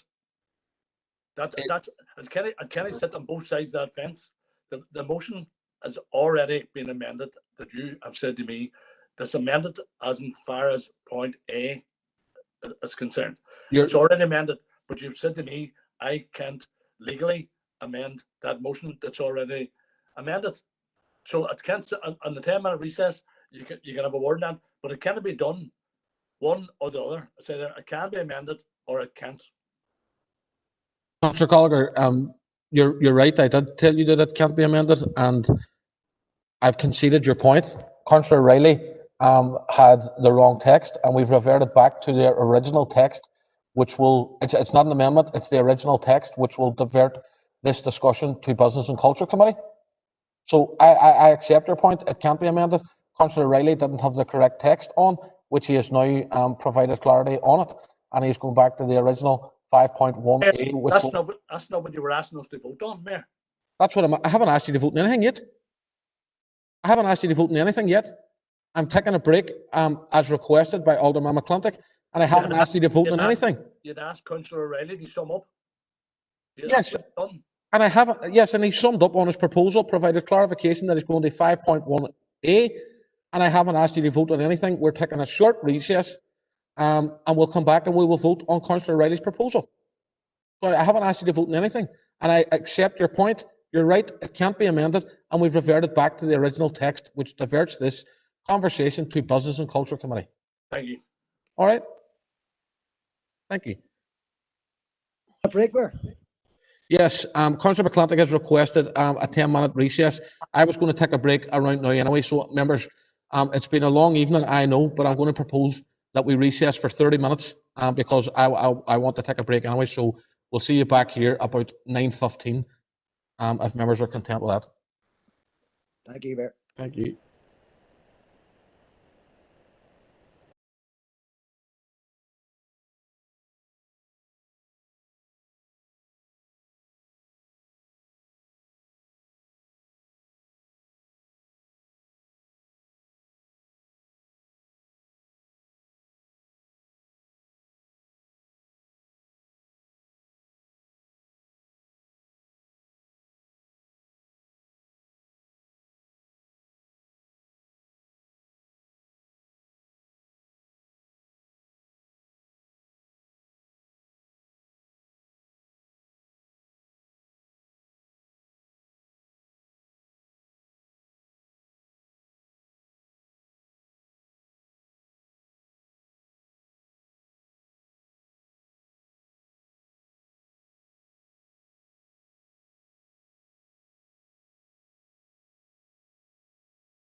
Okay, members, we'll kick off once again, if you're all ready. Now, members, you'll all agree that this evening's meeting is running on quite long, and I have consulted with the Chief Executive, and under Standing Order 17.21, which states any member of the council who has not already spoken to the proposal or amendment under the debate may move that the council do now adjourn. Members, I'm proposing that under 17.21, that at 11:30 we stop working on whatever business we have worked on, and we revert to finish the confidential business. And at that point, we will then come back. I think the date that we had agreed was the Friday, the 4th of December, to finish whatever business that we don't get finished tonight, i.e. the rest of the motions that we don't get through this evening. Otherwise, members, I have a genuine fear that we'll be here well into the wee small hours. So if I'm putting that as a proposal to you, members, and if I can get a seconder for that, please. I've seconded. Who's that? Alan Breslin. Alan Breslin, thank you, Alan, for that.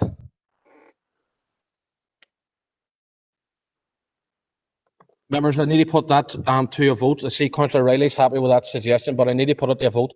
But members, in terms of trying to speed things up, I'm going to take it as read unless anyone makes me aware. See Emma Doyle, Rachel, Sandra Duffy, all content at this point. Philip McKinney, content.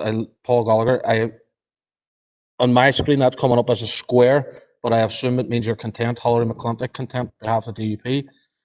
So, members, I think that's taken as read, and we'll officers will be in touch with the time of the re-adjournment, the next meeting. So we'll move on, and we're back now to Sean Carr, Darren Guy, all content with that. So we'll take that as read, members, and we'll move back to Councillor Riley's proposal around item number 9 on the agenda. Which is in front of you. Refer the decision for further consideration by committee, where the subject matter of the decision falls within the remit of the committee. So that's it. Emma Doyle, point of order. Thank you, Chair. You'll just see in the chat there that I have put a motion under Standing Order 16.2. The question now be put. Yep. Yep. No issue with that at all, Emmett. But as Councillor Riley has already summed up, the only other avenue for us is to go to the vote anyway. But I appreciate that you have that proposal in there. So I'm going to ask the Chief Executive to take us through. Sorry?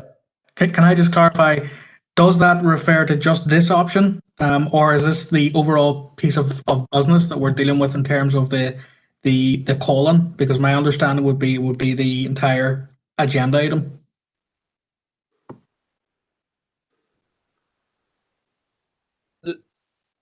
The question now be put, and my understanding is that the question which is on the floor, which is 5.1A, be put to the floor, which I'm intending to do right this second. John, thank you. Thank you, Mayor. Members, Alderman Breslin, please. Against. Alderman Devaney. Against. Alderman Guy. Against. Alderman Hussey. Against. Alderman Carrigan. Against. Alderman McClintock. Against. Alderman McCready. Against. Alderman Ramsey. Against. Alderman Wark. Against. Councillor Jason Barr. For. Councillor Raymond Barr. For. Councillor John Boyle. For. Councillor Michaela Boyle. Against. Councillor Burke. Sorry. Councillor Burke. For. Councillor Carr. Abstain. Was that abstain, Councillor Carr? John. Thank you. Apologies, John. My mute button's stuck in here, but I'm for as well. I didn't get to come in there. It's Tina. That Councillor Tina Burke is for. Yeah. Councillor Sean Connor is abstain. Councillor Cooper. For, John. Councillor Cusick. For, John. Councillor Dobbins. For, John.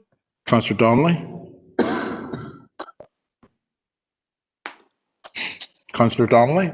Against. Councillor Doyle. Against. Councillor Duffy. For. Councillor Durkin. For, John. Councillor Edwards. For, John. Councillor Farrell. For. Councillor Ferguson. For. Councillor Fleming. For, John. Councillor Gallagher. I'll abstain. Councillor Harkin. Abstain. Councillor Jackson. For. Councillor Kelly. For. Councillor Logue. For, John. Councillor McCann. Abstain. Councillor McGuire. For. Councillor McHugh. For, John. Councillor McKeever. Councillor McKinney. John. Councillor Mellon. For, John. Councillor Mooney. Councillor Riley. For, John. Councillor Tierney. For.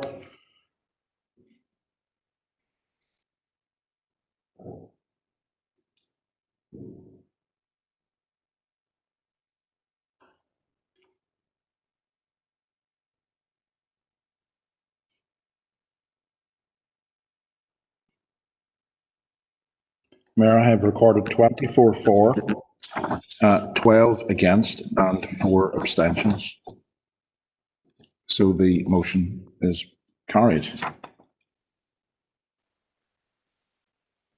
Okay, John, thank you. Councillor Wright's motion is carried. John, can you mute your mic, please? Members, can I just remind people to mute their mics, please, if you're not speaking? Thank you. Councillor Riley's motion is carried. Therefore, that will be diverted back to the relevant committee. Members, moving on now to item 10, which is a call-in for item C 360/20. And again, I'm going to go to the city solicitor. Mayor, again, members, this is a call in respect of item C360/20, which was a proposal that the council welcomes the recent launch of a cross-party assembly bill to tackle the climate emergency. Notes points raised by Friends of the Earth in relation to the recent decision on sand dredging of Lough Neagh. As Minister Mallon's statement that she commits to continue to monitor the balance between the economic and environmental impact of sand dredging of Lough Neagh. Council will write to the Minister outlining our climate emergency declaration and pledge. Climate will invite representatives from Friends of the Earth and the Environmental Gathering, the Lough Neagh Partnership and the Quarry Products Association for a presentation on the ramifications of the decision. That proposal was passed by Council and has been called in under section 41(1)(a) only of the 2014 Act. Copy of the call-in is at the appendix to the paper. Again, members who submitted the call-in shall have the opportunity of speaking first and will be allowed to vote in relation to the matter. And again, members, the options that are available to members are set out in the committee report at item 5.1. You, Chair. Thank you, Philip, for that. Members, it's in front of us again. I'm going to go to Councillor Gallagher.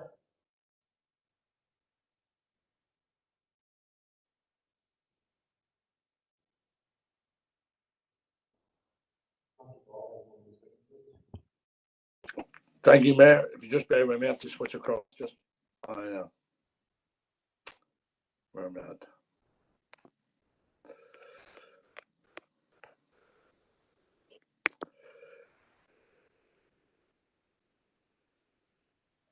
Councillor Gallagher, do you want me to come back to you? I can go to Councillor Harkin first. Well, just, can you just throw up the, it was up on the big screen there because I've lost it on me. Throw what up? Oh, you had the motion up on the column. Right. Sorry. It's coming. Got it here now, man. Chair, I would just like to make a proposal. that we overturn the decision. Chair.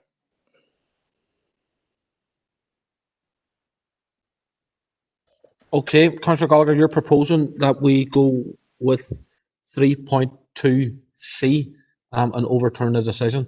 Councillor Harkin has commented that he's happy to second that. And I'm going to go to Councillor Harkin now. Councillor Harkin, go ahead. Thanks, Chair. First of all, I want to thank the co-signers of the call-in. I appreciate it, and I think that this is a very important issue for us to challenge. First of all, as we said at the time, we challenged the admissibility of the amendment that was brought forward.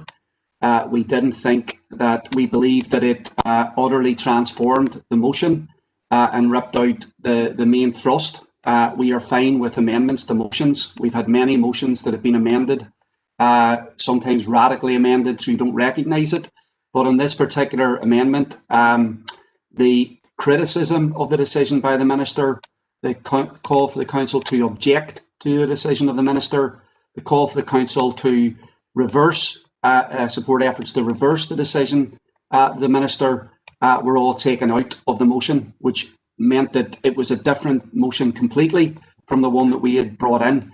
And then also there was other things added to the motion, a climate bill installment that we hadn't discussed at all, which is a much broader issue and therefore a much greater burden on the motion. So we believe that's why it shouldn't have been admitted at the time. The second reason why we think this is so important is because we're only a year out since the massive climate strike actions all around the world, and they were massive here in Derry and right across the north, where people said we want radical action on the environment, we want radical action on climate change, and we want to end the practice of business as usual. And so we believe that those climate emergency declarations and the pledge that we took here are about taking radical action. And I don't think that this is in line in terms of Loughney, in terms of the decision that's been made with radical action. I think it sends the wrong signal to people who might be interested in disregarding planning laws, disregarding environmental regulations, because that's what's at stake here in this decision. Now, there's a third element that I want to introduce that I think is very important for our council, and it's been raised on the Assembly floor as well. And I think we have to think very seriously about this in terms of the council endorsing or not criticising the decision that's been made in Loughney. In the Wildlife and Natural Environment Act, Northern Ireland 2011, Article 31, it makes it clear that it's an offence to permit operations damaging any feature of an area of special scientific interest.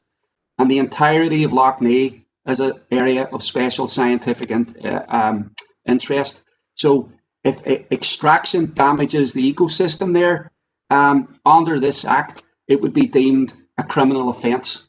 And I think that we have to think carefully about that as a council, because I don't believe we should be endorsing, sanctioning, or pulling back from supporting or greenlighting what would be considered under this act potentially criminal activity. So for all those reasons, we think that this decision should be overturned. We would have preferred that we would have voted on the original motion as it stood. If people decided not to support it, that is their right. But we think that this is a matter of a very grave matter, given the prioritisation we as a council have put on the environmental change and trying to arrest climate change. So for all those reasons, I hope members will join those of us who initiated the call-in overturning this decision and trying to make a decision here on a admissible footing that doesn't obscure what's actually at stake. Thank you.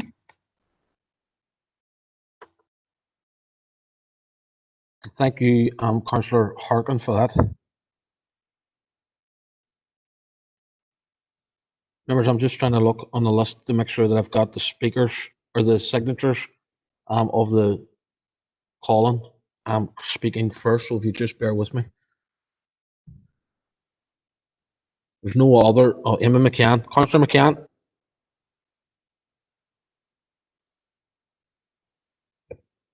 Yeah, I think that in simple terms, what's happened here really is that for many years, a few decades indeed, sand was illegally, without anybody's permission, being extracted from the bed of Lough Neagh and being used for construction purposes and perhaps other purposes, I don't know.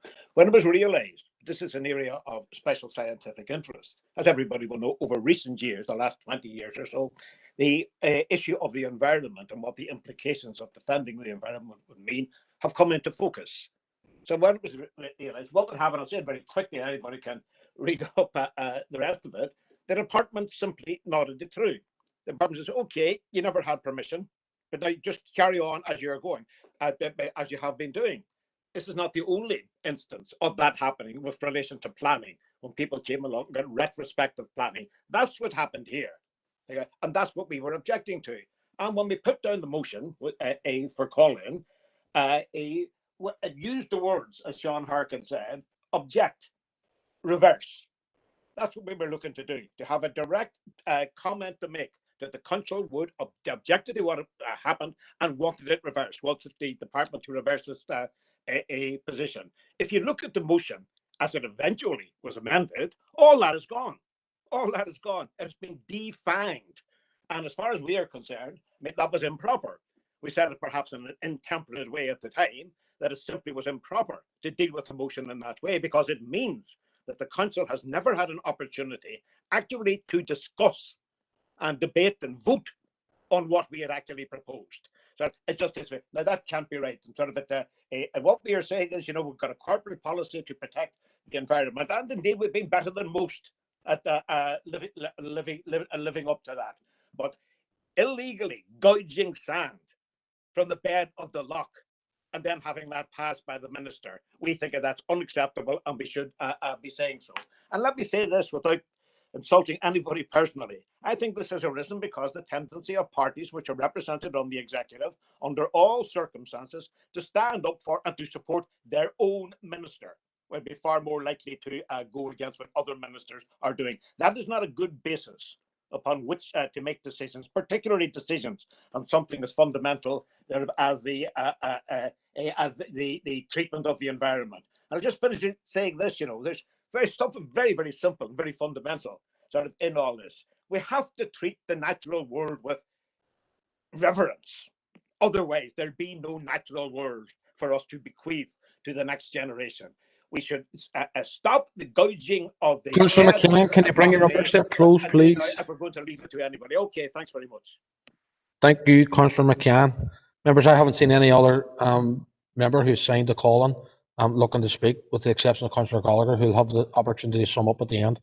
And I'll come back to you on that, Councillor Gallagher. So I'm going to go to the speakers, and the first one is Councillor Emmett Doyle. Thank you, Chair. I'm coming on this from a number of angles, but I can assure you that certainly whenever I was first sent these papers to have a look at, I was very surprised that it was admissible that the motion had been changed and negative effectively, especially given the very clear rules and standing orders. I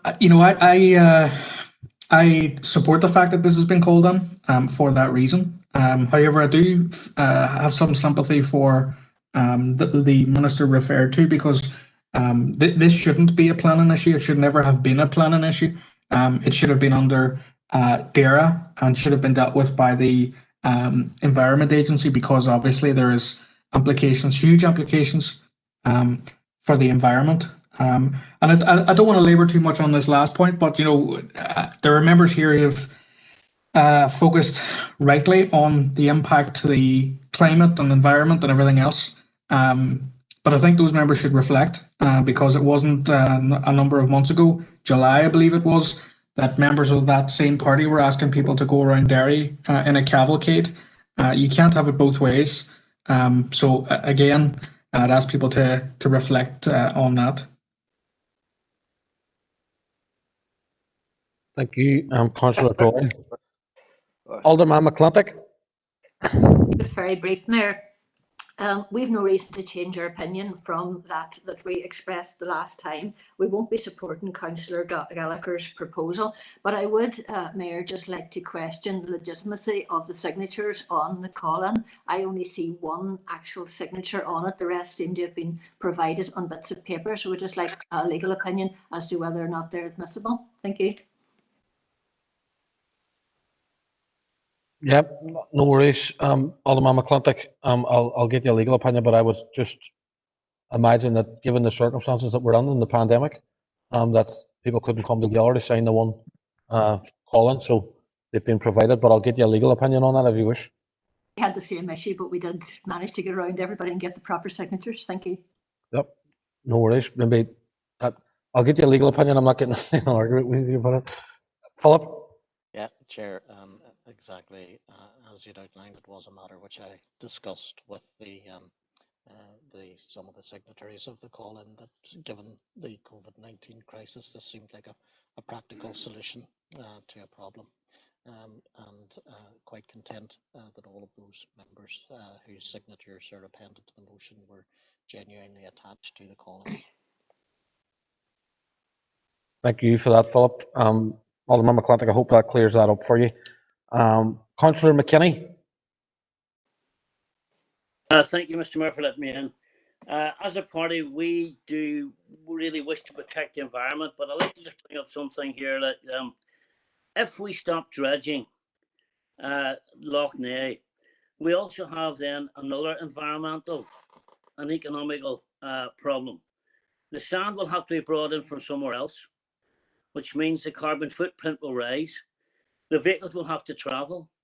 You're talking about more use of the roads. We also have the problem of people losing their jobs. In and around that area, there's a lot of businesses supplying concrete and building materials and bricks, which are exported all over the world. We have to look at the knock-on effect of everything. And the amended motion, I would totally agree with, and we will not be supporting this motion from Mr. Gallagher. Thank you, Councillor McKinney. Councillor Riley. Thanks, Mayor. And can I start, I suppose, by saying that this isn't a rehearsal of the points that were made last month in relation to Loch Ness.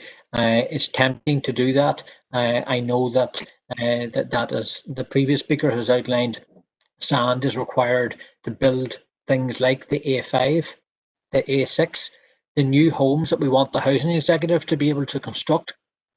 So there's a carbon footprint impact of trying to get that new sand required into Northern Ireland. I think, Chair, that the call-in that before us this evening actually speaks to standing orders, specifically 1910, where it's the ruling of the Chair that is important when it comes to determining whether an amendment is accurate or not. We had that debate last month, and I think that the item that is before us today needs to be supported in terms of the 5B, which is support the original decision. As with the previous call-in, I'm conscious that those that have signed the call-in have spoken first. They have made a proposal that we go with 5C to overturn the decision.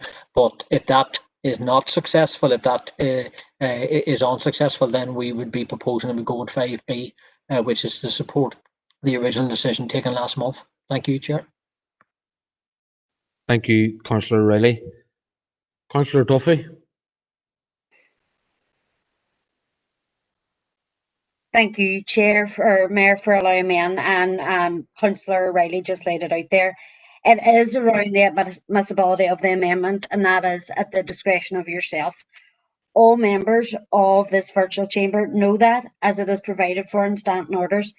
This was debated quite significantly at the last meeting. We had input from senior officers, and I'm sure that I'm not hearing anything here tonight that would bring into question the decisions that were made at the last meeting.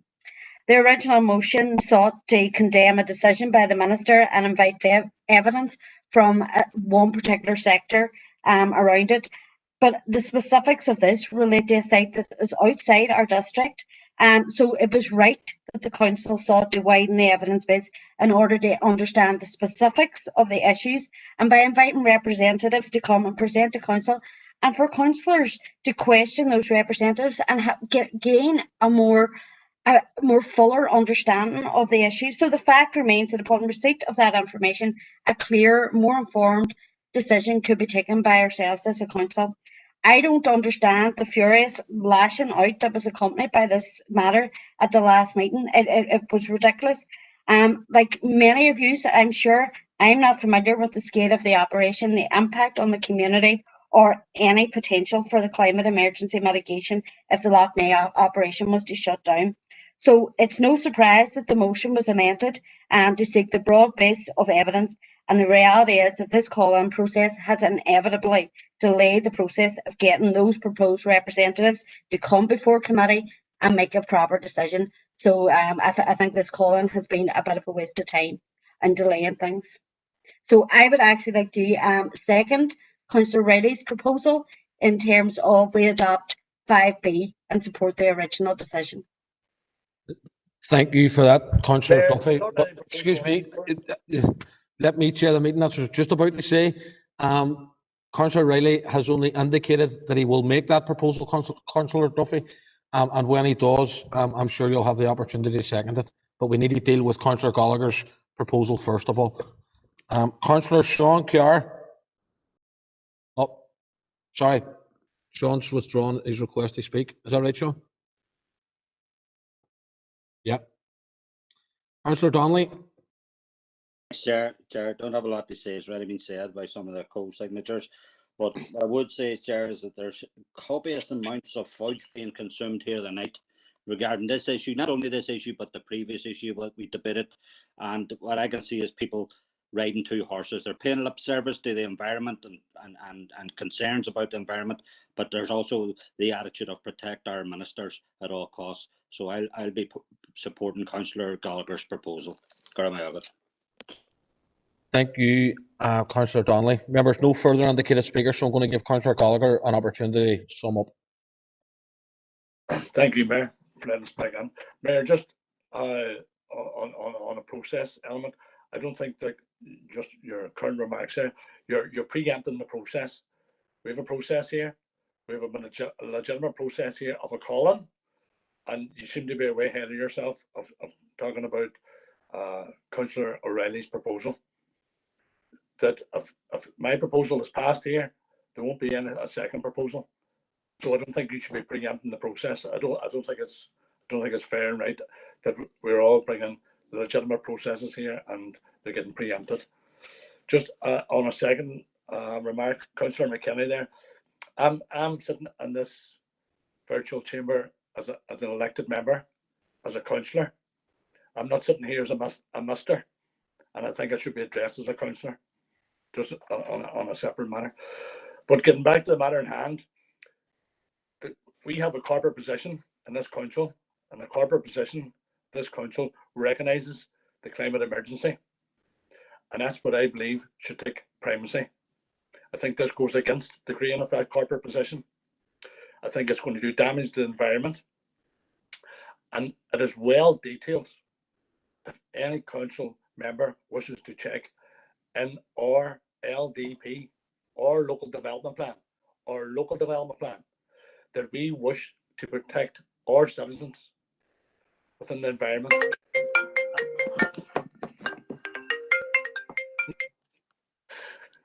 And this is doing it damage. And this will do it damage, and it'll come down the road. It might be out of our district, but it will have an impact on our district. And I'm saying to all the members in here, regardless of what party you come from, when we have a debate and we thrash out and we get the decision of a corporate position, we should not let the party politics come in, regardless of whose minister it is, and scurry around to protect that minister at all cost against our corporate position. And that's exactly what this motion is doing. So I'm saying the previous motion, I'm saying overturn it and go with the proposal on the floor. Thank you, Councillor Gallagher. What I thought that I had said to Councillor Duffy was if Councillor Riley makes that proposal, then she will have an opportunity in due course to second it. Of course, we've got a process, and we're going to deal with that now. I just see that Councillor Ferguson and Councillor Raymond Barr, have both asked to speak. At this point, Councillor Gallagher has summed up, so we're going to go for the vote. And if we'll deal with that in due course, if needs be. So, Chief Executive, could you take us to the vote, please? Thank you, Mayor. Alderman Brasland. Alderman Brasland. Against. Alderman Devaney. Against. Alderman Guy. Against. Alderman Hussey. Against. Alderman Carrigan. Against. Alderman McClintock. Against. Alderman McCready. Against. Alderman Ramsey. Against. Alderman Wark. Against. Councillor Jason Barr. Against. Councillor Raymond Barr. For. Councillor John Boyle. Against. Councillor Michaela Boyle. Against. Councillor Burke. Against. Councillor Carr. For. Councillor Cooper. Against. Councillor Cusick. Against. Councillor Dobbins. Against, John. Councillor Donnelly. For. Councillor Doyle. For. Councillor Duffy. Against. Councillor Durkin. Against. Against. Councillor Edwards. Against. Councillor Farrell. Against. Councillor Ferguson. Against. Councillor Fleming. Against, John. Councillor Gallagher. For. Councillor Harkin. For. Councillor Jackson. Against. Councillor Kelly. Councillor Kelly. Councillor Logue. You would normally see on the menu, I would say. It's sort of. Councillor Logue. All right, John, against. Councillor McCann. For. Councillor McGuire. Against. Councillor McHugh. Councillor McHugh.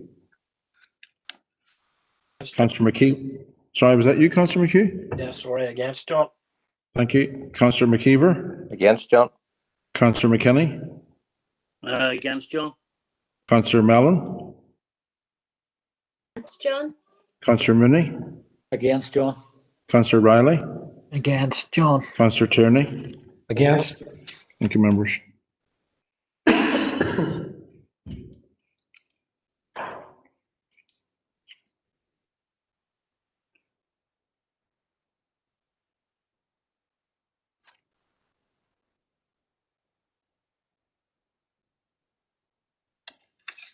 Mayor, I have recorded 32 against, 7 for, and no abstentions. So the proposal falls. Okay, John, thank you for that. Councillor Gallagher's proposal falls on the numbers that the Chief Executive has just read out. Councillor Riley, in his speaking remarks, had suggested he was going to make a further proposal. I'm going to go to Councillor Riley. Thanks, Mayor. In the interest of time and in the interest of getting through as many of the 11 motions that we still have to debate, I'm just moving straight to formally propose 5.1b, which I'll put in the chat box. Thank you. Okay, Councillor Riley, thank you for that. I need a seconder. Seconded there in the chat box too, Brian. Sandra here. Oh, sorry, Councillor Duffy, I didn't see that. Right, I'm going to go to Councillor Ferguson. Thank you, Mayor, and we'll be supporting this motion purely on the fact of this was debated quite a lot last month on whether or not we took the word of the county solicitor and the CEO on the wording of the motion, and we all agreed at that time, and that became quite debated. He did too, also, and Councillor Gallagher, I think you know yourself, it's a very late night, and Councillor McKinney has been up since 6 a.m. driving, so apologies, but I think we're allowed to let it slip once in a while, formalities. But thank you. Thank you, Councillor Ferguson. Councillor Raymond Barr. Thank you, Mayor. It's been said that the 6 counties is disintegrating into an environmental wasteland under the watch of executive parties. While that might not be the case yet, that scenario might not be too far away. Decisions like this to be here at the thin edge of the wedge. You can't permanently remove the bed of the lock without far-reaching ecological harm. The former Environment Minister Mark Durgan attempted the hot sand extraction in the lock in 2014, and this prompted a prolonged legal battle. And now we have this ruling from the Infrastructure Minister granting planning approval to continue dredging at a EU protected site.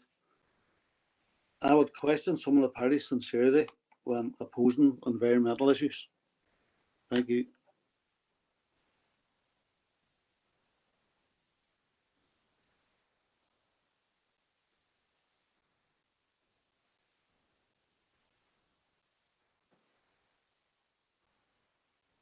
Okay, thank you, Councillor Barr. Councillor Sean Harkin. Thank you, Chair, for letting me in, and we'll be opposing Councillor Riley's motion. I think that this is creating a precedent for future motions, which is disappointing because there will be other motions, and if they can be turned upside down like this one has been, there'll be further challenges to it. I think the Sinn Féin speaker said that this was a waste of time, and that there was a lot of anger and a lot of heat, and there certainly is from a wide layer of environmental campaigners and activists who are shocked at this decision. And if we weren't in the middle of a pandemic where it was difficult for people to go outside and show their opposition, I think people would be seeing a lot more of that. So, what's being demonstrated here is what Councillor Barr just said. Executive parties are signing up for climate emergency pledges. They're moving a so-called cross-party climate bill through the Assembly. But when it comes down to it, when there's difficult decisions to be made, they're quite prepared to rip all that up and then try to belittle people who are trying to be consistent to the climate emergency declaration and the climate emergency pledge. When it was Friends of the Earth that criticised this bill, it was Friends of the Earth that said that this ripped up and made a mockery of our environmental regulations and of our planning laws. And so this is not just a people before profit councillor. These are some of the most experienced and dedicated environmental campaigners on the island. So I would believe them rather than taking the word of some of the executive parties here tonight. So this wasn't a waste of time. We were asked to challenge this because of the admissibility and because of the gravity of the decision. And we've also managed to demonstrate once again tonight that when it matters, the executive parties will unite to defend decisions that they make that go against pledges to defend the environment. And the precedent here is about Lough Neagh isn't in our district, but this is a decision that can certainly impact decisions that will be made in our district. And that's the whole point of it. And if parties don't understand that, I really don't think they understand the climate emergency pledge. Thank you, Councillor Harkin. Councillor Doyle. Thank you, Chair. I would just like to echo, I suppose, what Councillor Harkin said. I'm coming at this purely from a governance perspective, and I don't believe that the decision to allow the motion to be effectively negatived was the right one, and I'll stand by anyone in future with regards to that. Thank you for that, Councillor Doyle. Councillor Duffy. Thank you, Chair. I just want to clarify, I didn't say this was a waste of time. I said this is wasted time. And in terms of wasting time, it is wasted time in bringing the experts around the table to present to us to allow us to make an informed decision. And just in terms of that, in terms of making informed decisions, anyone can bring any motion to council and declare it a climate emergency. Do we support every single one without actually asking the questions and looking for the evidence? Because I don't think that that's the right thing to do. It's nothing to do with executive parties or anything else. It's about having the responsibility to take informed decisions as an elected representative sitting here. So I reject entirely what Councillor Harkin has said. Thank you, Councillor Duffy. Members, no further indicated speakers. I'm going to ask Councillor Riley to sum up. Thanks, Mayor. And just to concur with the previous speaker in the sense that sorry, Mayor, can you put yourself on mute, please? Just to concur with the previous speaker in relation to the reasons why we've tabled the 5.1 point B, which is that we had this debate last month. It is a passionate debate. People spent the time last month researching it and contributing to the debate at that time. To then have a call in on it, I think, is setting a dangerous precedent, because we already, and it's now nearly 10 o'clock, we have 11 motions still to debate. Are we going to have a call in on every single motion that is defeated? Because if we do that, we will end up having 22 motions to debate the next time. So the issue is that the motion was put last month, it was defeated. It is then now a case of supporting that initial decision here tonight. So I'm proposing that we support the decision, which was to carry the motion as amended last month. Thank you. Thank you, Councillor Riley, for that. Members, that's it. It's there before us. Can I make a point of order there? Yeah. Well, we've heard a lot about wasting time and motions being debated. This is the second call in this evening. We didn't hear all this about the last motion that was called in. So, councillors need to think, reflect on that we didn't, that the last call in wasn't described in this way in the last debate. So that's just been wasting more time there as far as I'm concerned. All right, thank you, Councillor Harkin. Members, I'm going to ask the Chief Executive to take us through the vote at this point. Okay, thank you, Mayor. Alderman Breslin. For. Alderman Devaney. For. Alderman Guy. Alderman Guy. Alderman Hussey. For. Alderman Carrigan. For. Alderman McClintock. Sorry, Alderman John. McCready. For. Sorry, did someone else come in there? Yeah, sorry, John. It was me, Darren. Alderman Guy. Thank you. For. Thank you. Alderman Ramsey. For. Alderman Wark. For.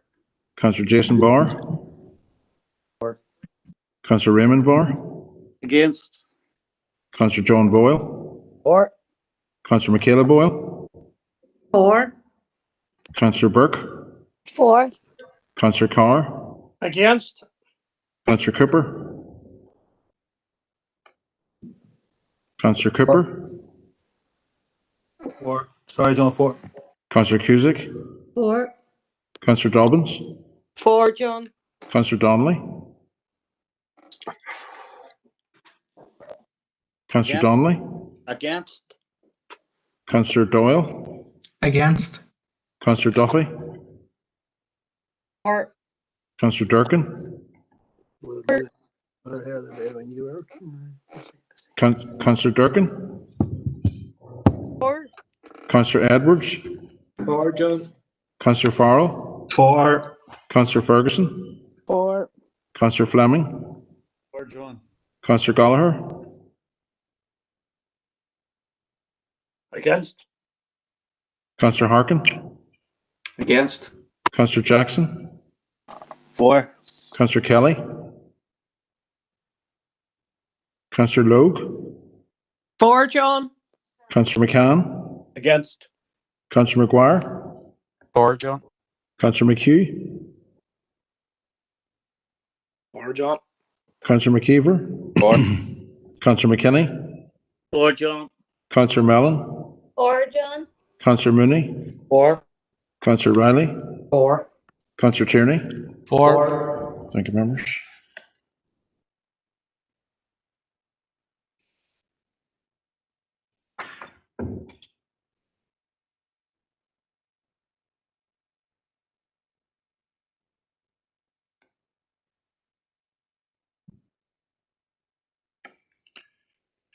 Mayor, I've recorded 32 for, 7 against, no abstentions. So the motion passes. Okay, thank you, John. Members, moving on to notices of motion. And before we kick off, I would just remind members of the speaking time, which is 3 minutes if you're proposing a motion and 2 minutes if you're responding to a motion. So the first motion is in the name of Councillor Rory McHugh.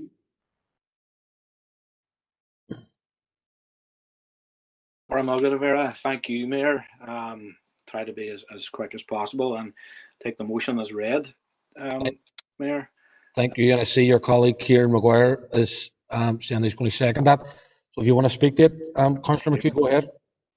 Mayor, for those councillors maybe who just aren't familiar with Clary Village, it's a small village, roughly 500 of a population, an increasing population, I will say, and it sits on the banks of the River Finn, which borders Tyrone and Donegal, and there's a very historic bridge there which links Clary to Donegal in the south, and it's obviously a busy thoroughfare for traffic. The problem that this motion refers to is that and using this as a shortcut, large HGV lorries, particularly travelling along the A5, they're coming through Sion Mills and taking a shortcut up through the Bells Park Road, through both the Glebe and into Clary Main Street, which is a very narrow main street, and then over the bridge into Donegal, proceeding on then through to Lifford or on ahead then to Letterkenny. And rather than going straight through Sion into Strabane and on their way, they're probably saving themselves 4 or 5 miles worth of a shortcut. Obviously, Mayor, this is causing numerous problems in Clary, with traffic often been backed up on the main street. People have been woken at all hours of the morning with these large HGV lorries trundling through the village. There's also been numerous close calls, and only through the grace of God and the members of the community there that somebody hasn't been killed. There's been numerous cars damaged along the main street. I know one person in particular, she has lost, I think it's nearly 5 wing mirrors off her car. Just to give a wee bit of background maybe to this problem, I think it was back in 2014 when my former colleague, Councillor Melissa McHugh, he led a delegation along with members of Clary Cross Community Development Association to meet with the then DRD Council Roads Committee up in Hillsborough, and they presented the problem to the committee and proposed that there would be a 7-ton ban on HGV lorries travelling through the village. I'm led to believe that their presentation was very well received at that time. And following that then, it was Minister Hazard at the time, it was the DRD at that time. He visited Clary Village at the invitation of the community group, and they visited, I think my colleague Councillor Boyle would have been there as well, and the MP Pat Doherty, Melissa McHugh as well, councillor at the time, and they seen firsthand on the day, because actually while they were visiting, a lorry actually took the side off a car, so the minister actually seen firsthand the depth of the problem. Following that site visit, the minister, he committed then to bring forward legislation to implement the ban, and that was in I think it was 2017. Obviously with the suspension of Stormont, things were held up, and that consultation eventually was opened in April 2019, if I'm correct. And so we're sitting here now nearly 18 months later, and the consultation still remains unpublished. So my motion, Chair, is calling on the Minister to have no further delays and publish the results of the consultation. I know that, and I'm not trying to make political football out of it, I'm very conscious that numerous parties support the implementation of this this ban on HGVs going through Clary, but I know the current minister, has cited business interests in terms of HGV companies having concerns if a ban is implemented. But I mean, the legislation provides. Councillor McHugh, can I ask you to bring your remarks to a close, please? Yeah, the legislation provides for special. I just can't get the word I'm looking for. They'll take into consideration, for example, local businesses that need deliveries and residents that need deliveries and collections. So I don't see any reason for any further delay. So I think it's right and proper that this council should be rowing in behind the people of Clary and the Glebe to call on the minister to get this published and hopefully Councillor McHugh, please. And implement the ban. Thank you, Mayor. Thank you, Councillor McHugh. Councillor Edwards. Mayor, thanks for letting me in on this issue. And it is a massive issue for the people of Clary who have suffered for a long time. This has gone on years with large vehicles using the roads, and the roads simply aren't designed for them, Mayor. The roads in Clary and Clary Bridge itself, as a previous speaker referenced, are too narrow for these large HGV vehicles, and they are used as a rat run between coming out of Castlefin and Donegal onto the A5 just above Sayan, going to Oma or Derry. And Mayor, I witnessed like the previous speaker, I witnessed the disruption myself on local residents on a number of occasions. And even recently, Mayor, I've assisted a resident on Main Street in Clary in getting her telephone wires repaired because the HGV had the telephone wires about her house or above her house. Mayor, and then again another occasion, concerned residents in Clary contacted me because an elderly older resident in her 80s was woken up at 4 in the morning by a HGV driver asking her to move a car that wasn't even hers outside her house, and I do think that's unacceptable. And there has been, as referenced, a number of cars and car wing mirrors that have been taken off by these HGV vehicles. Mayor, the SLP has raised this issue on a number of times with our minister, Nicola Mallon, myself and our West Tyrone MLA have spoken to her on a number of occasions, and she has provided an assurance to us that officials are working hard to resolve the issue following the consultation exercise. It's my understanding that there are, as referenced again, a number of local businesses who have objected to the consultation, and their issues are being worked through, but we are still pressing them to bring in these restrictions. And Mayor, I've also requested a Zoom meeting with the minister. I was chatting to her earlier this week with the residents of Clary Cross Community Association, so she can hear their concerns firsthand on the need to bring forward these restrictions. And the SLP remain committed to achieving a solution to this issue, and we do believe it Councillor Edwards, you bring your remarks to a close, please. Thanks, Mayor. Therefore, the SLP support this motion, Mayor, and we welcome the fact that Sinn Féin has put its faith in our minister to deliver on it when their previous two couldn't. Thank you. Councillor Edwards, thank you. Alderman Kerrigan. Thank you, Mayor, for allowing me in. If it's possible here, Mayor, can I put forward an amendment to this? It's not really, I'm not changing the motion, I'm really adding to it. Sorry, Mayor, I'm just getting it here now. We do support the motion as it stands there, and I know the village of Clary there, and as has been raised, that Clary Bridge is narrow and it has been used as a crossing there of the Fun. You have 3 crossings there between Castlefin, Clary and Lufford Strabane, and I mean there is already a weight restriction on it at Castlefin, and as I have mentioned, the lorries going through there, and I know there has been damage to several properties in there, but I'm also informed here, Mayor, of damage in relation to Eglinton, and that's my amendment here. If I can just get it copied across, I'll get it into the chat box here, or maybe as that. There's Alderman McCready has put in my amendment for me here, so this is just to be added on to that motion as well, Mayor, if that's acceptable. And can I have a seconder for that amendment? Alderman McCready, I believe, is second. Yes, Mayor, happy to second it. Thanks. Thank you.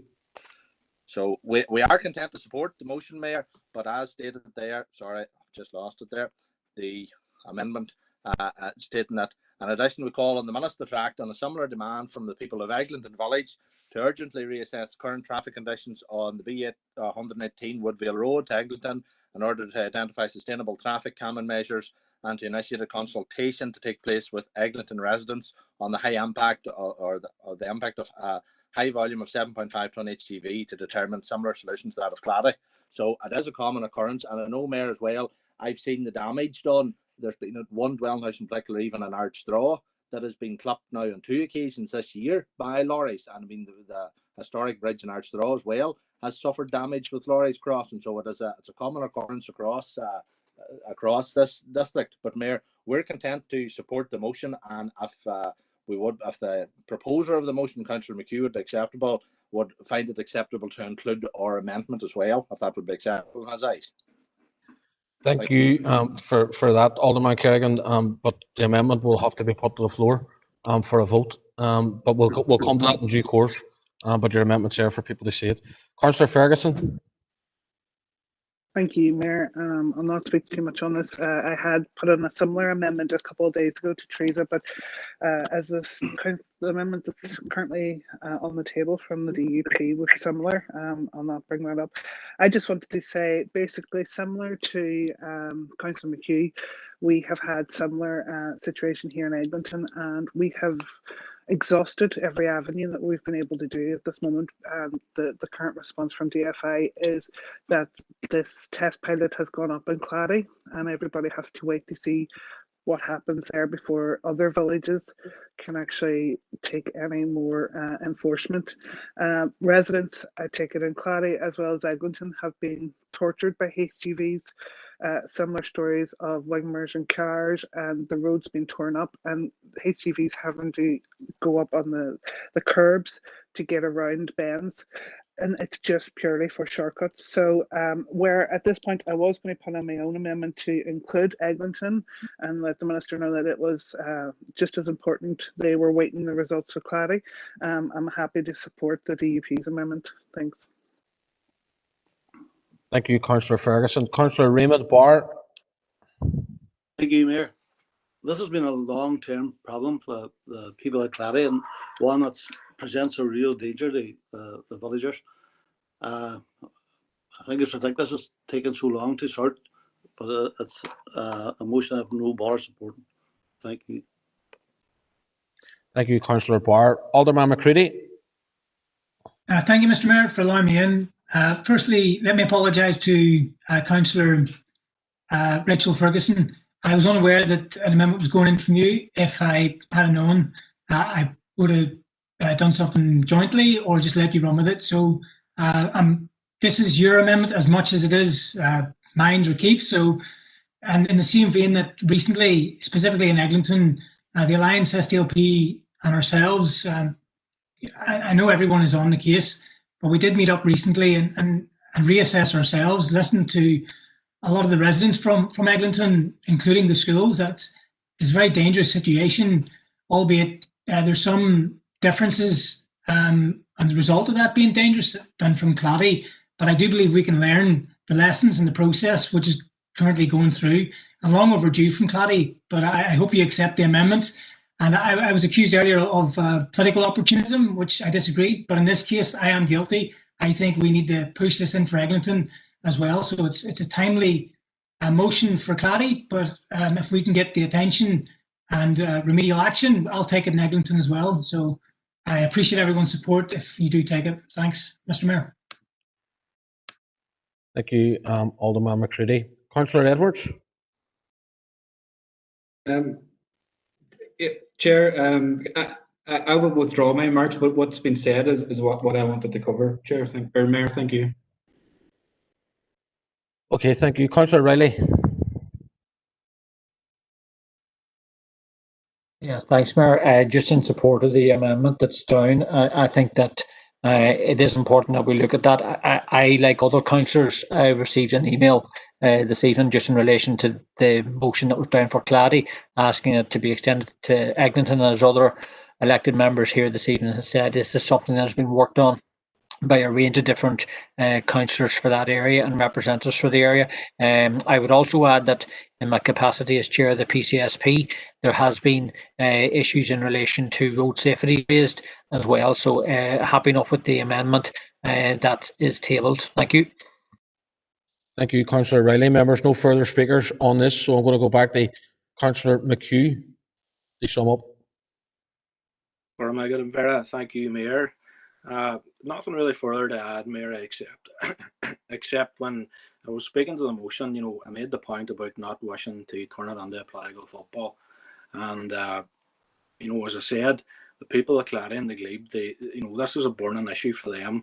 And they were wanting to see, you know, united parties all backing this motion and stand together, you know, for doing their best for the people of Clady and the Glebe. So I have to say it's a matter of regret that towards the end of his comments that Councillor Edwards had to take a political swipe at Sinn Féin. But I suppose yet again, it's no surprise that he would stoop so low. So thank you, Chair. Thank you for that, Councillor McHugh. Members, I haven't heard anybody speak against this amendment, first of all. So I'm going to take it as read that the amendment is unanimous,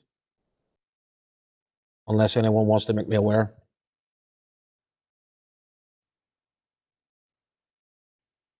No? Okay. The amendment is carried. And once again, members, the substantive motion, I'm going to take it as read, unless I'm told otherwise. No. Okay, the amendment, or sorry, the motion in the name of Councillor McHugh has passed unanimous.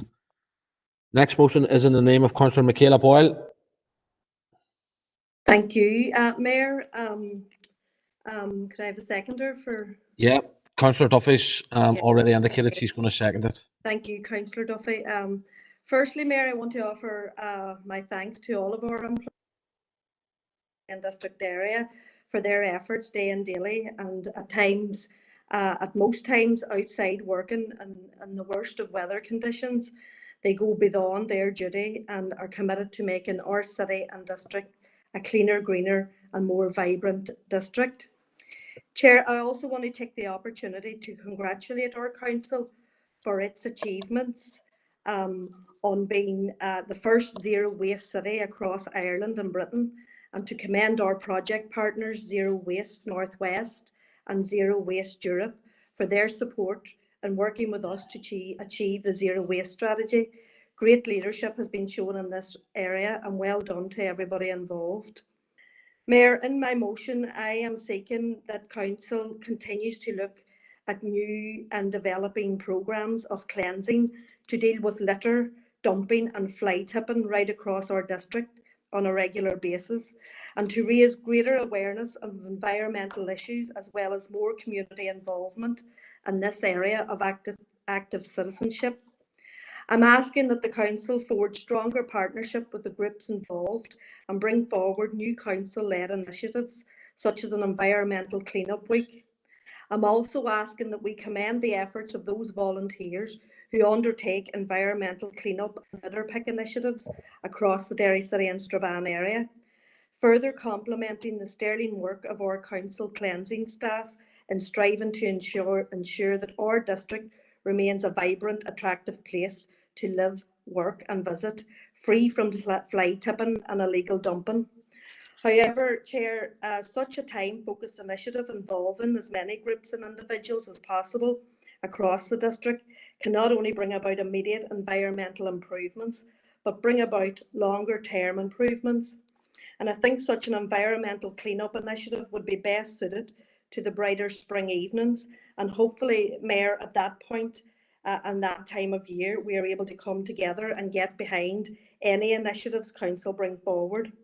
I hope that the councillors across the chamber tonight will support my motion and get behind the proposal for a designated environmental clean-up week across the district. And in addition, Mayor, that council proactively seek out those involved in clean-up campaigns and work with the individuals, groups that help keep our local places and communities clean. We've seen since March, since the start of the pandemic, there's been a marked increase in individuals, groups and community organisations across Derry City and Strabane District Council area, offering their support to help maintain and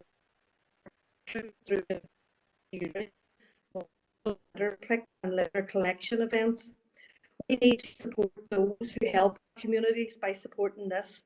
Members or residents can play a positive role in improving and protecting our environment, empowering people to bring about a positive change and pride in where we live. Councillor Boyle, can I ask you to bring your remarks to a close? I just want to say thank you, members, and I hope you all support the motion before us here this evening. Thank you, Councillor Boyle. Alderman Devaney.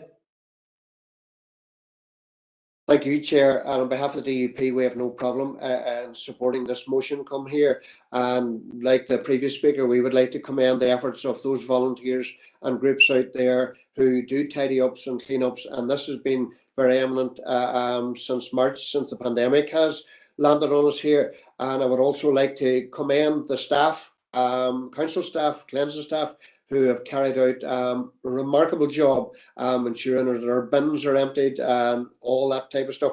And I do support that council should forge a partnership with these groups and community groups to further promote keeping the area clean, and especially those areas in the rural area. But thanks, no problem supporting it. Thank you, Mayor. Thank you, Alderman Devaney. Councillor Cusack. Thank you, Mayor. Mayor, I'm going to try and be as quick as possible. Firstly, on behalf of the SDLP, I want to praise and recognise the excellent work that our Council Cleansing Department carry out. They're often our unsung heroes, and much of what they do goes unrecognised and definitely unrewarded, and they do get a hard time, which they do not deserve.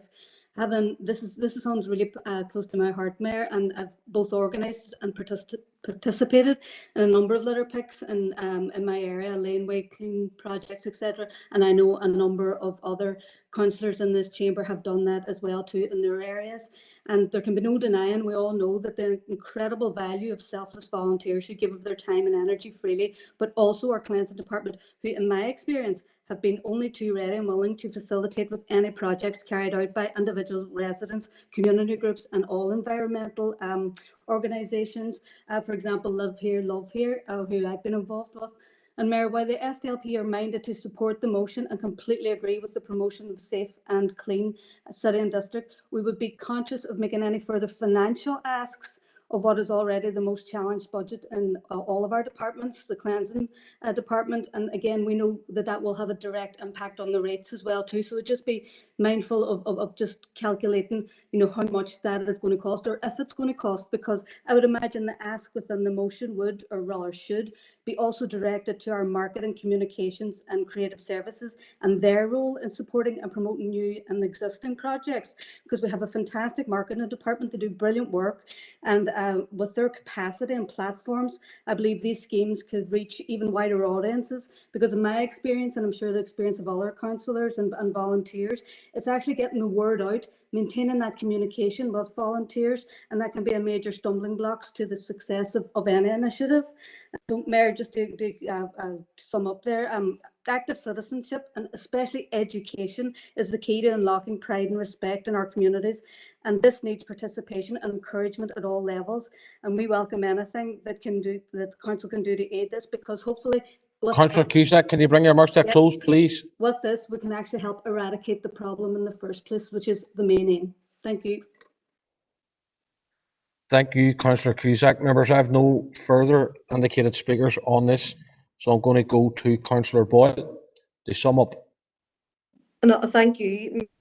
Just to say thanks to the two speakers. I'm just a bit disappointed there were no more speakers. This is a massive issue right across the city and district, particularly with illegal dumping and fly tipping and all of that. And I mean, there's an onus on everybody and all members to play our part. But I take on board what Councillor Cusack has said. I'm mindful of the funding.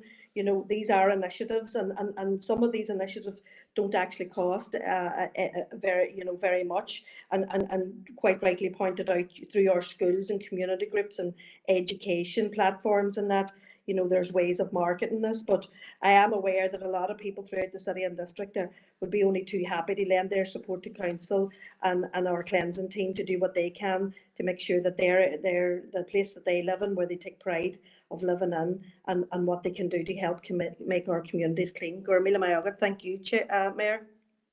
Thank you, Councillor Boyle. Members, I haven't heard anyone speaking against the motion, whilst I know Councillor Boyle's disappointed that there wasn't more speakers. But I'm going to take it as read unless anyone wants to indicate anything different. No? Okay. Motion in the name of Councillor Michaela Boyle has passed again unanimously. And we move to the third motion in the name of Councillors Ferguson and McKinney. Thank you, Mayor. I'll be speaking on that tonight. Yep, okay. Can I get a seconder for that I'll motion, second please? that, Mayor. Who's that? Darren Guy? Yeah. Okay, thank you, Darren. Go ahead, Councillor Ferguson. Thank you, Mayor. Unfortunately, I think we've lost Councillor McKinney.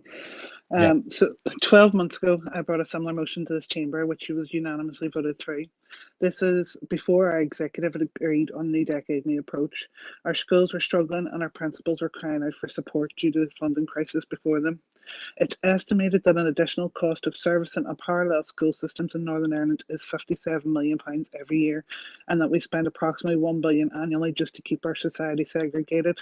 This money is money that could make a difference to our schools even before the pandemic, and even more so now due to the extra strains on schools and their budgets during the current COVID restrictions. In November 2019, the NI Executive Office's Good Relations Indicator showed that 68% of people would prefer their children to go to a mixed religion school, but only 92% of children attend a segregated primary school and post-primary school. Every year, pupils are turned away from oversubscribed integrated schools, which, like last year, 722 pupils were refused places in an integrated school. Northern Ireland's government does not open integrated schools. This is down to individual parents. But despite widespread community support in principle, it remains difficult to open a new integrated school or for an existing school to vote itself in the integrated status. Since 1981, we've had 65 integrated schools, and that's only covering 24,300 pupils, only 7% of the school pupils in Northern Ireland. Both the Integrated Education Fund and the Northern Ireland Council for Integrated Education has done everything it can to help promote integrated schools. The Education Fund was founded in 1992 to promote the development and growth of integrated education, and the charity fundraises to bridge the financial gap needed to start and sustain integrated schools. The Council for Integrated Education was founded in 1989 and works with groups of parents who wish to integrate their schools for their children. I feel our council should warmly congratulate them on their continued great work and for being nominated for Nobel Peace Prize 2020. I also felt this needed to go a little bit further in support of their great work by including a letter to the executive stating our support and the want of the early implementation of the priorities highlighted in NDNA and the prospects of moving to a single educational system. I hope, like last year, you'll support this motion. Thank you. Thank you, Councillor Ferguson. I'm going to move to Councillor Burke.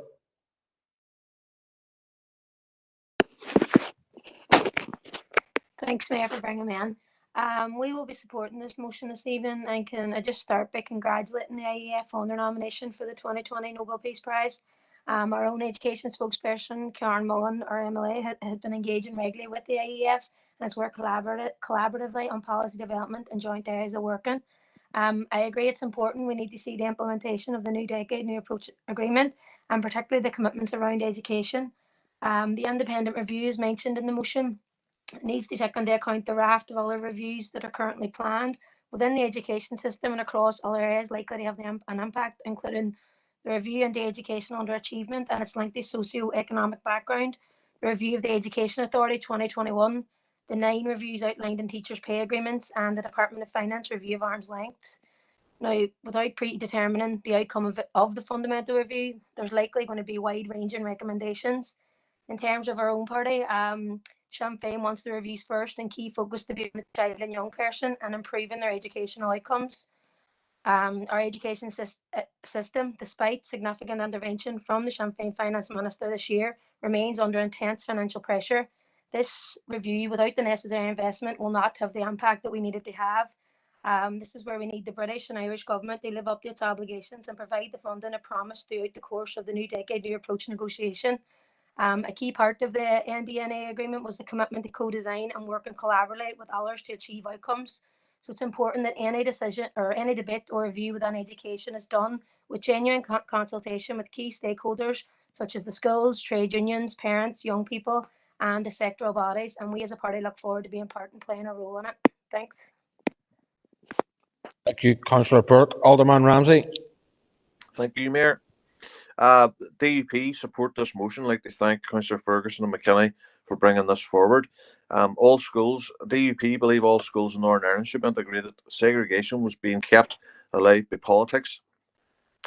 In our opinion, all schools definitely should be integrated. We do not need another tier of education in our country.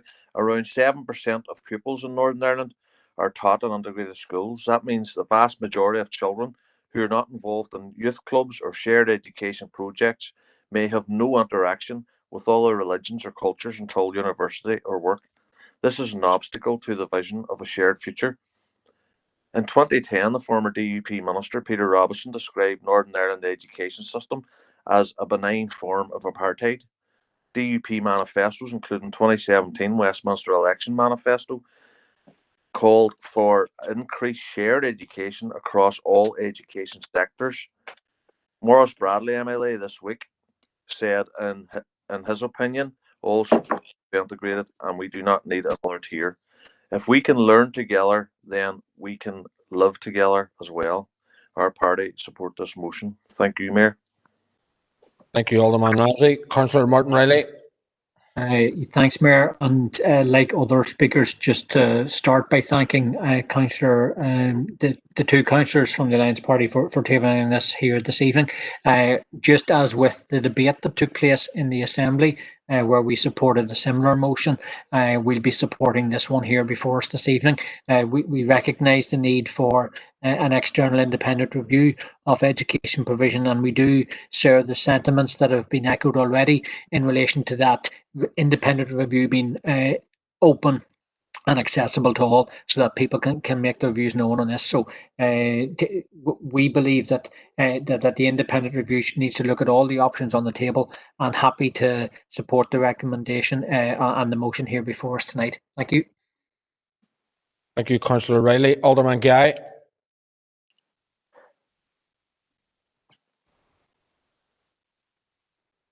Thank you, Mayor, for letting me in. Our party happy enough to support this motion. I'd like to congratulate the Integrated Education Fund and Integrated Schools for being nominated for the Nobel Peace Prize.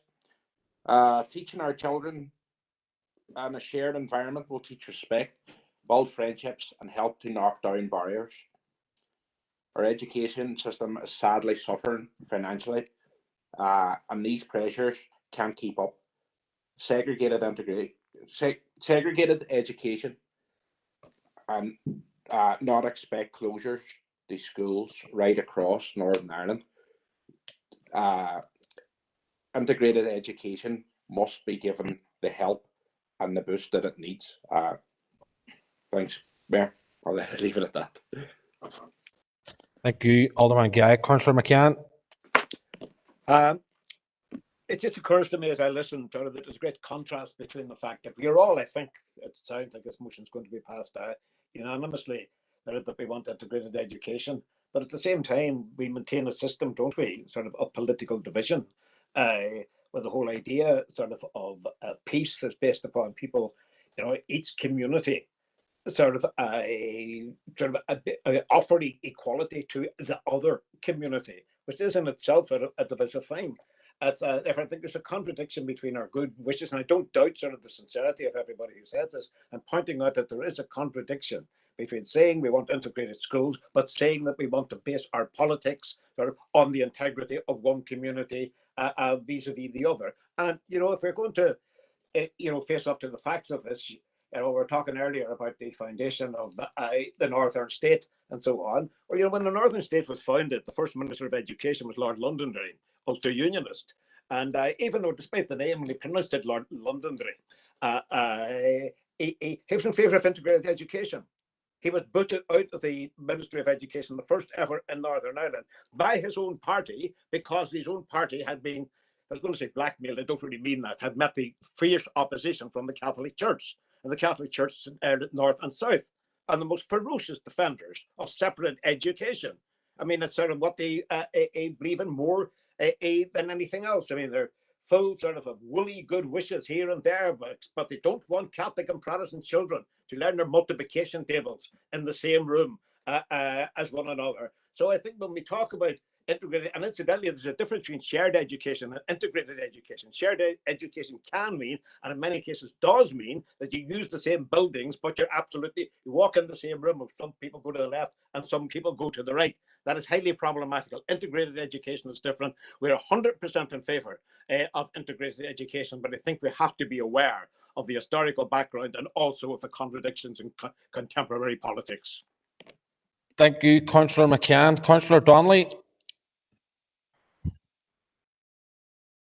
I've absolutely no problem with integrated education. I think it's a way forward to break down the barriers and tackle sectarianism. But I do have a problem with the part of the motion, which is basically looking for an inherently sectarian institution to carry this out and lead the way in it. It's just not possible. There was a huge clamour for the restoration of Stormont. It was going to cure all our ills, and it can't even deal with a health crisis that's turned into an orange and green issue. And that's not just, that Robin Swan has said that. Again, Eamon has touched on it.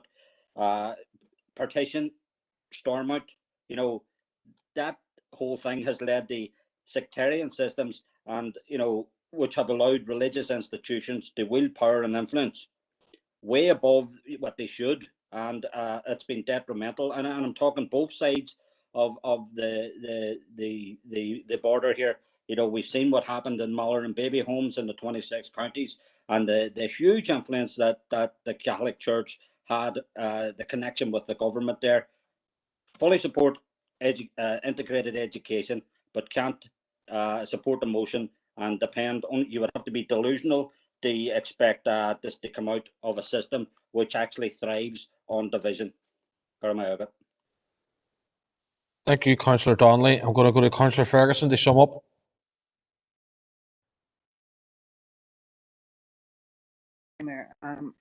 I take on board the comments, and I thank the parties for supporting our motion tonight.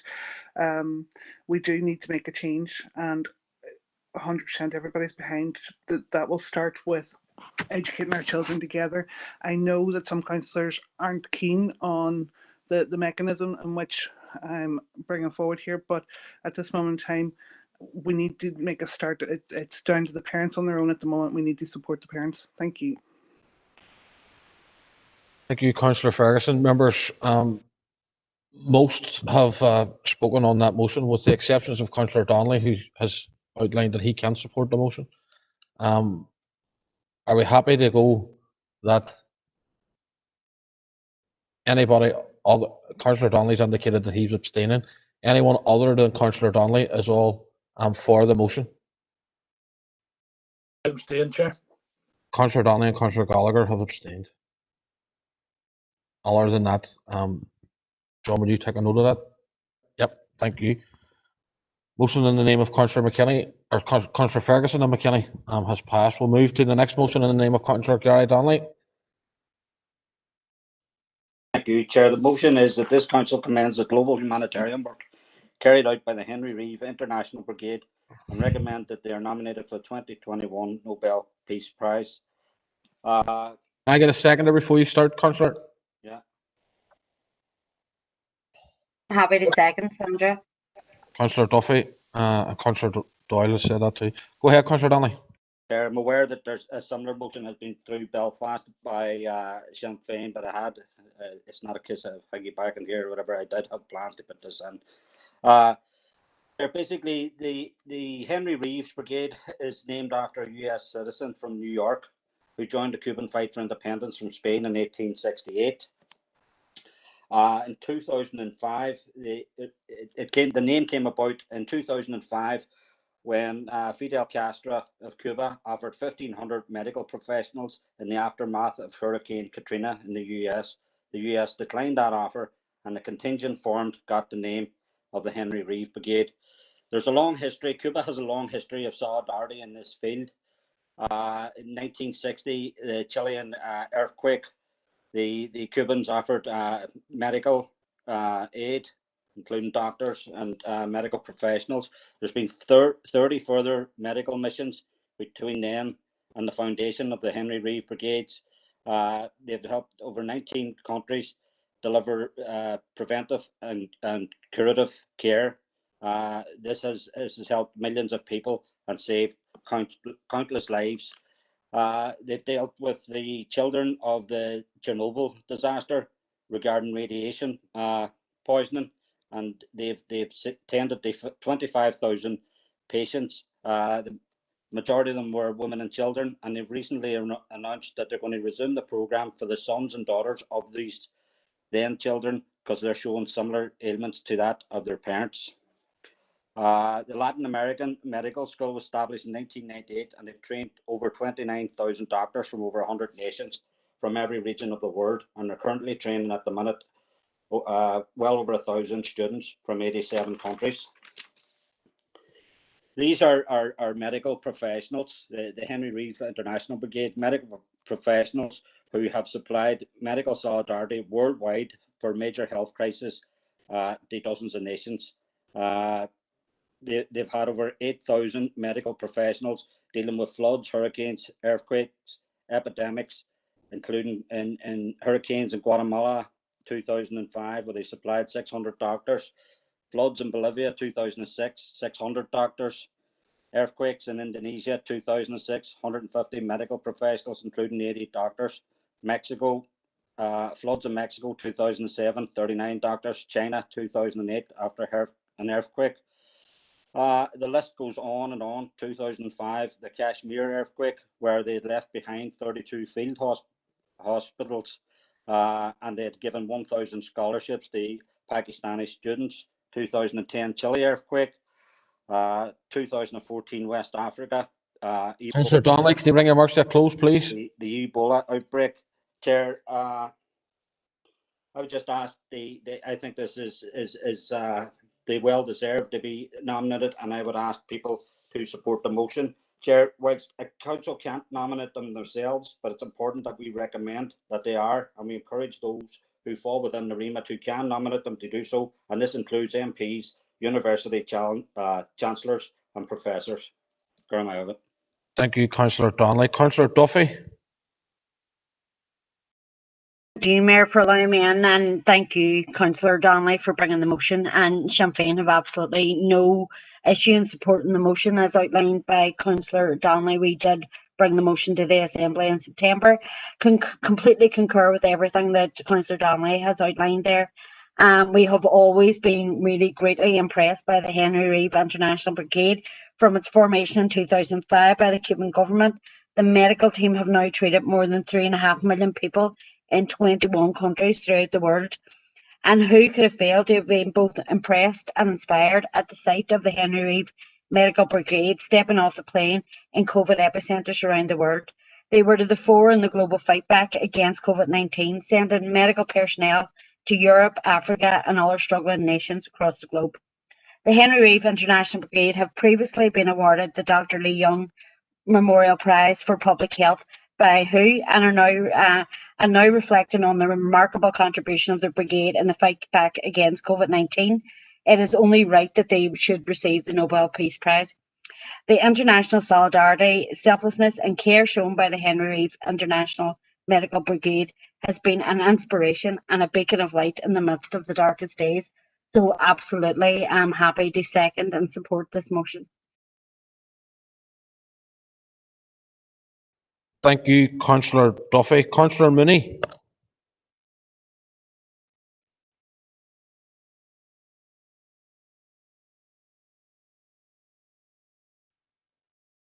Councillor Mooney. Thank you very much. I'd like to thank Councillor Henry Medical Brigade sprang into life in 2005 in a response to devastation caused by Hurricane Katrina in New Orleans. Since then, the mission of the brigade is to provide medical assistance to countries that have been affected by epidemics and natural disasters. They organise on the noble precepts of health as a human right and peace and life, humanism and solidarity between peoples. Since their inception, they have traversed the globe on a staggering 53 missions, and in the last 6 months have gone to 39 to assist in the response. Given that Cuba is a relatively small island in the Caribbean with a population of around 11 million, this is a test of the values of their country and how they export these values in the form of assistance to the rest of the world. Obviously, we would support the nomination of this body for the 2021 Nobel Peace Prize. Thank you, Chair. Thank you, Councillor Mooney. Alderman McCready. Thank you, Mayor, for allowing me in to speak on the motion. I welcome the member's motion, which we support. Commendable actions from from that brigade that's been going around 22 countries. I also note the member Donnelly's reference to MPs to get out there and support this. I'm pleasantly surprised. But yeah, it's commendable actions. Should be commended, and I do support the nomination to the Nobel Peace Prize in line with a lot of the other agencies around the world, United Nations, etc., etc. I just off note, I actually did brush past this entity in my travels around the world. In Guatemala and the Belize border, I've seen them do some work. Interesting. Their origins from Cuba was interesting as well, and I did see some of their stuff they did in Ukraine. I spent some time in Chernobyl myself, so yeah, I do get it. It's not an easy task, similar to the likes of Doctors Without Borders. So yeah, we support the motion. Well done. Thank you, Alderman McCready. Alderman Guy. Thank you, Mayor, for letting me in. I'll not hold everybody up. I'll just say fully support the motion. The work, the humanitarian work, which they do is completely outstanding. Teams of medical staff that make up the medical brigade would be more than worthy recipients of a Nobel Peace Prize. Happy to support the motion. Thanks, Mayor. Thank you, Alderman Guy. Councillor Raymond Barr. Thank you, Mayor. Delighted to support this motion. The mission of the brigade is to provide medical assistance to populations in countries hit by national disasters and epidemics and contribute to their long-term recovery. The brigade excelled during the West Africa Ebola outbreak. The response team constituted the single largest medical operation on the ground in Sierra Leone, Guinea, and Liberia. Cuba is globally recognized for its preventive community-based approaches to primary health care, disease prevention, and medical education. And I applaud Councillor Donnelly for bringing this motion to Council. Thank you. Thank you, Councillor Barr. Councillor Harkin.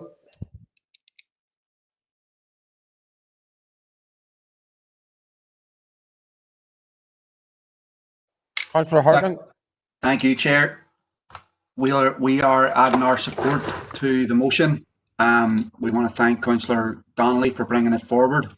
I mean, sometimes these international awards go to the people at the top, but there couldn't be a more deserving organisation than the Henry Reeve International Medical Brigade, because it's about selfless volunteering. It's about going into crisis situations all over the world to help people, and that runs counter to the way a lot of the world is run these days. So we're always told people are out for themselves, people are greedy, and what we see in this brigade, traveling around the world to help people in life endangering situations. This is really we need a lot more of this. So hopefully they'll actually win the brigade or win the award, and we can have played a role in helping them get there. Thank you, Councillor Harkin. I'm going to go to Councillor Donnelly to sum up. I'll be brief.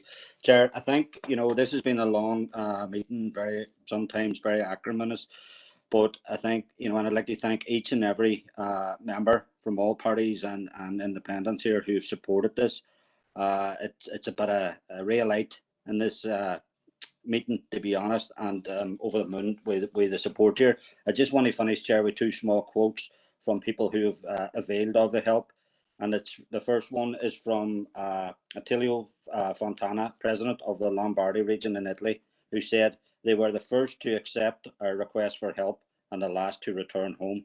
And the second short quote is from the Stefani Bonaldi, the mayor of Crema, Lombardy, Italy, who said, "We were shipwrecked and you succoured us without asking our name or origin. After months of mourning, anguish and doubts, now we can see the light." Chair, and thanks everybody for the support. Thank you, Councillor Donnelly. Members, I haven't heard anybody speaking against that motion throughout, and we've had a lengthy discussion on it, so I'm going to take it as read. And I see some members who haven't spoken on it commenting in the chat box that they're happy to support. So I'm going to take it as read in this instance, and the motion in the name of Councillor Donnelly passes again unanimously. And we'll move to the motion in the name of Councillor Cooper. Chair, take it as read. Let's get a second there before you start. Yep. Seconded, Sandra. Thank you, Councillor Duffy. Go ahead, Councillor Cooper. Not a problem. Thanks, Mayor. So take a motion as read, Mayor. And I mean, if we look at the A2, and here's the proposals, we can go back 15 years ago to the last latest version of plans that were put out for consultation, and that was the latest of several other consultations the scheme had gone through. So this isn't a new story at all. We all know the top of Buncrana Road in particular, in terms of the Pennyburn roundabout sides, one of the worst traffic bottlenecks in the whole city. 24,000 cars go through it every day approximately, and obviously that creates pollution issues, which is affecting the local residents living around there, Farm Park, Ardnashee, and so on. So that's one key aspect of this. There's also the economic aspect as well. I mean, we all know the Department for Communities is trying to progress plans for the Fort George site. Whole range of proposals being considered for that, including the health hub, second phase of the Catalyst Business Centre there, which houses a whole range of SMEs, housing projects, hospitality projects, all being considered. Without the Pennyburn roundabout, as part of the A2 scheme being upgraded, those projects are going to be severely curtailed. Everybody, look at the Orange Factory further up above Cranor Road. Obviously, planning permission was secured by the previous owners of the site a couple of years ago. The site's since been bought by another owner, but still the same thing would apply in terms of any plans they have for that site, which is a vast site if you actually look at it. Any plans they have for that will be, again, severely restricted if the road isn't upgraded. And there's numerous other businesses on the Buncrana Road, Pennyburn, Industrial Estate, Springtown Industrial Estate. They all rely on our road being upgraded to improve their connectivity and accessibility. We look as well at the cross-border economic corridor running up further under the Buncrana Road, and the collaboration this council has through the Northwest Strategic Growth Partnership with Donegal County Council trying to advance our cross-border economic development, and that A2 route is key to that. Recently, myself and Martine Anderson, MLA, met officials from the Department for Infrastructure and the project consultants to discuss progress. And we were reassured the work on the design is progressing steadily, and they're hoping to present a final version of the scheme to the public in the next year. Still, obviously, consulting with businesses on the Buncrana Road and residents as well, but those elements are progressing. But the key issue is still finance. Without a budget being allocated, there's obviously a clear concern. The project will go back onto the shelf, and we can't let that happen. So from our perspective, there's an onus on the Minister for Infrastructure, the earmark funding to allow work on the A2 project to be fast-tracked. Now, I know people will come on and say, well, in the next budget allocation that the Minister for Finance will consider providing funding, but from our perspective, this needs to start now. This is a key thing. And the Minister for Finance in the last budget allocation allocated 558 million in capital funding to the Department for Infrastructure, which after the Departments of Health and Education, that's the highest allocation to any government department. And it's the largest capital budget in the Department for Infrastructure's history. So from our perspective, there's an opportunity now for the Minister, Nicola Mallon, to allocate a portion of that funding to the A2 scheme. They start the ball rolling so we can see that there's finance starting to be put in place. So it's ready to move to construction stage as soon as possible. because failure to do so will minimise the city's economic growth, create further pollution and further frustration for both commuters and local residents. Thank you, Mayor. Thank you, Councillor Cooper. Councillor John Boyle. Thanks, Mayor. Can you hear me okay? Yes, can you hear you? Yeah, sorry, Mayor. It's always difficult to know. Pardon me, Mayor. I can congratulate Councillor Cooper in the first instance for getting all of that in the space of 2 minutes, because as we all know, he's quite correct. This particular project has been off and on and off again for a very, very considerable number of decades. Actually, we could go back 15 years, but I think we could probably go back even further than that if we all really wanted to think about it. But I think, you know, in the context of what we're talking about here, we all understand the importance of the Northwest Transport Corridor. We understand the importance of the A2 Buncrana Road and its links, very, very specifically and particularly to Donegal and Letterkenny, which is a sister town to ourselves, and we're progressing. And this, of course, gives us an opportunity to expand economic opportunities in the Northwest City region. Just for information, I suppose, really more than anything, and not to get into great degree of debate around it, I do know, Mayor, that the Minister actually committed to fund the continued development of a number of strategic road improvement schemes, including the A2 Buncrana Road, as part of the plan to aid economic recovery, to create community transformation, and of course to address regional imbalance. And I know the commitment is there to continue with that kind of work. And so we in the SDLP, of course, are determined to progress the A2 Buncrana Road scheme, those wider objectives for the Northwest. And that's our determination, and we share that particular determination, and I know the Minister does too. And just to conclude, Mayor, really, you know, again, for information, the Minister did meet with local business owners in the area, committed to exploring what options can be looked at in light of those particular concerns. And I know that she herself personally and her officials have engaged with business owners and local residents earlier on this year. I remember not so long ago, my party colleague, Mark H. Durgan, organising a public meeting in the Pennyburn Youth Club. Extremely well attended public meeting. I was at it myself. I think Councillor Cooper was there too. And so, you know, we all have an opportunity and a responsibility to feed into that wider piece of work that's being conducted. But Councillor Boyle, can you bring your remarks to a close, please? clearly, we support the idea of writing to the Minister to further outline the requirement that her officials continue discussions with all stakeholders over the coming months while progressing the scheme. And of course, you know, it clearly... Thank you, Councillor Boyle. Well, just to say, of course, Mayor, it clearly does depend on the financing coming forward. Thank you. Thank you, Councillor Boyle. Councillor Cooper, would you mind muting your mic there, please? Thank you. Alderman McClintock.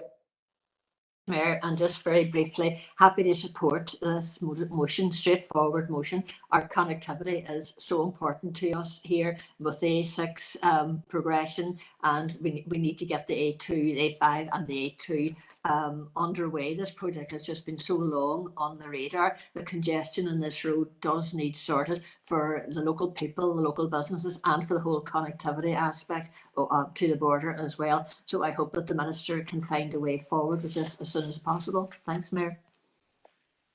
Thank you, Alderman McClintock. Councillor McCann.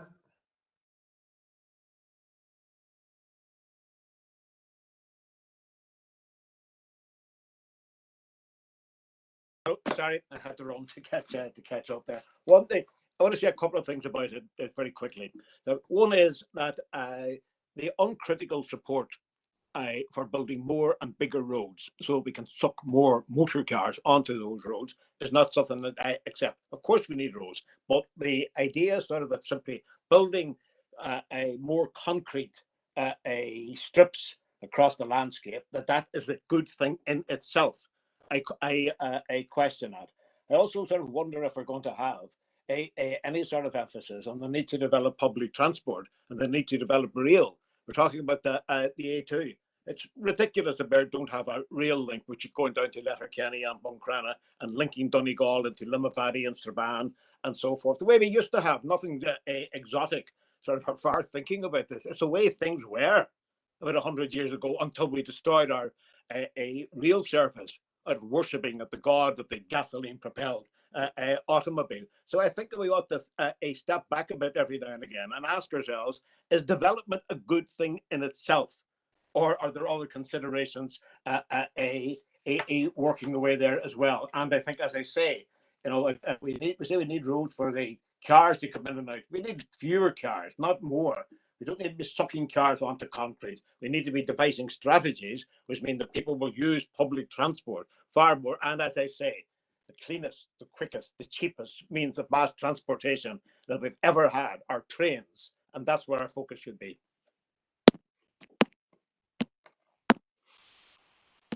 Thank you, Councillor McCann. Alderman Guy. Thank you, Mayor. For somebody that seems to have been sitting in traffic in the Buncrana Road for years, I have no bother supporting this motion. Fully behind it. Thanks, bye. Thank you, Alderman Guy. Members, no further indicated speakers, so I'm going to go back to Councillor Cooper to sum up. Thanks, Mayor, and thanks to the speakers for their support. Just a couple of things I will go back on. In terms of the finance, Councillor Boyle referred to the Minister putting on some money under the A2 scheme. That was in terms of the design stage, progressing that, and everybody's grateful for that. And the design stage is progressing, as I said. It's in terms of now getting the spades under the ground, getting it shovel ready. It'll be shovel ready as far as we're concerned within the next year and a half. It's making sure that the minute that is shovel ready, that there's money in place to kickstart it. And as I said, there's no reason why with our increased budgets you couldn't allocate some of that capital to actually allowing that to happen now, particularly the lower half of the Buncrana Road around the roundabout there, Pennyburn roundabout, and that stretch running up the Collin Junction, because Councillor McCann referred to rail and connectivity in Letterkenny. We've no issue with that. We're very, very clear on public record with that. But in terms of the issues now with pollution, and that particular bottleneck in particular, we can't wait any longer. And turning that on the dual carriageway instead of the single route that it is now, single carriageway, which is causing immense pollution. From our perspective, that can't be allowed to continue any longer. So the quicker that section is done in particular to kickstart the project, all the better. This will have to obviously be a phased project because it's a very long route on the bridge end. So that particular section of it, I think everybody would be agreed would be the best starting point, in particular as well. They allow Fort George and all our developments there. They have better access. So thankful that there doesn't seem to be any opposition to the proposal. And we would again call on the Minister to start looking at the capital financing of this as soon as possible. Thank you. Thank you, Councillor Cooper.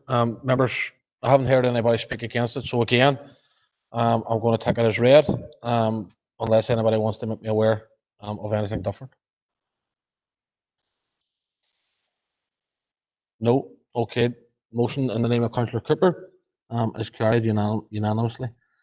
Moving on to the motion in the name of Councillor Angela Dobbins. Thank you, Mayor, and I can take it as that it's read. Yep. And can I get a seconder, please? I think Martin Riley is Martin going Riley, on chat. yep. Thank you, Councillor Riley. Go ahead, Councillor Dobbins. Thanks, Mayor. Mayor, one of our main priorities is to improve and promote road safety. Earlier this month, a change in the law has abolished a driver's right to request a replacement blood or urine specimen where a breath specimen is marginally above the legal alcohol limit. The removal of this statutory option is a much needed update to a road traffic legislation in Northern Ireland, and I commend the Minister for Infrastructure's foresight, and that's not party politicising. This right was first introduced as a safeguard at a time when breath testing equipment was a new technology and there was a need for this caution.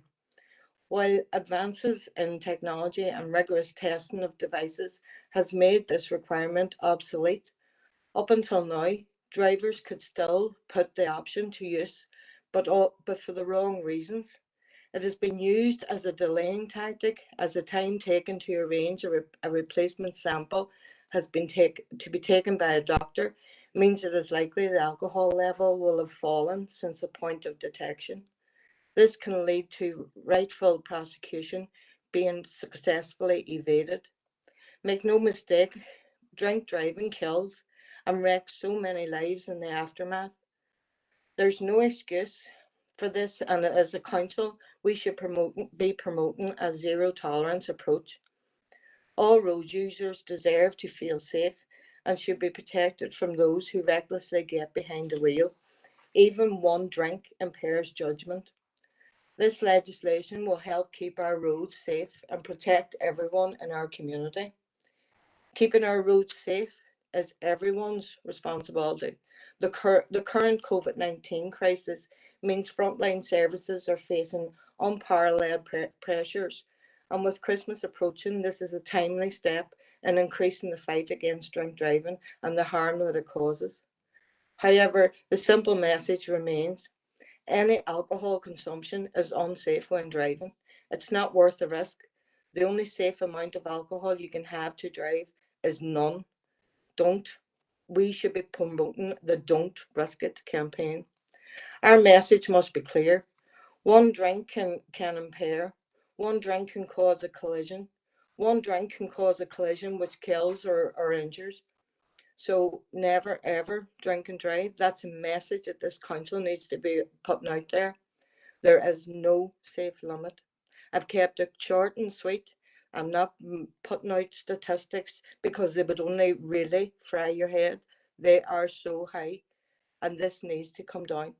So that's me. Thank you. Thank you, Councillor Dobbins. Alderman Devaney. Thank you, Mayor, for allowing me in, and the DUP have no problem in supporting this notice of motion coming forward here, and I think it's very timely now coming up to the Christmas period. And look, Mr. Mayor, maybe I could maybe speak for the next half hour on the devastation that is caused by drink driving.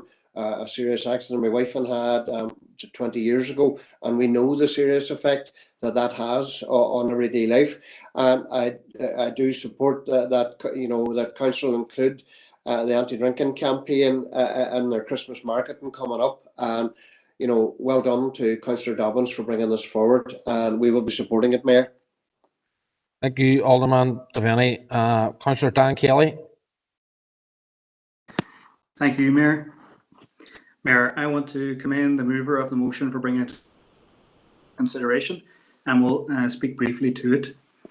There can be no doubt that the removal of the statutory option, as Angela says, for a drink driving suspect to request a replacement blood or urine specimen where a breath sample is marginally above the legal limit is a much needed and welcomed update to road traffic legislation here. As others have said, can and has been used by offenders as a delaying tactic and ultimately employed as a means to evade prosecution. I doubt if I need to remind anyone that there needs to be a zero tolerance approach to drink and drugs when getting behind the wheel of a car. Mayor, the statistics speak for themselves. Every single one is logically cut short, and the double tragedy is that it also impacts on the life of family, friends, clan and community. The statistics also flag up an uncomfortable truth of drink driving for men, in that 91% of all collisions that result in death or serious injury as a result of drink driving are by men. As a rural councillor, and noting that 61% of all drink driving collisions take place on rural roads, I will of course support anything that attempts to reduce those appalling numbers and reinforces the message to those with their own lives and with the lives of our community when getting behind the wheel of a car with drink in their system. In supporting the inclusion of this message within the Council's Christmas marketing campaign, it's not about trying to stymie people's fun or enjoyment, but highlighting that it's never acceptable to drink and drive. Other options exist when heading out for the night, even in rural areas, such as using a designated driver. The message going out from this Council must be loud and clear that even one drink on a night out can cause a collision which kills or seriously injures. While it is disappointing that we still have to tell people not to drink and drive, we must reinforce the message that there is no such thing as, and for that reason, Chair, we in Sinn Féin will be supporting the motion.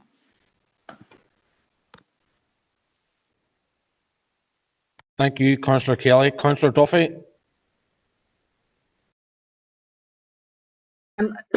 Mayor, Councillor Kelly there has laid it out in terms of the party, but I just want to add my voice to it, having attended a number of meetings with Life After and seeing the devastation that drink driving and the loss of life through road traffic accidents can cause. So just want to thank Councillor Dobbins for bringing the motion. absolutely Sinn Féin support this motion. Drink driving is reprehensible. It does cost lives, and we should have a zero tolerance approach. And I do want to commend the work of Life After and supporting families who are left with the devastation. So thank you, Angela. Thank you, Councillor Duffy. Councillor Ferguson. Man, I'm going to keep it very sweet. Again, being a member of Life After, I fully support this motion and thank Angela for bringing it here. And it's very timely with Road Safety Week last week. So we just wanted to put our comments on this and say that we will 100% be supporting this motion. Thank you. Thank you, Councillor Ferguson. Alderman Guy. Thank you, Mayor, for that, man. We in the Ulster Unionist Party will be supporting this motion. We're fully aware of the devastation which can be caused as a result of drink driving. We welcome any new improved measures to prevent those evading prosecutions and call for tougher sentencing for those who are found guilty. I back the idea for Council to include an anti-drink driving Christmas messaging campaign, and they also would hope that they would add that people to use regulated taxis is the best way to get home safely. Thank you, Mayor. Thank you, Alderman Guy.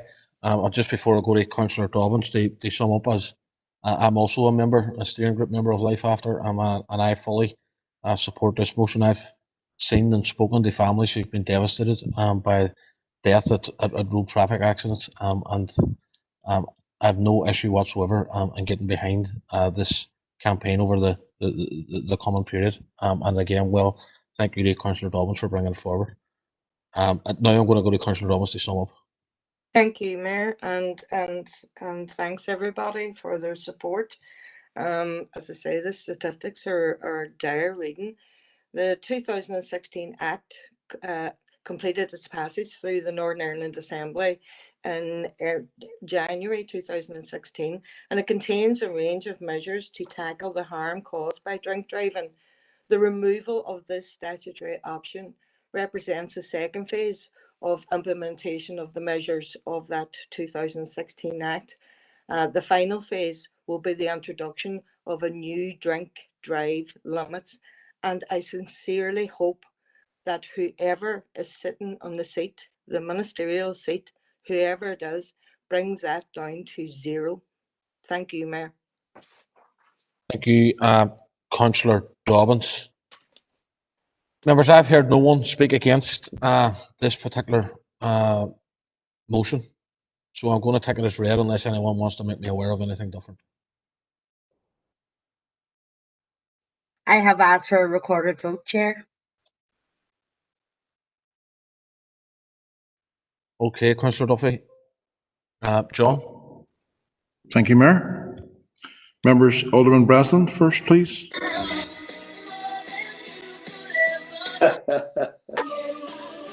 Can someone turn off the Christmas music, please? Somebody's having a party. I hope they're abiding by COVID restrictions.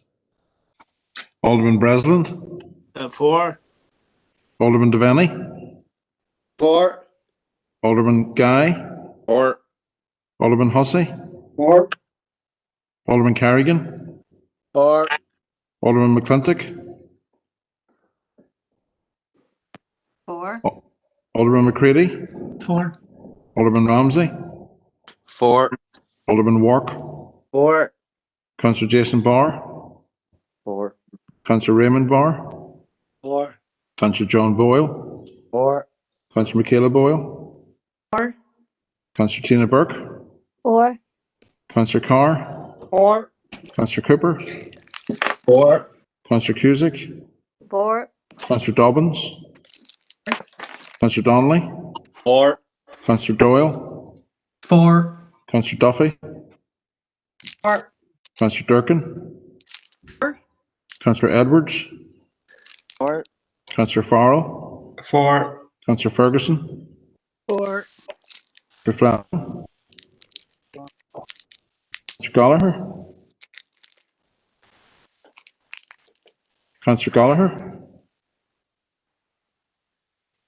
Councillor Harkin. For.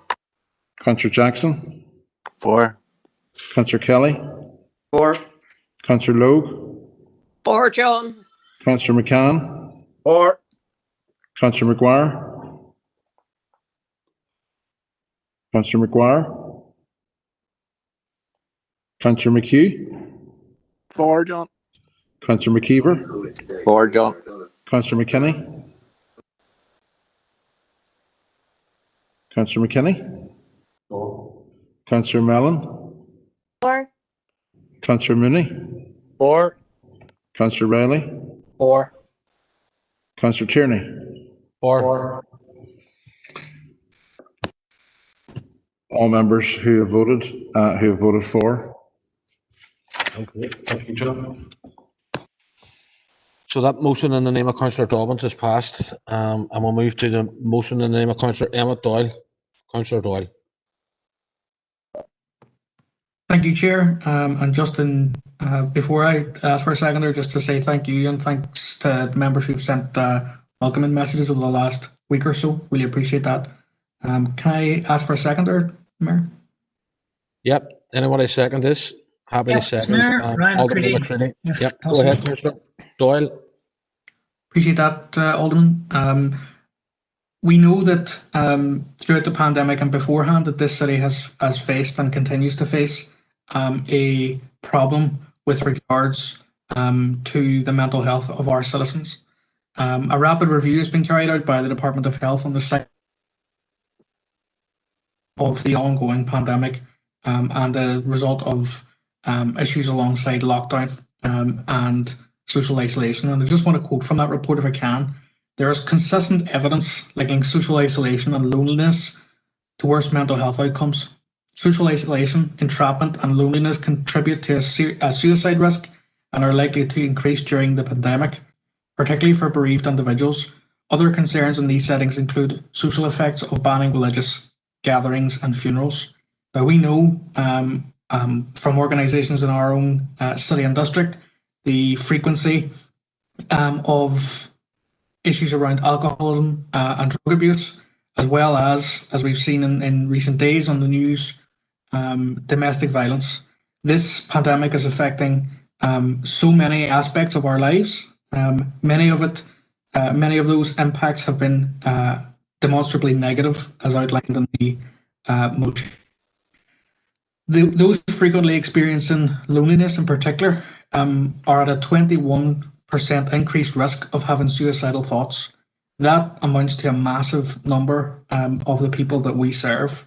To clarify, this motion is asking us to write to the Minister for Health with regards to service adaptation and rollout, and also to ask a senior commissioning director to come and brief council on exactly how we can do that and how we can serve our constituents with regards to their mental health at the end of this pandemic.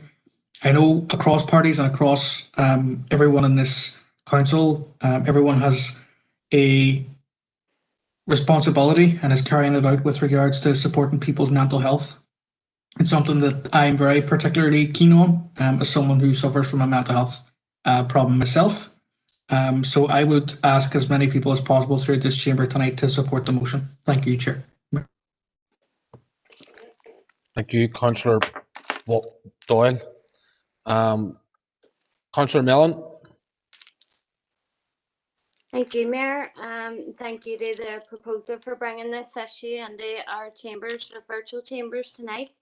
I have submitted an amendment to the motion, and I do think that the amendment supports and extends on the ask on behalf of the people that we do serve. So I do think it just gives strength to the motion. Will I wait for a wee minute until it's read? I need a seconder before. Yeah. Happy to second Daly's amendment. Thank you, Councillor Duffy. Go ahead, Councillor Mellon. Thank you, Mayor. Well, first off, can I just say that I agree that the already crippling mental health issue in Derry has been exacerbated by COVID-19. The added stress of this pandemic has only added to the already existing crisis in Derry that has yet to be recognised in its entirety.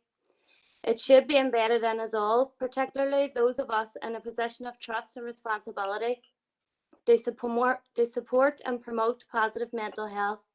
It is our responsibility to lobby together for the Health Department and the Executive to address the crisis and provide a fit-for-purpose mental health service for all, no matter what age. According to public figures, the share of the health budget to mental health is just 6%. This is the reality, and yet if we polled anyone in this town today, be it a neighbour or a health professional, I have no doubt that mental health will come out as a high-ranking priority. If we do not break this cycle, then we can be rest assured that mental health problems will continue to mount and mental health services will continue to remain a poor cousin of the health service. This is what needs lobbied. And together, I believe we need to lobby for better investment by the Department of Health for direct access to effective and meaningful healthcare for everyone, no matter the age, for the introduction of dual diagnosis and treatment, for things that will support real holistic change in people's well-being. Thank you, Mayor.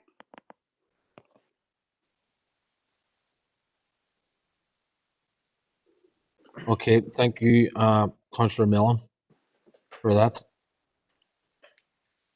Members, there's no further indicated speakers. I see Councillor Farrell is looking to come with a further amendment, which we'll have to deal with after we deal with the one in front of us now. No further speakers, so I'm going to put this amendment to the floor.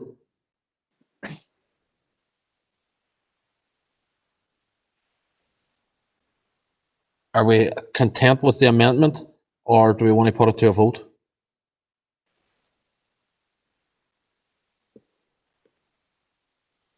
We're okay with it, Brian. Yep. Anybody who wants to speak against it? DUP happy? Yep. No, that's, members, there's been ample time given there. We'll take the amendment as passed, and it now becomes a substantive motion. And we'll go to Councillor Farrell. Thanks, Mayor, and I fully support the content of Councillor Doyle's maiden motion. I fully support the amended motion suggested by Councillor Mellon. We can't talk about mental health without discussing the current waiting lists that exist within the Western Trust. The Western Trust measures mental health in sort of 4 key areas: children and adolescents mental health service, dementia, adult mental health, and psychological therapies. And each of those has a target. Either it's 9 weeks, everybody needs to be seen within 9 weeks, or 13 weeks for psychological therapies. The Trust is missing every one of those targets. For example, there are 231 children or young people waiting more than 9 weeks to access camps. And the longest one of those has been waiting 54 weeks. They've been waiting over a year to access that service. In terms of dementia, there are 394 people in the Trust that have been waiting over 9 weeks to access dementia services. And the longest has been waiting 54 weeks. Adult mental health services, 502 people have been waiting over 9 weeks, and the longest has been waiting 66 weeks.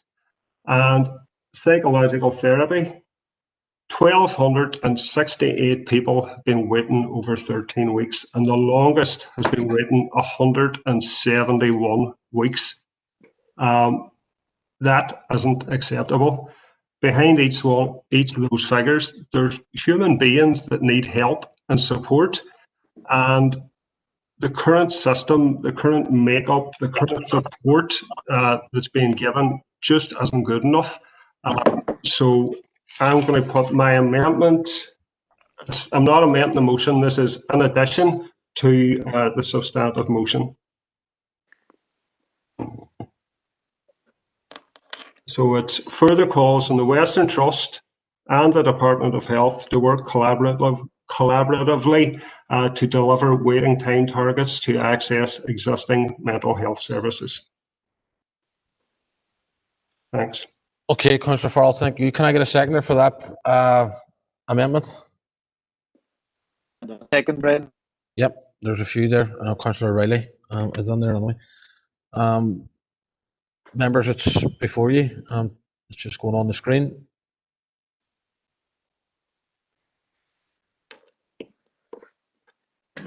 can I take it that members are content with the addition to the motion?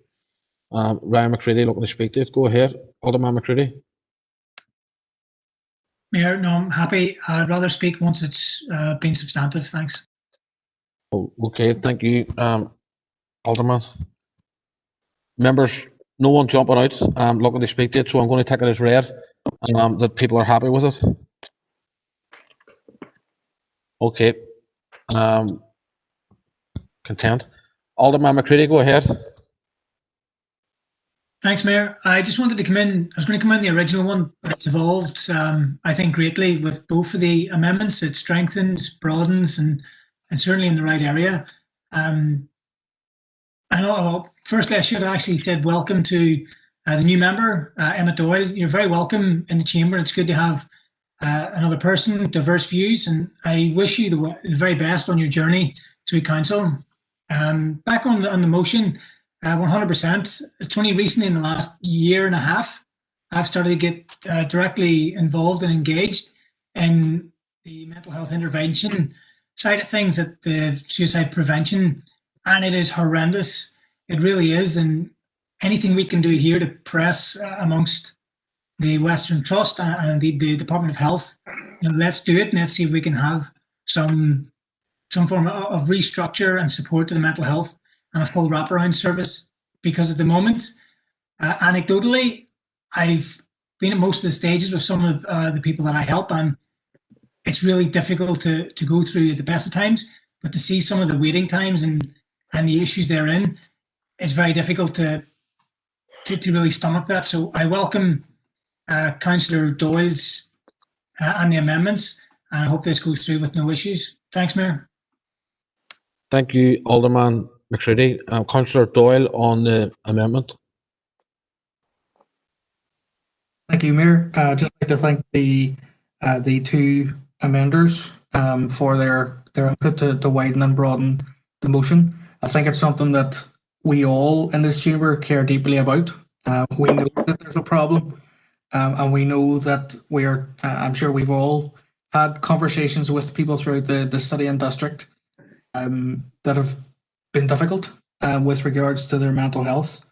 And I want to pay actually to mention specifically Ryan McCready because myself and Ryan met with a group of men who were suffering from poor mental health prior to the last election. And I know it's something that, and it's something that I'm very happy to work with any member and any party or independent across this chamber. So thank you. Thank you, Councillor Doyle. Members, that's Councillor Doyle is summed up on the motion. Are we happy to take it as read? Yep. Okay, members, thank you. Members, you will recall that at the start, just after the break, I had suggested that we were going to adjourn based on 17.2 of our standing orders. Members, I think we're getting through these motions rightly. And I'm wondering about the value of stopping with 4 motions left on the agenda.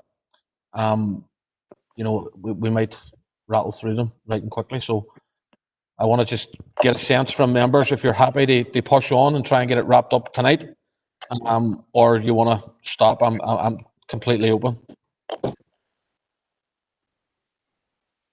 I know there's a few of them, particularly the next one is relevant today from Councillor Durkin.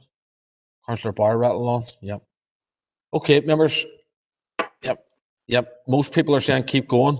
Now, members, we'll keep going and we'll just review it motion by motion, depending on where we go with time. But members, just based on that, are we content to take 5 minutes? I don't know about you, but I would like to stretch my legs for a wee minute. So we'll come back, members, about 25 to 12, if that's okay.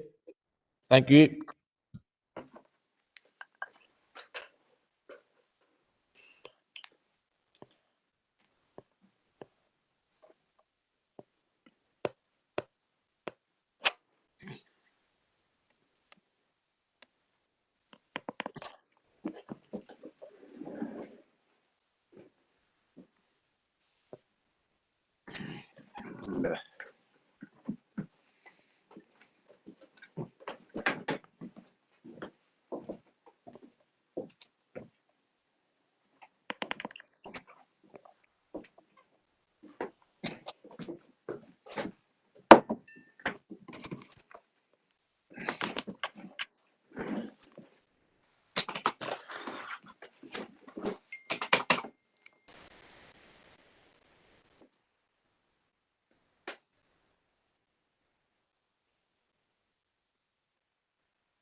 Hello, Sean.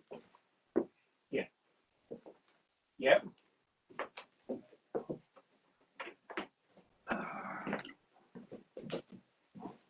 No.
Which is yours.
Okay, members, we'll push on as is suggested if you are all content, and we'll take the motion in the name of Councillor Mary Durkin.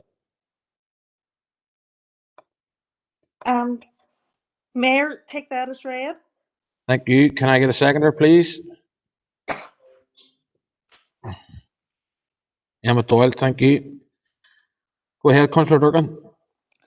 Guramayoga to Farah to Sulagam Gome Takiak Ledger Egan Shaw.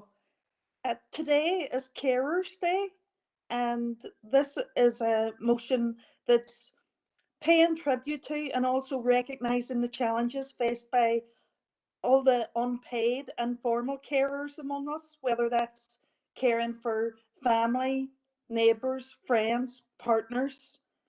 Of course, these are people that don't identify as carers, let alone look for recognition.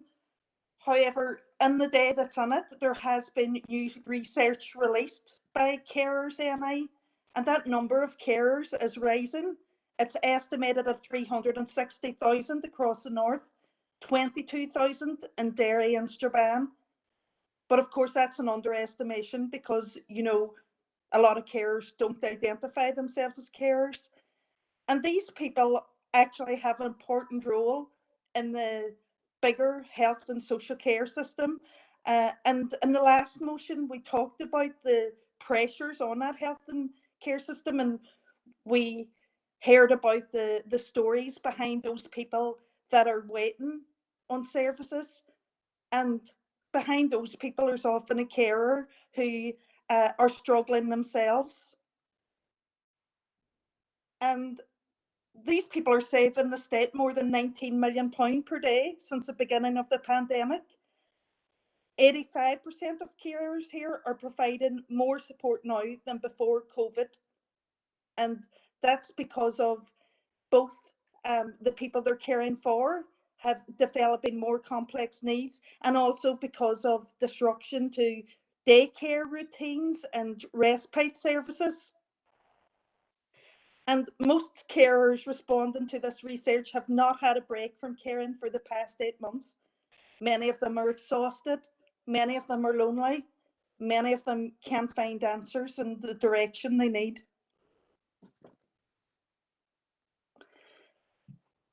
Without these carers in families and in communities, our health and social care system would fall apart. And this is something that needs to be addressed because, as we know, population is aging, people are living longer, and carers are going to become more important. And you can be a carer at any stage of your life. This affects all ages and all walks of life. We have working carers. We have people who have had to sacrifice their careers. We have young carers still at school helping care for a sibling or a parent. We have students, full-time education, who aren't able to avail of financial support because they are in full-time education. And we have elderly spouses caring for each other. And that's challenging physically, mentally, and emotionally. The financial demand on these people has been highlighted during the pandemic too, because they are at home, and the increased costs in electricity and heating. And of course, there's also added costs of having to make adjustments to home. And very often they're not aware of their rights or supports available for such instances. So in terms of what this motion's asking for, there are wider campaigns out there, like at Westminster, the Fairer for Carers campaign for better financial support and the review of the carers allowance system. In terms of our council, a council which does pride itself on valuing the well-being of its own staff, then we can make sure that all our working carers are referred to appropriate services, support services, and make sure they're getting what they're entitled to. For example, many people don't even know about carers assessments. Councillor Durkin, can you bring our work to a close, please? Yes. Just want to pay tribute to Carers NI and all the other organisations it works with in terms of highlighting the needs for these people and providing research-based evidence that hopefully will inform policy shaping. And we're calling for the Minister of Health and wider executive, because it is cross-cutting too, to ensure that the rights and needs of these unpaid carers and these unsung heroes are properly considered in any planning and developing reform Thank you, Councillor Durkin. for a health and care social system that works for everyone. So, Gura Mila Mayogov. Thank you, Councillor Durkin. Councillor Doyle.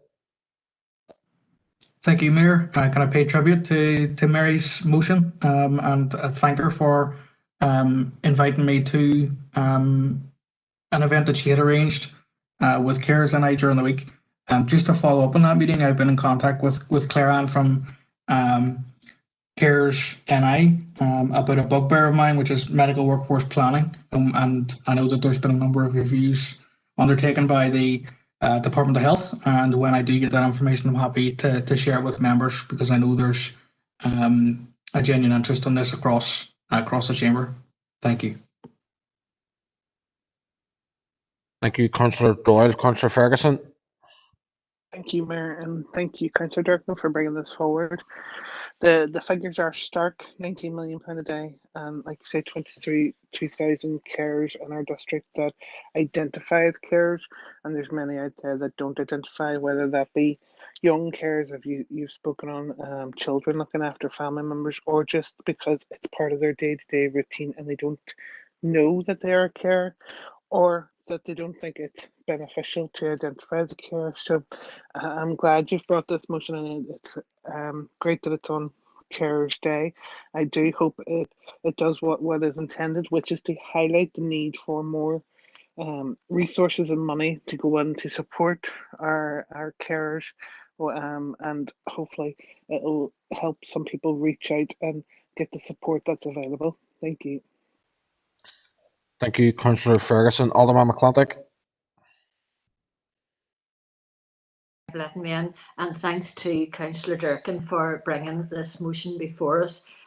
We definitely do applaud all our carers, our paid carers, our unpaid carers, and all those informal carers as well.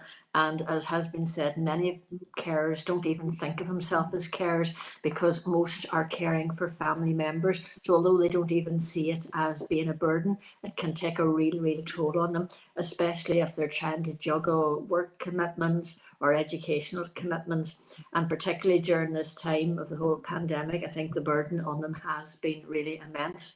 So I think it is vital to pay tribute to them, and to call for all the support that we can be given to them, and to support the agencies that offer that support as well. So I'm very happy to support this motion. Thank you, Mayor. Thank you, Alderman McClintock. Councillor Raymond Barr. Thank you, Mayor. Thanks to Councillor Durkin for bringing this motion. Having a personal experience of this issue, it's an issue I feel very strongly about. 4.5 million people have become unpaid care since the COVID pandemic, caring for older, disabled, or people living with a physical or mental illness.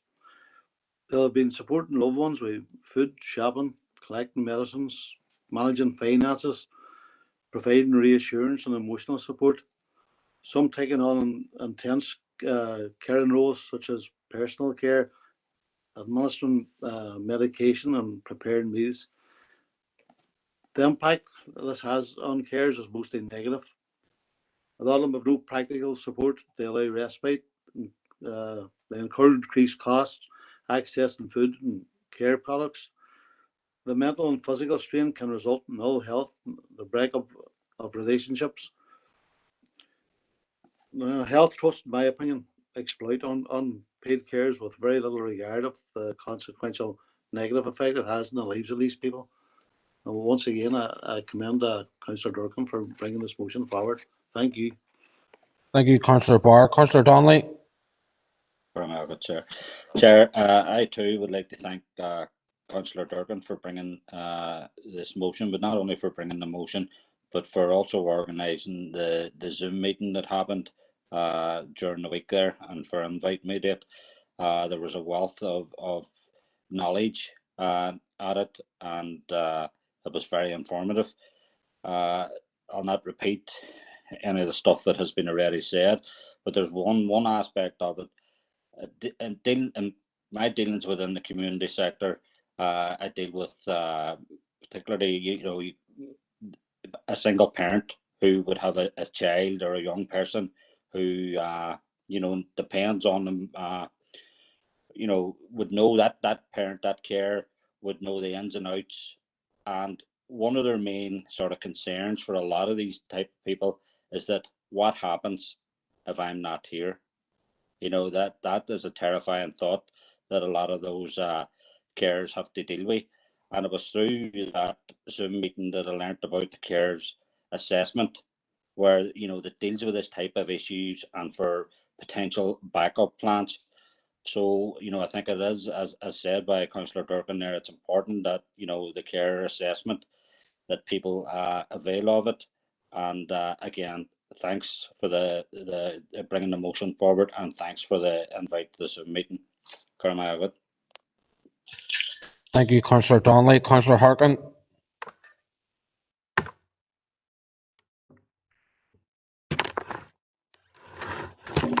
Thanks, Chair, for letting me in. And like others, I want to thank Mary for bringing forward this motion. I think it's very appropriate that we're talking about today, since it's Cares Day. Look, the reality is a lot of carers feel completely abandoned during the lockdown because they just haven't had the backup that they need. And it's been very, very difficult for people, as everybody knows. There just isn't the respite care there for people that that people need. There's a bigger issue here, I think, where as there are cuts to our health service, and as that's scaled back, more and more care is going to be voluntary. It's going to be done by family members. It's going to be done by friends. It's going to be done by parents. It's going to be done by children. And this is part of kind of how, when the state cuts back on provision for healthcare, the burden ends up falling more and more on families, and it ends up falling more and more on women, especially as who are often the main carers for wider family networks. So, and this is all part of a neoliberal strategy of basically saying you're on your own. It's part of the kind of overall privatization strategy that is being pushed by governments all around the world. So, these problems are getting greater. I think the pandemic is going to have made it worse.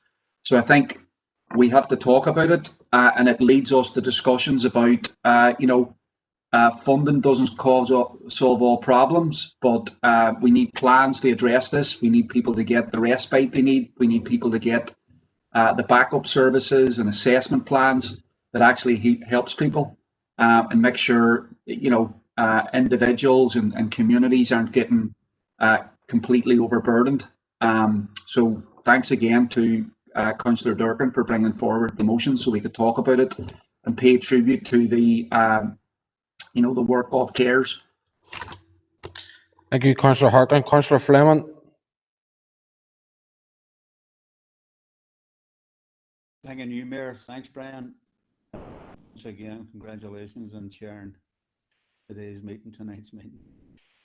And again, Brian, on behalf of Sinn Féin, I know a lot of it has been said, but on behalf of Sinn Féin, thank Mary for bringing the motion and the work obviously behind it, and paying tribute obviously to those carers in terms who are at the heart of our community, very much at times unpaid and unacknowledged, and the work that their organisations do on their behalf. And I do also think that in recent times, in July, there was a cross-party motion in Stormont, which the health minister was at. A lot of the issues were raised that day, and this is one of the issues that people can come together on, and we've seen it on the mental health, and we've seen it on the drink driving, in terms of on behalf of within our communities who need our support and things to change from the way that they have been. And I know this is today's Cares Day. We celebrate that, But in terms of the carers organisations themselves, I think Mary has alluded to that, caring behind closed doors, there needs to be a step change in how the resources is put, and I mean that has to be part of the reform of the health social care, which we have talked about, Ben Goa has talked about. So I think we need to, and the carers rightly have said that they don't need token words, they need action, and we need to see that done. And as much as the carers put this in, somebody says at the best at times, even then, I'm sure it takes a toll on them. But during obviously what we've just come through and are still in the middle of the pandemic, they are tired in terms of what they do, but they do need support. So we support the motion and look forward to changes. Thank you, Councillor Fleming. Councillor Mellon.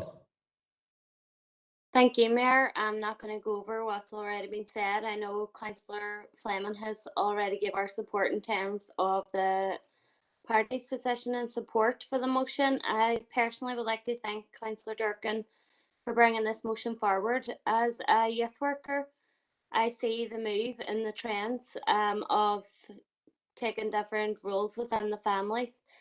We see a lot of young people are going back to generations before, how maybe the eldest in the house is going to live with grandparents or they're going to help out, and we can see a big shift in that. I would also like to say around the positive sides to that, although some young people are giving up parts of their experiences through childhood, they're showing tremendous compassion and care for those who are more vulnerable or who are in need within their home. And these are the informal carers that don't recognise themselves as carers also. But we recognise them as really a good strength within our community. We're here to support them as communities, as youth workers, as councillors. But I just wanted to specifically mention the young carers that we have, particularly within the Ballyarna district and across the city, where we see them within our schools and within our neighbourhoods as well. And just wanted to give a special shout out to them because it's a lot to ask for a young person, but they really live up to the challenge, and it's second nature to them, which is why they don't identify themselves as carer or as a negative attribute or anything like that. So that's me. Thank you, Mayor. Thank you, Mary. Thank you, Councillor Mellon. No further indicated speakers, so back to Councillor Durkin to sum up. I just want to thank everyone for their contributions. And as I say, it is such a broad range. There are so many categories of carers, and the young carers are very inspirational, many of them that I've dealt with myself, Aileen. Also, I'm seeing more and more, and we will be seeing more sandwich carers, and it's just amazing that how they manage, I don't know, caring for elderly parents and raising a family as well. Just in terms of the asks of the motion too, hopefully council can liaise with the trust, the relevant care support team in the Western Trust, who I have been working with in terms of just spreading the word and informing people and using our platforms to help do that. And just thank everyone again. And as Councillor Fleming said, it's great to see cross-party support in it. I know that there are a lot of parties doing work on this, and I do know that Martina Anderson, MLA, is doing a lot of work on her private members bill for work-life balance and has been working on the caring side of things. So, Guramila may give you. Thank you, Councillor Durkin. Members, I think it's pretty clear that there's no one at all speaking against that. So I'll take it as read unless anyone wants to let me know of anything different. No. Okay, that motion has passed. Councillor Duffy wants to come on Standing Order 17.1. Thank you, Mayor, for allowing me in. And like Councillor Fleming, I want to congratulate you on chairing what is an epic meeting tonight, I have to say. But just to make a number of points in relation to it, Mary just alluded there to the work-life balance aspect of things. We've just had a motion on people with care and responsibilities. There's people at this meeting that have care and responsibilities. There's people at this meeting that have children that they're trying not to wake at this time of night. There are people at this meeting who are rural councillors who have had to travel for broadband use, who now have to travel home quite late at night. I would also like to comment at this time of night on the quality of decision making. I don't believe that there's anyone on this meeting that isn't in some way punch drunk at this point. So the quality of decision making at this stage can't be good because we've been sitting at a meeting from 4 o'clock. Some of us sitting at meetings prior to that before going into the meeting. I'm not going to call for an adjournment under Standing Order 17.1 because I understand the crux of it is ahead. I will say this: these type of meetings are not productive, and I just want to make that point and put it on record because they're not.